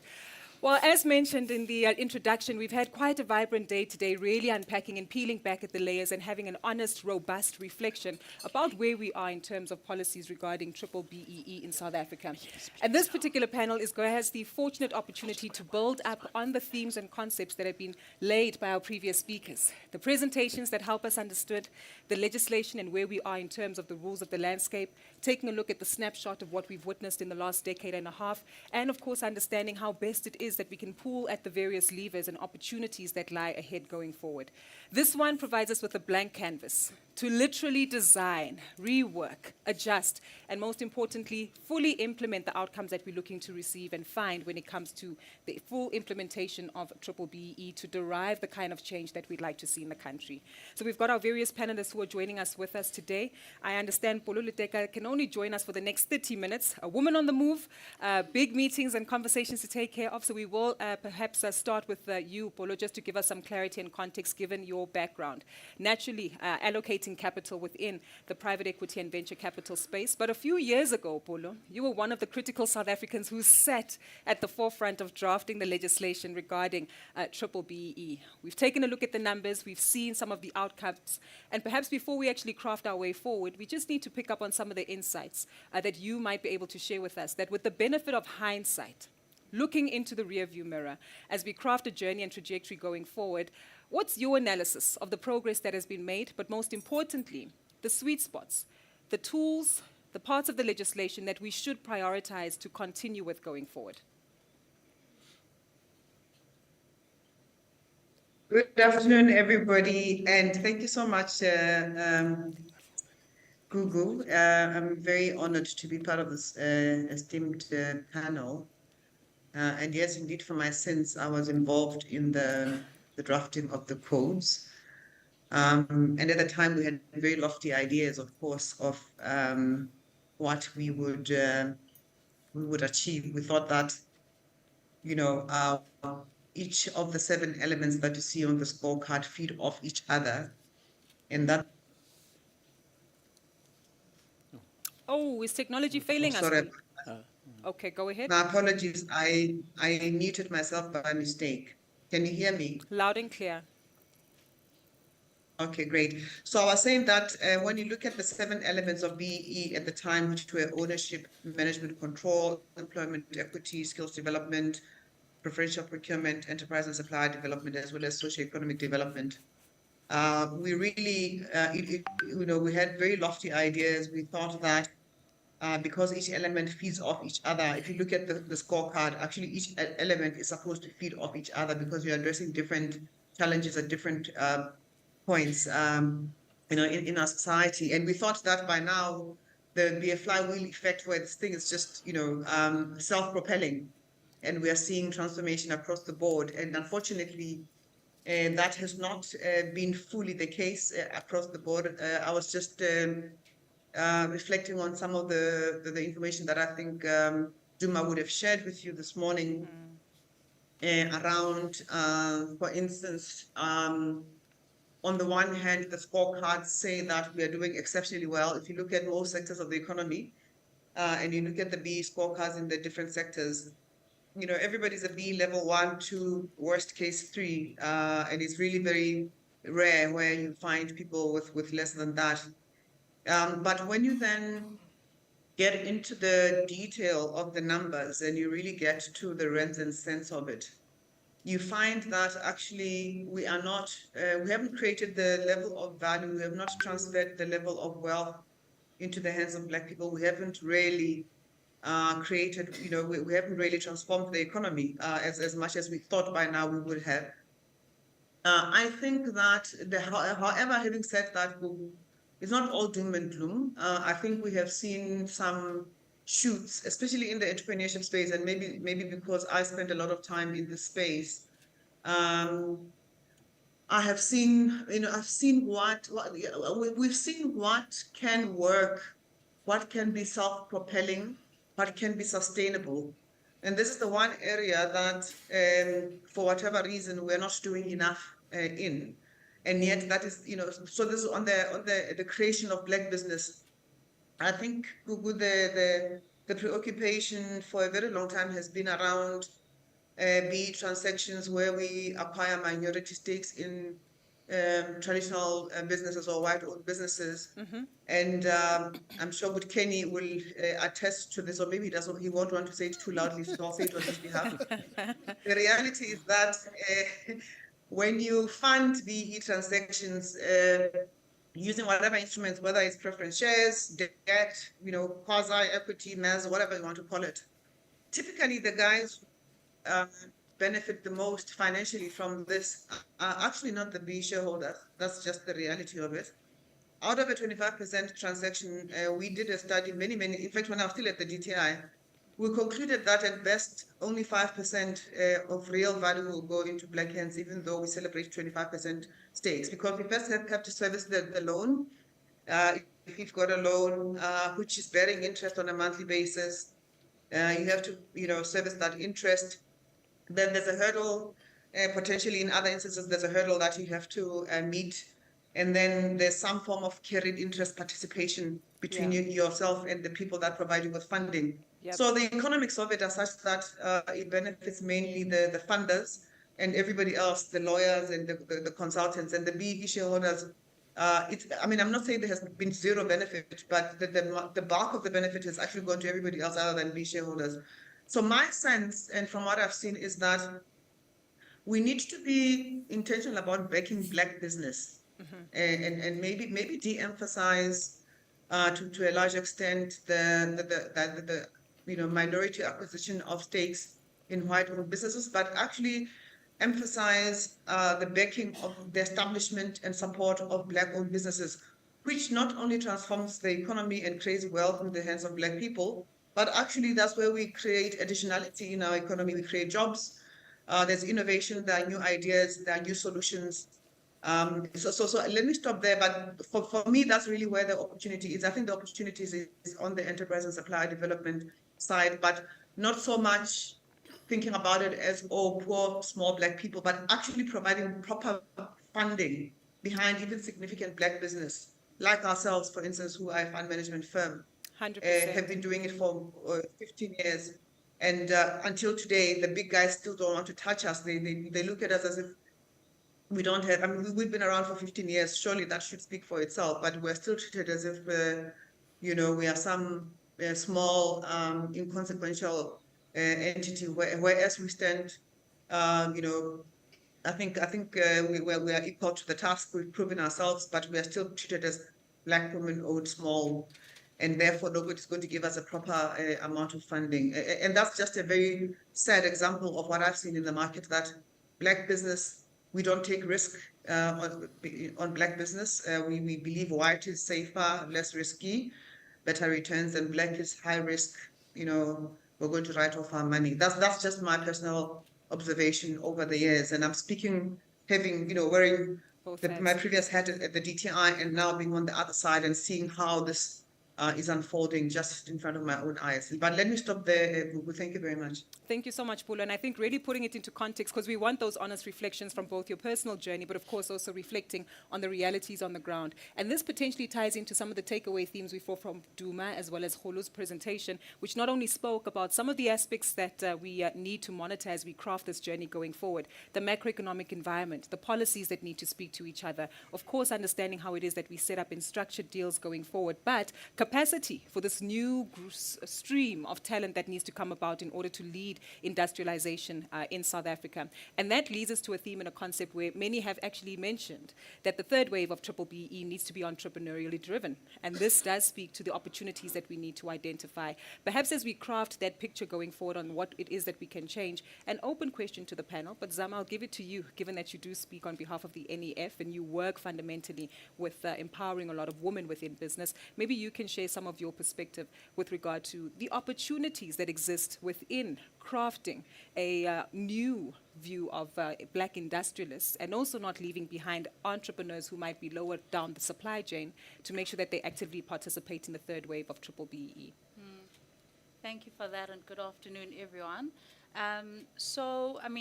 Our starting point has to first look back in terms of some of the lessons we've learned in terms of what the first and second wave of BE represented, and some of the lessons learned in our portfolio.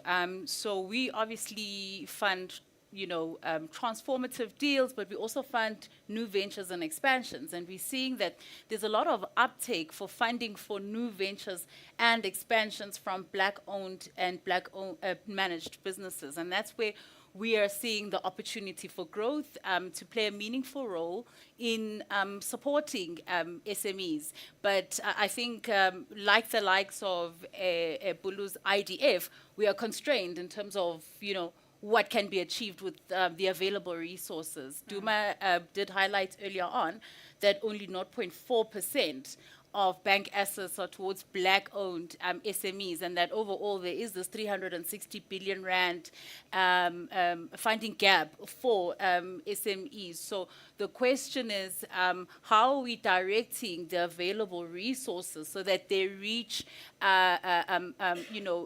entrepreneurs on an equitable basis, and we're able to then see our entrepreneurs helping us solve for the triple threat that we see as SA. So there's a strong move away from acquisition finance, which does have its challenges unless the growth in the underlying business can outstrip the interest, then you're dead in the water. And so a lot of shareholding will not vest for that particular reason. So there are a lot of important questions that must be asked and answered upfront in the right way. And I want to lean back to what's been said earlier on to say when we talk about the third wave, we're not saying that the way, looking at individuals and looking at broad-based groupings is not the way to go. It is a plus situation. So as we continue to do transformative deals going forward, how do we enable the people buying in to make sure that they're buying in at the right value? And how do they motivate their value add at the table such that they're not found in funding structures that don't make sense, and they're paying off debts, and and what we don't want to see is what we saw before with passive investments where people aren't even adding value. There's some participation at the directorship level, but 100%. No one is really involved in the underlying operations of the business with the real impact on the profit and loss. And maybe you can make it a little bit more practical for us, because this obviously speaks to the kind of capacity we need to build, right, before we get the perspective of some of your other panelists. But in terms of your views, how do we ensure that that conversation shifts when one gets to the table? In other words, giving entrepreneurs here in the room quick, 5 key notes on, how to make sure that those conversations are tangible. Yeah. I think the B entrepreneurs need to be aware and appreciate the value that they bring to the table, because once you don't understand your value add, when it's time to negotiate, you'll be acceptable to whatever terms are put on the table. And also not to be attracted by, large sums for a valuation. I think it's easy to attain or attach value or determine value on the listed entities, but in the unlisted space, there's a lot of room for manipulation. And so to understand that you are buying as a Black partner into the business, you're buying into the value that has been created to date. You're not buying the discounted value of the value you're going to unlock because you've helped the business be empowered. So once you use that as a strong negotiation tool, you're actually able to say, let's look at what the company's been able to achieve without me and any Blackness, and that is what I'll buy in ads, not what I will derive in the future. What we jointly derive in the future will help us service for the finance cost that enabled you to have that. So we can't have the situation where the white shareholders, if they stay in the business, are absolved totally from the downside risk of BEE, but they benefit immensely from the participation. I want to be controversial there slightly, because along the sidelines and during the proceedings of today, a lot of some of the participants said that sometimes as Black participants, you're just happy to have a seat at the table, to raise your voice even further and be a lot more, not combative, but a lot more direct and clear about the value that you bring is often a theme, I guess, that does come to mind as to how we need to change that particular mindset. Your thoughts on that? And I'm opening it up to the panel. I think it's clear. You need to know what you're bringing to the table to be able to motivate, and you need to be operationally involved in the business so that you have see-through, because there's a lot of leakage that would then happen, or value leakage at the operating company, that you're not privy to if you sit at a board level. So you need to make sure that you are involved in the roles that impact profit or loss. If you're not, I don't think we're doing BEE the right way. But from a funding space, I think there is opportunity to look or to fund businesses where black entrepreneurs are starting their own businesses, and in instances where black entrepreneurs have actually identified strategic equity partners. So it becomes a meeting of two minds, then one party bulldozing the other at the boardroom. 100%. Oren, it seems as though you have something to say. No, I can definitely jump in. I always have something to say. I think the one thing that we've learned over a number of decades of transacting is that financial investors generally don't make good operators. So I think one needs to make that distinction. The reality is that there is a gap in terms of black-run, black-operated, black-funded businesses. And over the years, as our balance sheet has grown, and we come to the table with a lot more power nowadays when we do a financial transaction, we found a lot more alignment in terms of black-owned businesses, in terms of what they want out of us, which is more than just capital. Especially with smaller businesses, there's a lot of other touch points that are required. I think for me, the gap is, so we invest in late-stage mature assets as private equity type of model. We've recently launched basically a venture capital Series A type of fund. It's very small relative to our overall balance sheet, but we felt that from a legacy point of view going forward, that was the gap in the market. Some of the learnings from that is it's a completely different skill set. It's hugely resource intensive, and the returns are significantly different from the easier large-scale BE transactions, mature transactions, or even if it's not a BE transaction, where we're purely going in as a capital provider in a traditional PE. So in other words, you need to be a lot more patient if you're saying different. Well, so for me, the really interesting question is, so, and it's to a point that Hanki made earlier on, which is why should the BEE players be expected to be redistributive, be somehow philanthropic as commercial players? We shouldn't be. That being said, we do have an appetite for it. So the interesting conversation for me is transactionally and from a compliance point of view and from a tax law point of view, etc., how do we facilitate the ability of pooling funding from those sources that are aligned in terms of worldview conceptually with lower risk, with higher risk, sometimes 100% risk appetite capital, like a foundation wearing another hat, like the First Rand Empowerment Foundation? How do you pool all those sources of funding in a way that provides a commercial return to those players that need a commercial return, but has the developmental impact? In this case, the developmental impact being large-scale opening up of capital, of funding for black-owned and black-run businesses, because there is a huge gap out there.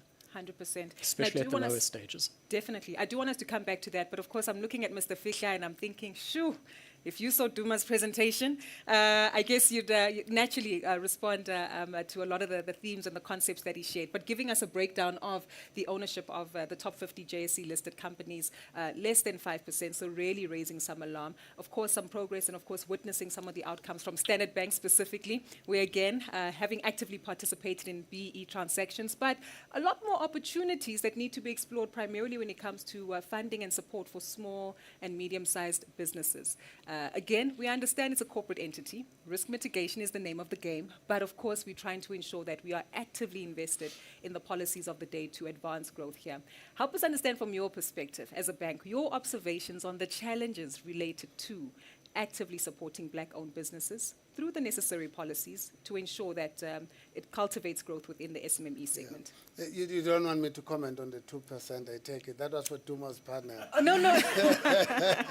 That's direct. I was giving you context more diplomatically than Duma did. Duma would have said it's racism, not risk management. I mean, I think that Duma is absolutely right. But, you know, statistics, you can manipulate them the way you want, and they'll give you a specific outcome. I mean, 50% of listed entities, especially banks, are foreign-owned. Which you did allude to. Yeah, and if you look at Standard Bank, I mean, the biggest shareholder is ICBC, which owns 20%. The second biggest shareholder is the GEPF, Government Employees Pension Fund, at about 15% or so via the PIC. So if you exclude institutional investors, then you get a completely different picture. So it depends. So you need to make sure that you're measuring the right thing to get to the right number. Having said that, though, direct BE ownership is definitely still small, but you need to be careful with the statistics, know exactly what you are measuring, and whether you want foreign investors not to invest in South Africa. If that's what you want, you'll get a different outcome. Then does it not call for a different approach, perhaps, that should be adopted by a bank like I Standard think it Bank and other does. peers? I think it does. I mean, I think let me then come to your question around sort of entrepreneurs and how do we make sure that they're adequately supported. I think the biggest weakness in the SA economy and the broader availability of capital and funding is that we do not have big enough venture capital in South Africa. I mean, if you look at most sort of countries where the entrepreneurs, emerging companies on a day-to-day basis, they are largely funded by venture capital. You go to the Silicon Valley in the US, the funding of all of these tech companies that you see, some of them developing and growing into global players, their initial funding comes from venture capital. And that we do not have in South Africa, or we have it on a very, very limited basis. And there are benefits in growing venture capital, and I don't think we've paid enough attention as banks, as government, and as a whole range of other funders to venture capital, because it behaves differently. Firstly, you've got appetite for high risk. Secondly, you have well-developed mechanism as to when you exit and look for new entrance into that specific market, and you play a different capital injection sort of cycles, so to speak. And as a consequence of that gap, it means then the banks have to play throughout that entire value chain. And if you look at banks, banks are not geared for funding startups. I mean, let's be honest. Our credit committees are rigid. The way they work, it's on the basis of financial metrics that are proven over time. The capital reservation that we have to hold when we do equity participation are so punitive that, quite frankly, they do not make sense because they depress the returns.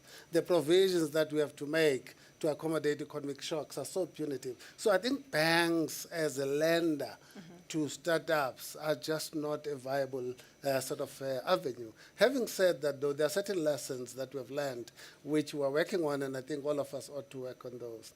The first one is that BE schemes have struggled because they're underpinned by two things. The first is capital growth over a period of time. And if you have economic shocks, suddenly you do not have growth, which means then your asset cover is depressed. You have to restructure the deals, and you have to unwind the deals. The second is dividend flow, which allows for cash flow to service the debt. And again, if there are economic shocks, then suddenly you don't have the dividend flow, and you don't have the cash to fund and to service your schemes, which means then that you have to look very carefully at how do we risk mitigate those two things. What is the role of investee companies? What is the role of development finance institutions in order to be able to risk mitigate economic shocks, and secondly, shocks that could impact negatively on the ability of the company to pay dividend and consequently service debt. And I think the focus ought to be on that. How do we de-risk these schemes, and how do we de-risk new players in order to make sure that these structures are sustainable from a capital structure point of view and consequently can withstand economic shocks? Got you. It calls for a different approach and, of course, advanced participation of other peers in the industry, but it doesn't renege the responsibility for big institutions that are listed to still participate in transformation. I'll have you linger and think about that one. I'm aware Pulu's under pressure for time. We've been told that she has about 2 minutes before she has to go. But Pulu, just before you do go, and we continue with this conversation, taking a look at other levers in terms of legislation, the capacity for entrepreneurs, and of course, unlocking new opportunities in various sectors and legislation speaking to each other. We're just keen to get some of your thoughts as you share your concluding remarks with us before you go. Gugu, luckily I don't have a 2-minute time limit. Oh. My next session is supposed to start at 15:15, but they've just asked us to start 30 minutes later, so I can stay on a little bit long. Fantastic. But thank you for so I'll stay on until about let's say 22, because I need to move on to I'm speaking there as well. So I would like to, if you will allow me, to say a few things which are very, very important, because these are matters we think about quite a lot.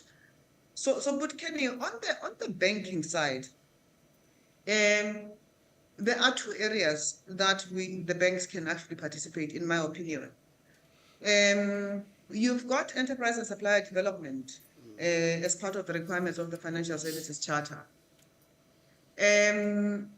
So I run a venture capital fund, by the way, Sis Kenny. And do you know how I started running a venture capital fund? Because Telkom used their enterprise and supplier development funding to give me to manage and to back black tech-owned startups.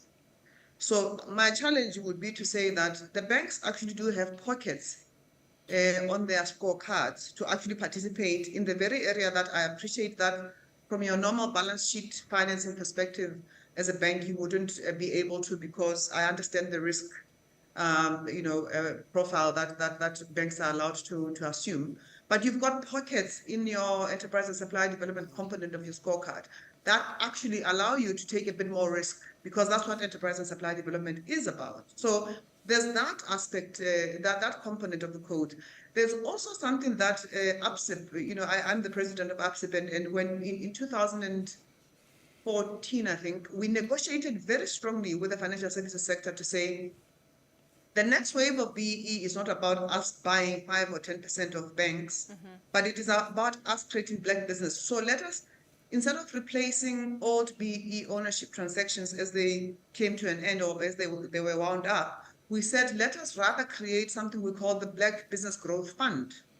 And in that concept document, well, it's not a concept document now, it's now a guideline. We were very specific again to say that we want the funds that are supposed to be spent for transforming the financial services sector to go to black business. We were even very, very specific about, the level of shareholding of black businesses, because one of the criticisms that I know Duma would have is, the codes allow you to use the modified flow-through principle. So in this Black Business Growth Fund, which very few banks, I'm only aware of one bank in all of South Africa that has actually adopted the Black Business Growth Fund. I'm not saying others haven't, I just haven't seen, I've spoken to them, and only one has responded in the positive to say this is what they're doing. Sure. That aspect, again, of the BE codes was supposed to then help to start driving capital from these traditional sectors, which is your banking sector and your insurance sector, towards backing black business, but under the auspices of BEE. We are not seeing the financial services sector responding to that. I do want to challenge the banks in that regard. I think that we also have a second problem around now your large asset owners, your government employee pension fund. In fact, that's what I'm speaking at now after this. Your PICs, who are the asset managers, the big asset managers, the guys who are managing assets or funds that belong to our mothers and fathers, by the way, because these are pension funds.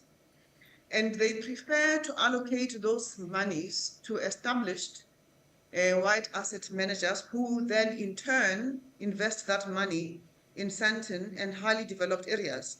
And they do not allocate and drive that capital where the people who own those funds actually are resident and can benefit.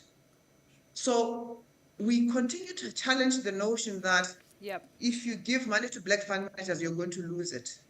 We are trained in these asset management firms, in these fund management firms that were started by white people. We've got the same skills or even better. When we start our own firms, we are more risky, but if Pete Pompey starts his own firm, he's less risky. I don't know how that works. There is an important need for us to be intentional about how we allocate capital, and we have to be intentional in ensuring that that capital goes into what I would call the real economy, which in turn will create jobs, which will in turn have economic impact, which will in turn contribute towards the fiscus, which will in turn contribute towards our economic growth as a country, but we'll also start assuming the gender, which is women and men and the various other genders that we are now having in the world today, but also the race. It will be representative of the people who actually own those monies. The notion that pension funds allocating capital to black fund managers, who in turn allocate capital to black entrepreneurs, is more dangerous than when we give it to somebody who's going to give it to Steinhoff. It's a problem, and we have to challenge that fundamentally. So I do think that there's a role, and we have created the framework for the banks and traditional financial services sector to play in that regard, but also Got our you. traditional asset management firms need to change their patterns of Pulu, I'm going to capital jump in there allocation. so that we can solicit some feedback from some of your peers and panelists. Of course, Kenny, perhaps you can respond to the first concern, of course, as to how best banks can play a significant role. But I do want to tie this back to one of the earlier themes and concept that was shared with us through Duma's presentation, that this really reminds us then that it's not just one big exam in terms of BE compliance that we're writing, but going back to understand the opportunities that are present in the various verticals. And just by talking about ESD development, already it's one exam, but having cross-pollination of various sectors, banking and, of course, venture capital and private equity, having an opportunity to interrogate how best we tackle that one. But perhaps if you can respond to that one, and I'm very keen to get Oren as well as Kanye's views on deal management. I think I agree with Pulu. There's no doubt that there's a huge transformation in the culture and decision-making processes that is required in large institutions, probably to moderate on the conservatism that still exists by and large, and make sure that increasingly there's a much more active role that is played in allocating capital to drive transformation in a much more aggressive sort of kind of way. There's no question about it. I think the point I was making, though, was more a macro, and that we have to recognize that there are macro challenges in South Africa, irrespective of transformation or not, that we're just not allocating enough capital as a society and developing it as a country to start up, to entrepreneurs and to venture capital, broadly speaking, as a theme. That's the point, really, I was making. I think the second is, whilst I agree with Pulu around the legislative framework and so on, unfortunately, we don't allocate capital based on politics. Important as they are, politicians will proclaim, want to create 1 million jobs, but politics don't create 1 million jobs. Yeah. Companies create jobs because the environment is enabling. Companies grow and invest because there are opportunities and the sustainable demand over a long period of time and so on. I think the focus ought to be in the sustainability angle to economic transformation and to growth. For example, there's a massive issue of energy transition with about 1.4 trillion sort of US dollars required to enable Africa to transition from an energy point of view. That's a huge opportunity for black entrepreneurs, for black firms, and so on. How do we creatively work on capturing that opportunity? Because we know it's huge, and we know that if we have the right players, and they structure the deals, and they structure and manage the companies appropriately, we are likely to have sustainable growth underpinning the performance of those companies. I think, to me, that's where the focus ought to be. Yes, having a legislative framework, yes, having policy objectives and so on is absolutely important, but that alone is not enough because it does not speak to sustainability, to viability, and to the ability of those entities to be profitable over a long period of time. 100%. Go ahead. Yeah, I think just to add to that, I mean, from what's being said, it's quite clear. We are reminded of what we already know, that BE is underfunded at the moment. So how do we solve for it? Because Ken is telling us about his challenges, and if black entrepreneurs, approach the bank or any other commercial lender, they need to answer questions about how they're going to fund that equity portion, and we don't have funding for that. And he's mentioned even venture capital. So how do we, through the BBBE Commission, coordinate efforts towards having some sort of a BE equity fund to solve for these problems? Because if we're going to be tripped up by those issues of equity, then black people will never be able to knock on any other commercial bank's doors and knock for funding. So we need to see black people as being able to play across the continuum, from the SME level, what kind of support level, and how do they transition and grow, and what support structures through collaborations that are meaningful between government at a national level, government even at a provincial level, and partnering up with the local economic development agencies to solve for those problems, because we must see transformation not only in the 3 nodes but across the board. And this third, all the other 6 provinces that are less economically active, and we need to make sure that this third wave has more women participating meaningfully, and we don't leave out people with disabilities and youth. Definitely. So how do we do that? Understanding the typical balance sheet of a black person is we do need blended finance. And so government, we need to come to the party. There's the COVID guarantee, 200 billion. Now it's been repurposed into the energy bounce back. But perhaps if that's not fully utilized by August next year, that is an instrument that we can use to make sure that black people can access the banks through the 20% first loss being absorbed by the states and funding being given up to 6%. So if we can't make good with that money under the current purposes, I think we should be looking sharply to say, come August next year, we must have a real discussion as to when is this guarantee scheme going to deliver value for black people whilst allowing banks to support SMEs and to grow the broader economy and, fight the issues of the triple threat that we're faced in South Africa. Definitely. I do want to remind you that we will take a few questions from you as audience members in just a moment, but Oren, I've kept you quiet for way too long. And my mind's already been triggered thinking about some of the examples that we've seen on the MIC website. Of course, also taking advantage of the opportunity that you have through the First Rand Empowerment Foundation.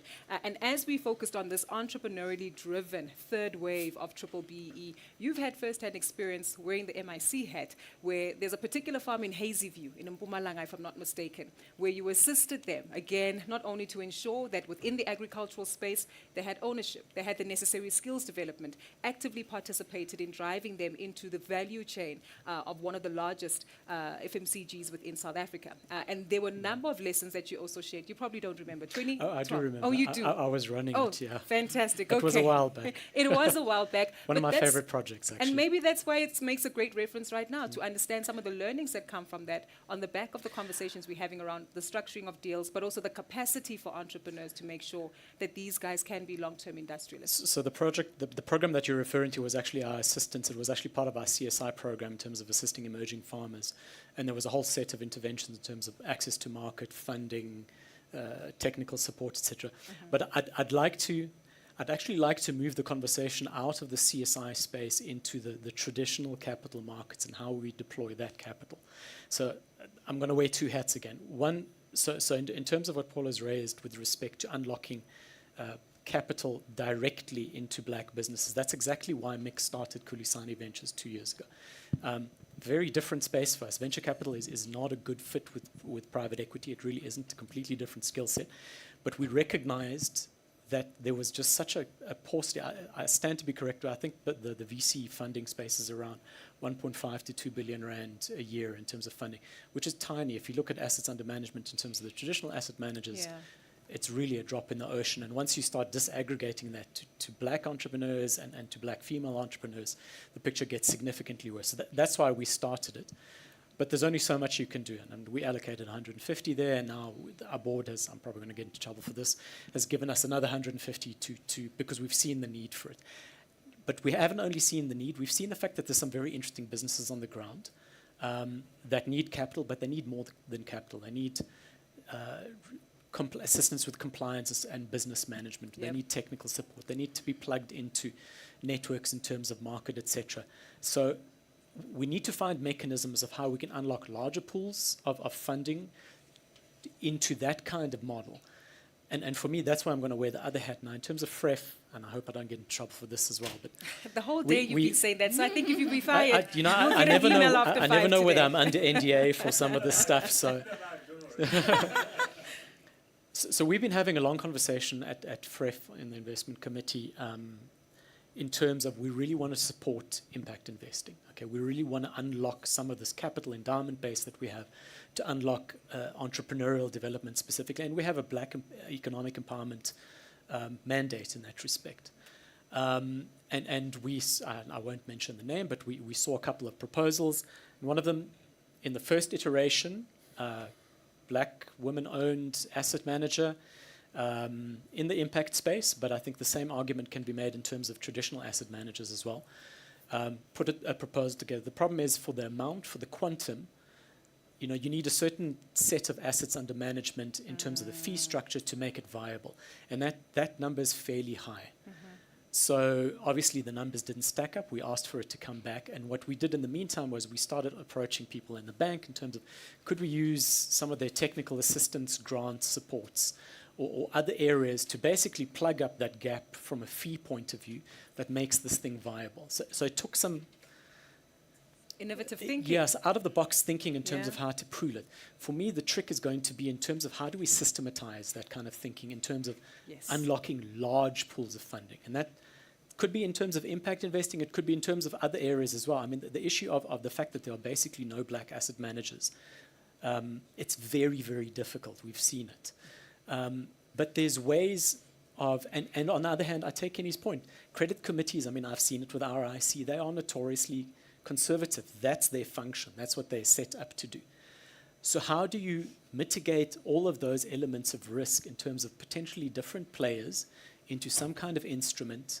I mean, social impact bonds and things like that on the impact side, but there's got to be other ways of doing it in terms of the traditional capital markets, that we can actually unlock large, substantial volumes of capital to drive black entrepreneurial development, because the ideas are there.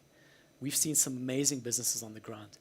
All of them struggle to access funding. Yeah. And you can understand when they approach a bank with an unproven business model, with no balance sheet, with no, an income statement that doesn't stretch far, the bank's going to look at it at its face value and say, we don't know if we can fund this, Exactly. So, Aaron, to stick with you, what you're mentioning is also quite critical. In a moment, we'll come to questions, because it has been noted that there are new industries that we need to support. I believe in a previous panel where we spoke about healthcare, technology, and innovation, and one of the speakers actually alluded to the fact that they're seeing those opportunities on the ground. How then do we need to rejig our thinking when it comes to financing and funding those projects in new sectors where, again, black development and entrepreneurship needs to be prioritized, not to fall into this trap again, this funding deficit that we continue to witness? well, I mean, it's the point that Kenny made, which is basically how do we unlock more capital into venture capital? And it's not just venture capital, because venture capital is actually 1 or 2 steps up in that value chain.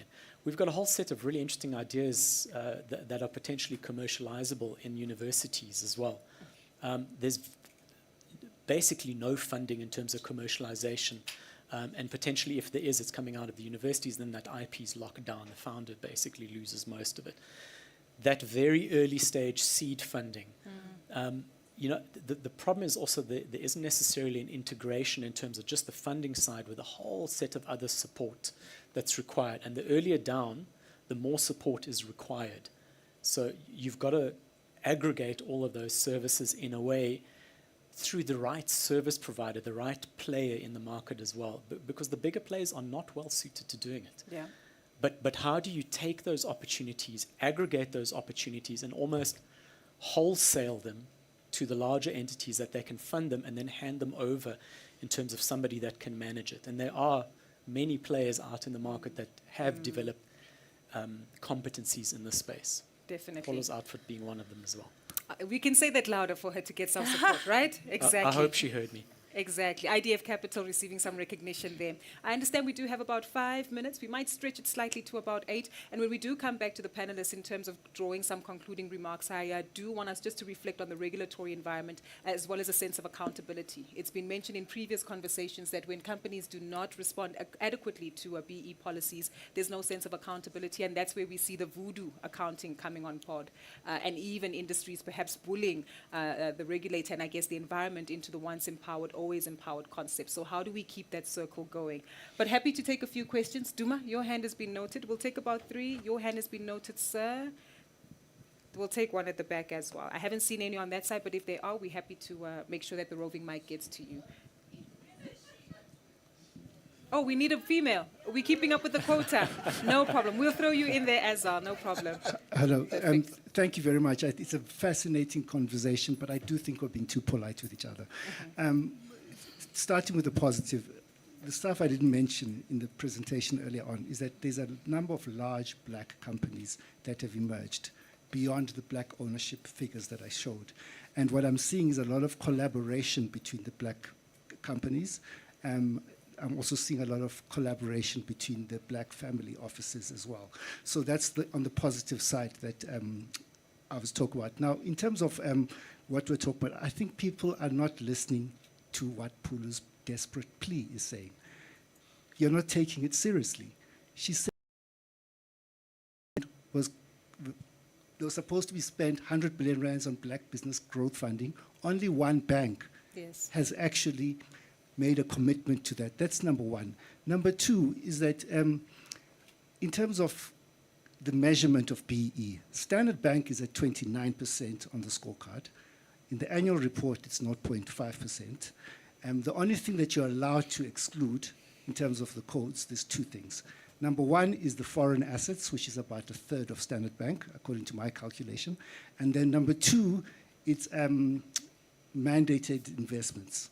Yeah, so what I'm trying to say, we've got to get the measurement right. And I must mention that being a foreign shareholder doesn't prevent you from doing BE. I sat with Jacques Marais back in the day, and he said, before the transaction with Tutua, I went to the foreign investors in London and told them, I have to do this for our country. And it was not a problem in terms of foreign. So I don't think that we should be excluding foreign investors from this prerogative to do BE, because people have been there in the past at Standard Bank and it was not a problem.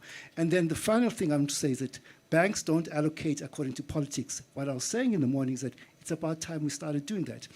We must have policy lending principle, because there was the guarantee fund, 200 billion. So little was taken up. There was free money not taken up by the banks.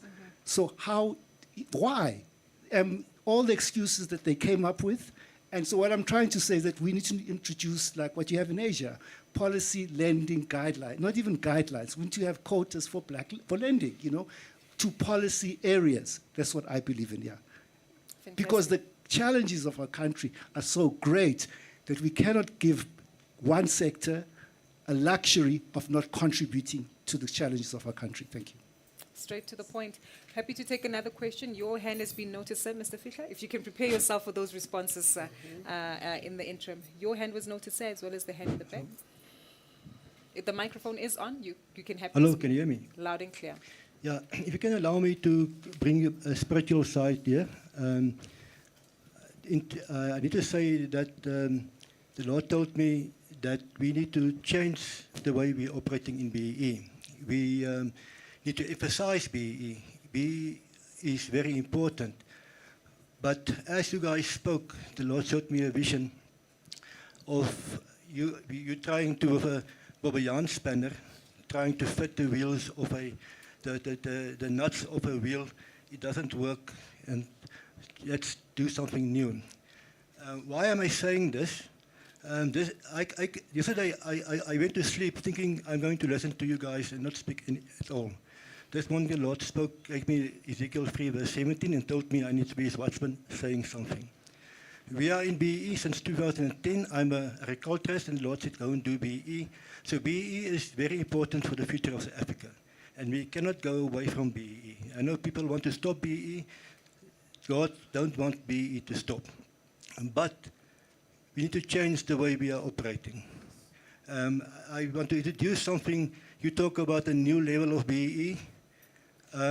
What is our Heavenly Father want for BE? He wants us to decentralize.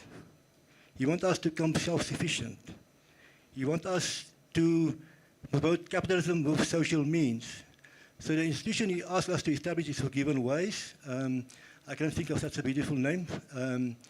But so what we are doing, we are establishing businesses with social means and capitalism, with broad-based ownership, also individual ownership in one. But not going big, going small. He said, go back to small. For example, Soweto needs to produce, 15 families needs to produce peanut butter for Soweto because you can. So if I understand you correctly, so just to make sure that we're on the right page, you are helping to support these businesses with funding or with skills development? We ourselves, we are advisors, but we also are implementers of the solutions. Forgiven Ways is implementer of the solutions, and we're working with other people who are doing advisory services. And in that for example, we will establish a business in Soweto doing a peanut butter factory. Because at the moment we're living in a sick environment. The fathers and mothers are not with the children because we are centralizing instead of decentralizing. You guys are talking about ownership in big businesses. We're promoting centralizing and not decentralizing. And entrepreneurship on the ground. Understand? Fantastic. So we need to go back to small business. I'm going to And- ask you to pause it there, but I Yeah. do believe that we get the gist of your conversation as well as a theme that you're mentioning, that BE Yeah. is not going away. Everybody needs to be a active participant, and we all need to make sure that we Yes. prioritize social development Thank you for the throughout time. that journey of entrepreneurship. Thank you so much, sir.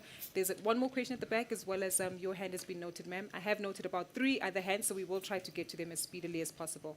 Go ahead with your question, ma'am. Okay, thanks. I think hopefully I'm going to be brief, but I want to support mainly the points that were advanced by Duma around the BE. And I think probably it's a bit premature to start creating these waves in terms of description of the BE, that first wave, there's a second wave, there's a third wave.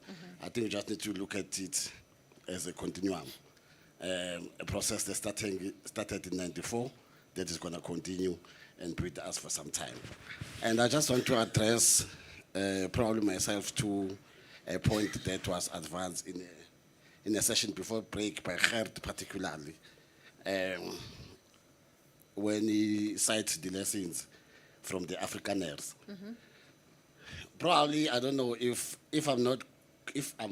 hope I'm not wrong, because what he was advocating for, in my interpretation, is advancement for the race, which means what we are advocating for under BE in terms of the inclusion is not what happened under Afrikaner. Because the Afrikaner lesson that was breaking about, it was just about Afrikaners for themselves. And the new era post-94, we're talking mainly about inclusion, which means all of us, we should play a role in the empowerment and advancement of our country. And maybe a short history to him as well is that between 1652 and 1994, it took, that's 342 years of colonialism and apartheid. So the 1902 project that he spoke about, that happened, the Boers after they won in the Anglo-Boer War, when they started recognizing themselves. It took them 46 years, by the way, between 1902 and 1948, for them to emerge and concretize this apartheid, which took it another 46 years.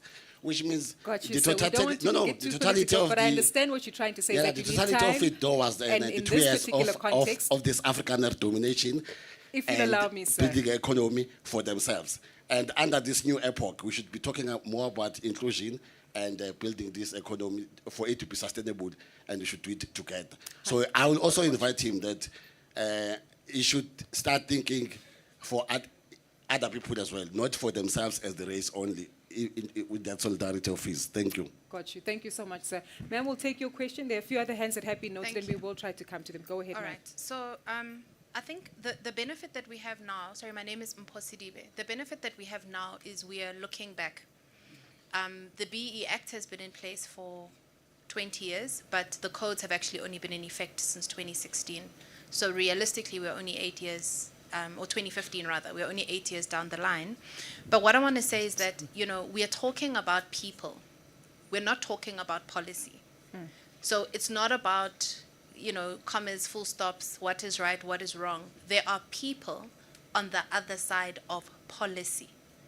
And the point that I want to make is that we have an opportunity to reflect on the true data that says we did ESD this way. What economic value has it actually created? So when you go and you take a sample size of however many beneficiaries through ownership, through enterprise development, and you track back, what did they do with the capital? What induced economic effect did it have? What did they do with the dividends? Then we can come back and have a conversation that says which part of the scorecard needs to be amended in which way to achieve the objective of sustained economic value. It's not a textbook exercise where we can thumbsuck percentages of this SED must be 1% in this sector, but in the other one it's going to be 3%. But there's no scientific data that backs up why we are making those decisions. There are human beings that have placed expectations on the successful implementation of these policies, and we have the benefit of the data to go back and make informed decisions. The second thing is that we need to also give consideration to how we make and consider the commercial viability of the implementation of what we are saying. We all complain about having to pay taxes. Why? Because the value that we believe taxes should add to us, we are not seeing. So until you can bring a value proposition that is beyond the heart pull of it's the right thing to do, that's not what we're discussing. I'm running a business. I'm trying to build a legacy. Tell me how this thing is going to not cost me the reason I started this thing in the first place. So we need to look at how, is there a relationship that one can build between compliance as well as, tax incentives or something. But I'm just saying that it's beyond, it's the right thing to do. That narrative is not working. It's not working. And just as a final point, on the 10 Rand per month example, I just want to highlight that, one of the things that apartheid was exceptional at doing was breaking trust. So mathematically, does it work if you ask every black South African to give 10 Rand for a shared cause? Absolutely. The issue is we don't trust each other to manage that 10 Rand when it has accumulated into a bank account of X. So what the Afrikaner community has is they have unity in the sense that if we don't do this, it's about preservation. And as black people, we don't have that. So I want to just highlight that the example mathematically is correct, but functionally is not applicable for the market within which we operate. And it would be lovely if Soltech could translate their website. It is 100% Afrikaans. The courses are in Afrikaans. So again, all that does is demonstrate that we can build structures to service our own economies. The Afrikaans ecosystem is an economy on its own. It's fine, but it's an economy. So you can teach in your language because there's a market for business as a business language of instruction within your own economy. But if it's not going to benefit the rest of us, then you can keep it in a different document, but it's not going to serve. And I'm not saying it in a bad way, but it's not something the rest of us can benefit from.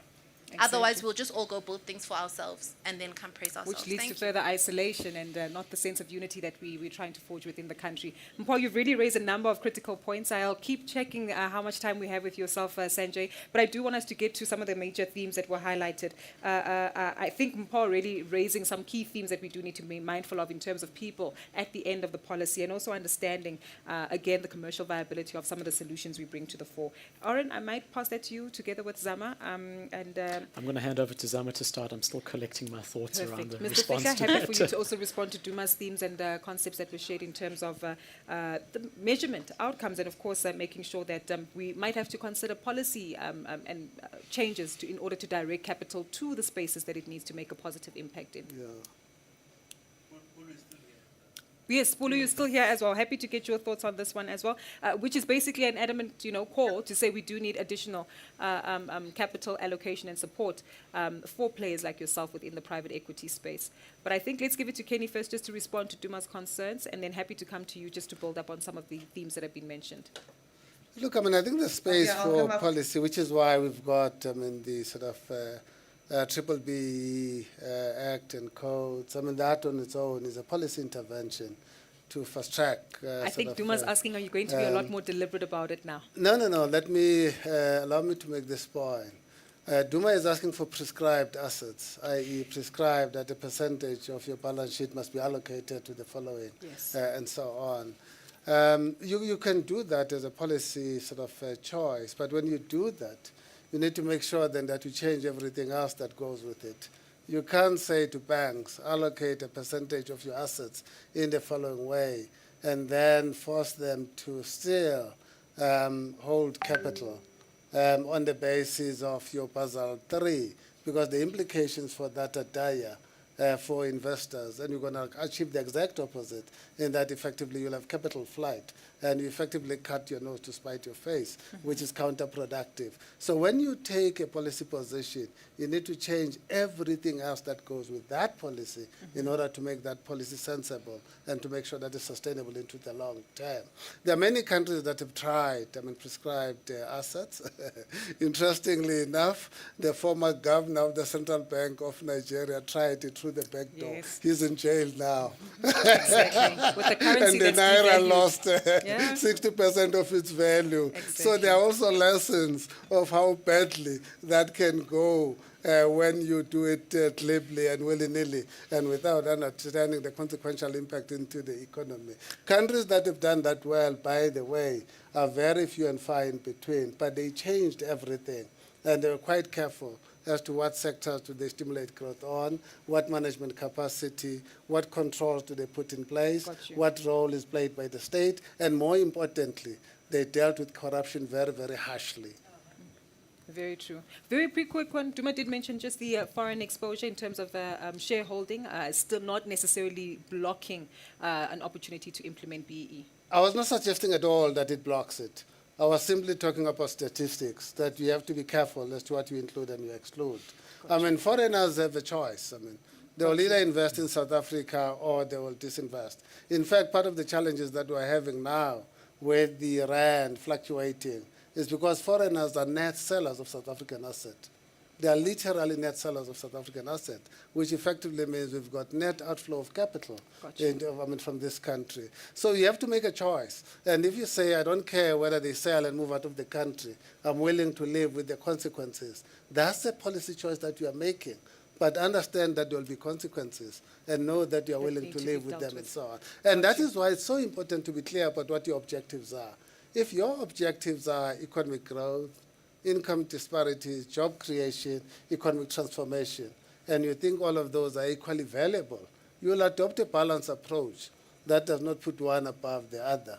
But if your objective is only economic transformation and you do not care about economic growth, job creation, and income disparity, you will adopt different policy options. I'm not at all defending lack of transformation in the banking sector and the economy, broadly speaking, but be careful what you ask for and be clear about what the policy objectives are, and make sure that we execute diligently, because you may have unintended consequences that will be far worse than what you think you have today. Got you. I think I can confidently and diplomatically say that the both of you do agree in terms of the closing remarks and the macroeconomic growth and the big scope of what the objectives are. As it was highlighted in both presentations we saw earlier, that we do need employment to also come about from this, and of course a significant economic growth and ongoing investment in the country.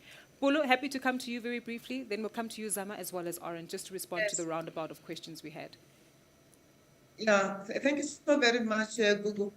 One of the other reasons, with Kenny, that we have capital flight is because we have the most unequal economy in the world. And the inequality is as a result of lack of transformation. I think we need to acknowledge that. I think one of the policy decisions that was made around 2003 through the Financial Services Charter was the intentionality around banking the unbanked. But Kenny, you remember this. We, at that time, were sitting with about 20 to 30% of our population banked, meaning that 70 to 80% of our population was unbanked. Today, South Africa boasts one of the highest levels of the banked on the African continent. Why? Policy decision. It was a good decision. What we should have done is to take that decision one step further and say financial inclusion. We are failing on financial inclusion. And that is what is also contributing to our high levels of inequality. We are seeing a lot of entrepreneurial innovation around how we improve financial inclusion. But again, we don't have a strong enough ecosystem to provide pre-seed funding, angel funding, seed funding, to see those businesses grow and help us to promote financial inclusion. So I'm advocating for transformation, intentional transformation, so that we can improve levels of financial inclusion, so that we can improve levels of economic activity, so that we can improve job creation opportunities in this economy. That is my hypothesis around why we need to be intentional about transformation, and we therefore need to be creative around it.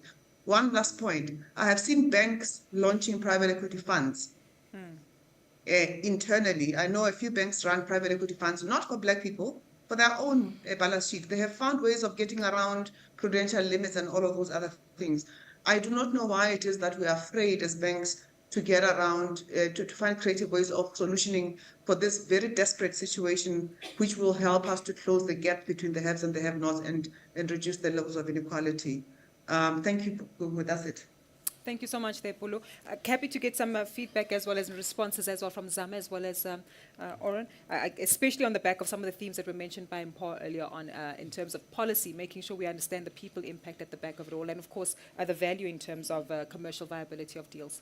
Yeah, I think the points have been well made and really value the inputs. I just dotted some notes to say, you know, in going forward, what do we want to see more of within BEE? It's definitely black industrialists, and these black industrialists must be funded.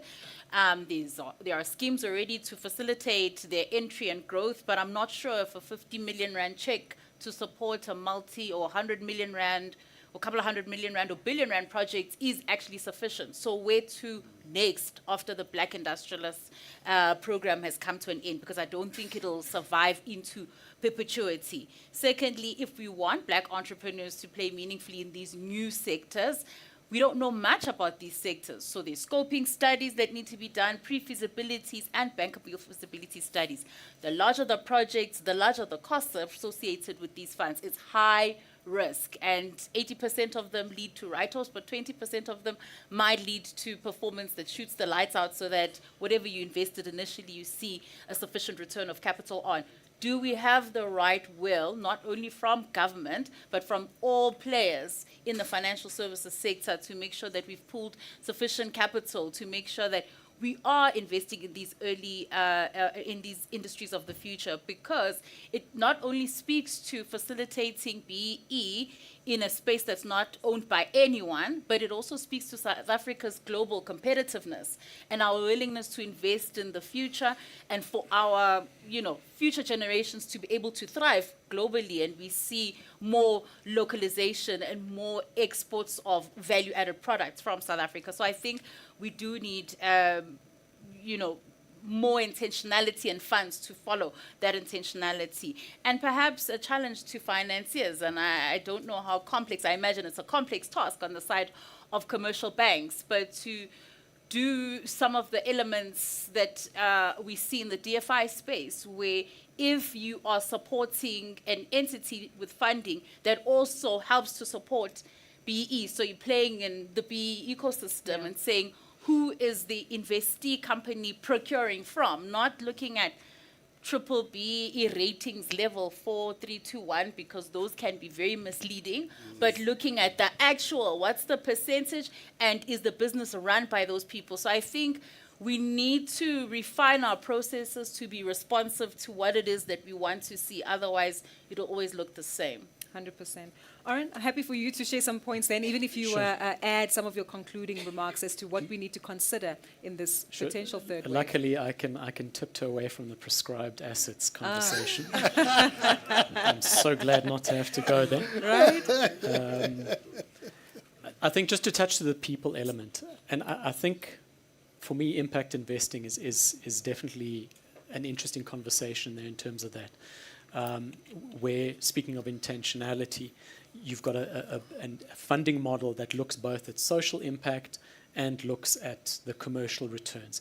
I think for me, the trick, and I keep on coming back to this, is you've got players that operate at that micro level and they are effective and they have a specific skill set, and you've got large-scale funders somewhere at the top that need to deploy that capital. And I'll speak to an anecdote that I heard. Somebody from an impact investment, I can't recall exactly who it was, and I probably wouldn't say it, from an impact investment was trying to raise funds for an impact investment fund, went to go and see one of the large asset managers, had a 45-minute conversation, basically gave the whole spiel. Guy looked at his watch after 45 minutes and said, in the 45 minutes that we've had this conversation, we've made the full turn over what your proposed return on the full fund is going to be, because the assets under management are so substantial. So once again, it comes back to the question in terms of how do you create the instruments, the financial instruments that can pull that capital and then allocate it appropriately, something like the Jobs Creation Fund that actually has done a fairly good job of that. And there's other players, Harambe comes to mind, there's a couple of other entities that have managed to take fairly substantial amounts of capital and deploy them in a micro way, to have that impact, and also to have the monitoring and evaluation in terms of measuring the impact, etc., so that you get that kind of granularity. I think we need to allocate the right responsibilities to the right players in that respect. So for me, that would be my concluding remarks in that respect. I think we talk a lot of policy and ideology. I think we need to start looking at process systems. You know, there was a suggestion to look at work streams in the way that the BEE codes were initially drafted.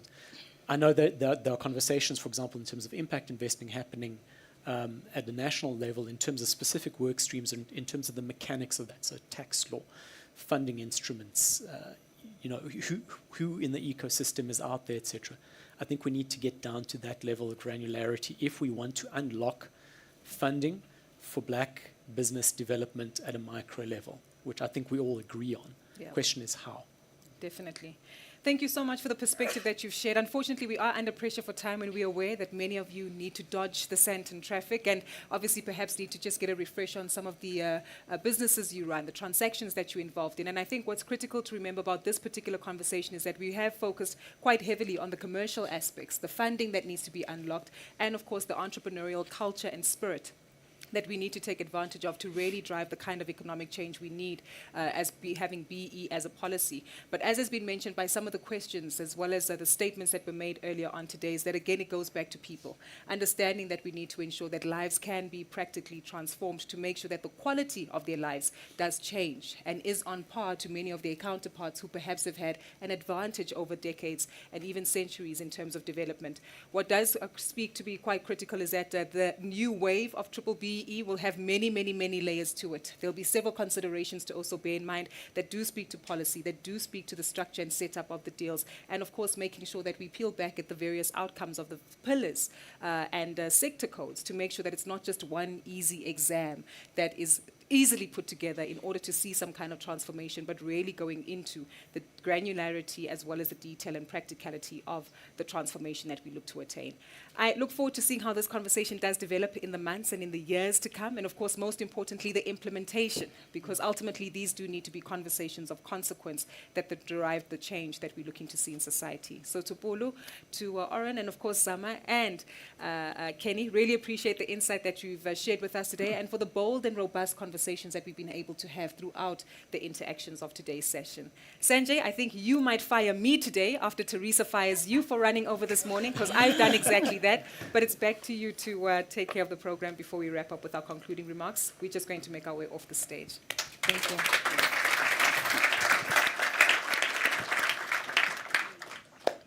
Gugu and panel, thank you very much. Always enlightening. Lots of interesting points.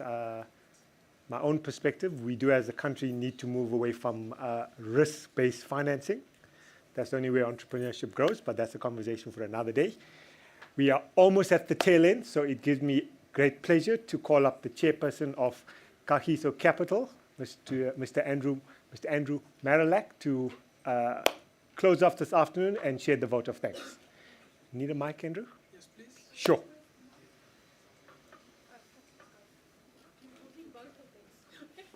One would be great. Andrew, you have the last word. One's good.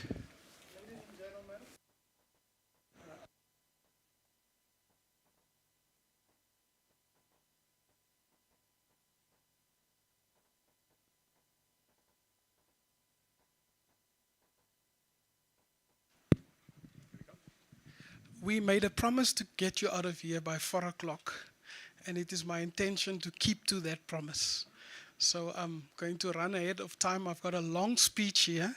I've got a number of people to acknowledge, but you can help me today. If you put your hands together for everyone that contributed to this program today, from our program director to our BE commissioner, if you give us a resounding clap in this room.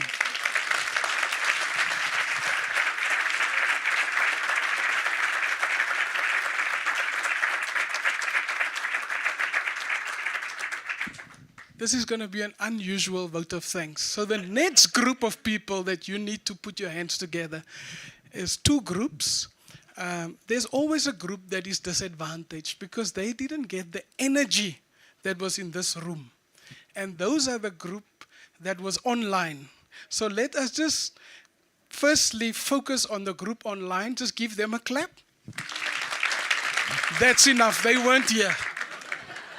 You made the trouble to be here, so I want you to really put your hands together for yourself. The energy in this room was amazing. The energy was really powerful.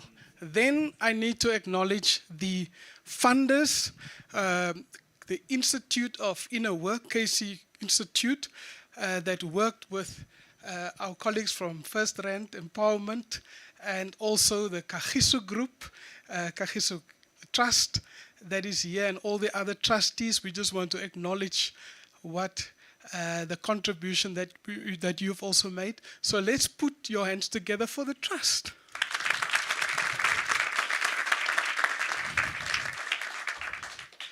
Then the last group is everyone that helped with organizing, our sound people, the team that organized the registration, and everyone in the background. We really just want to acknowledge the work that you've done also. So let me organize and thank you also. Do I have a minute left? 5 minutes left. I have 5 minutes left. So I've just made some notes, Commissioner. If not BEE, I think your answer remained unanswered today. I think we can agree there was a plurality of views on the table, but no one said, here's the other solution. So I want to acknowledge that contribution. And another thought was outsourced thinking. That just grabbed me. We can't outsource our thinking in this country anymore. I could see the hunger in the room to engage. And I am the chairperson of a formidable group of companies. And I'm looking at my CEO and saying, what next? Because we really want to build on the energy that was in this room. We cannot outsource our thinking anymore. There's a lot that was said today. Policy loans, where's our voodoo? My dear profession also came under scrutiny today. I'm a chartered accountant by profession, and I need to go to those forums and say, what manga accounting? When I attend those conferences, then I must take away with that. And it's not an either or. It's not. And our chairperson, as I want to end off where she started off, let's have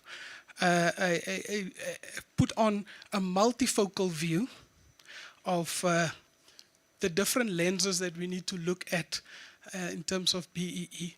Ladies and gentlemen, you have been an excellent audience, and I look forward to the next engagement. Travel safe. Thank you.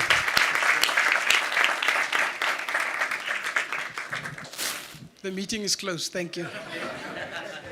Am I within my time frame?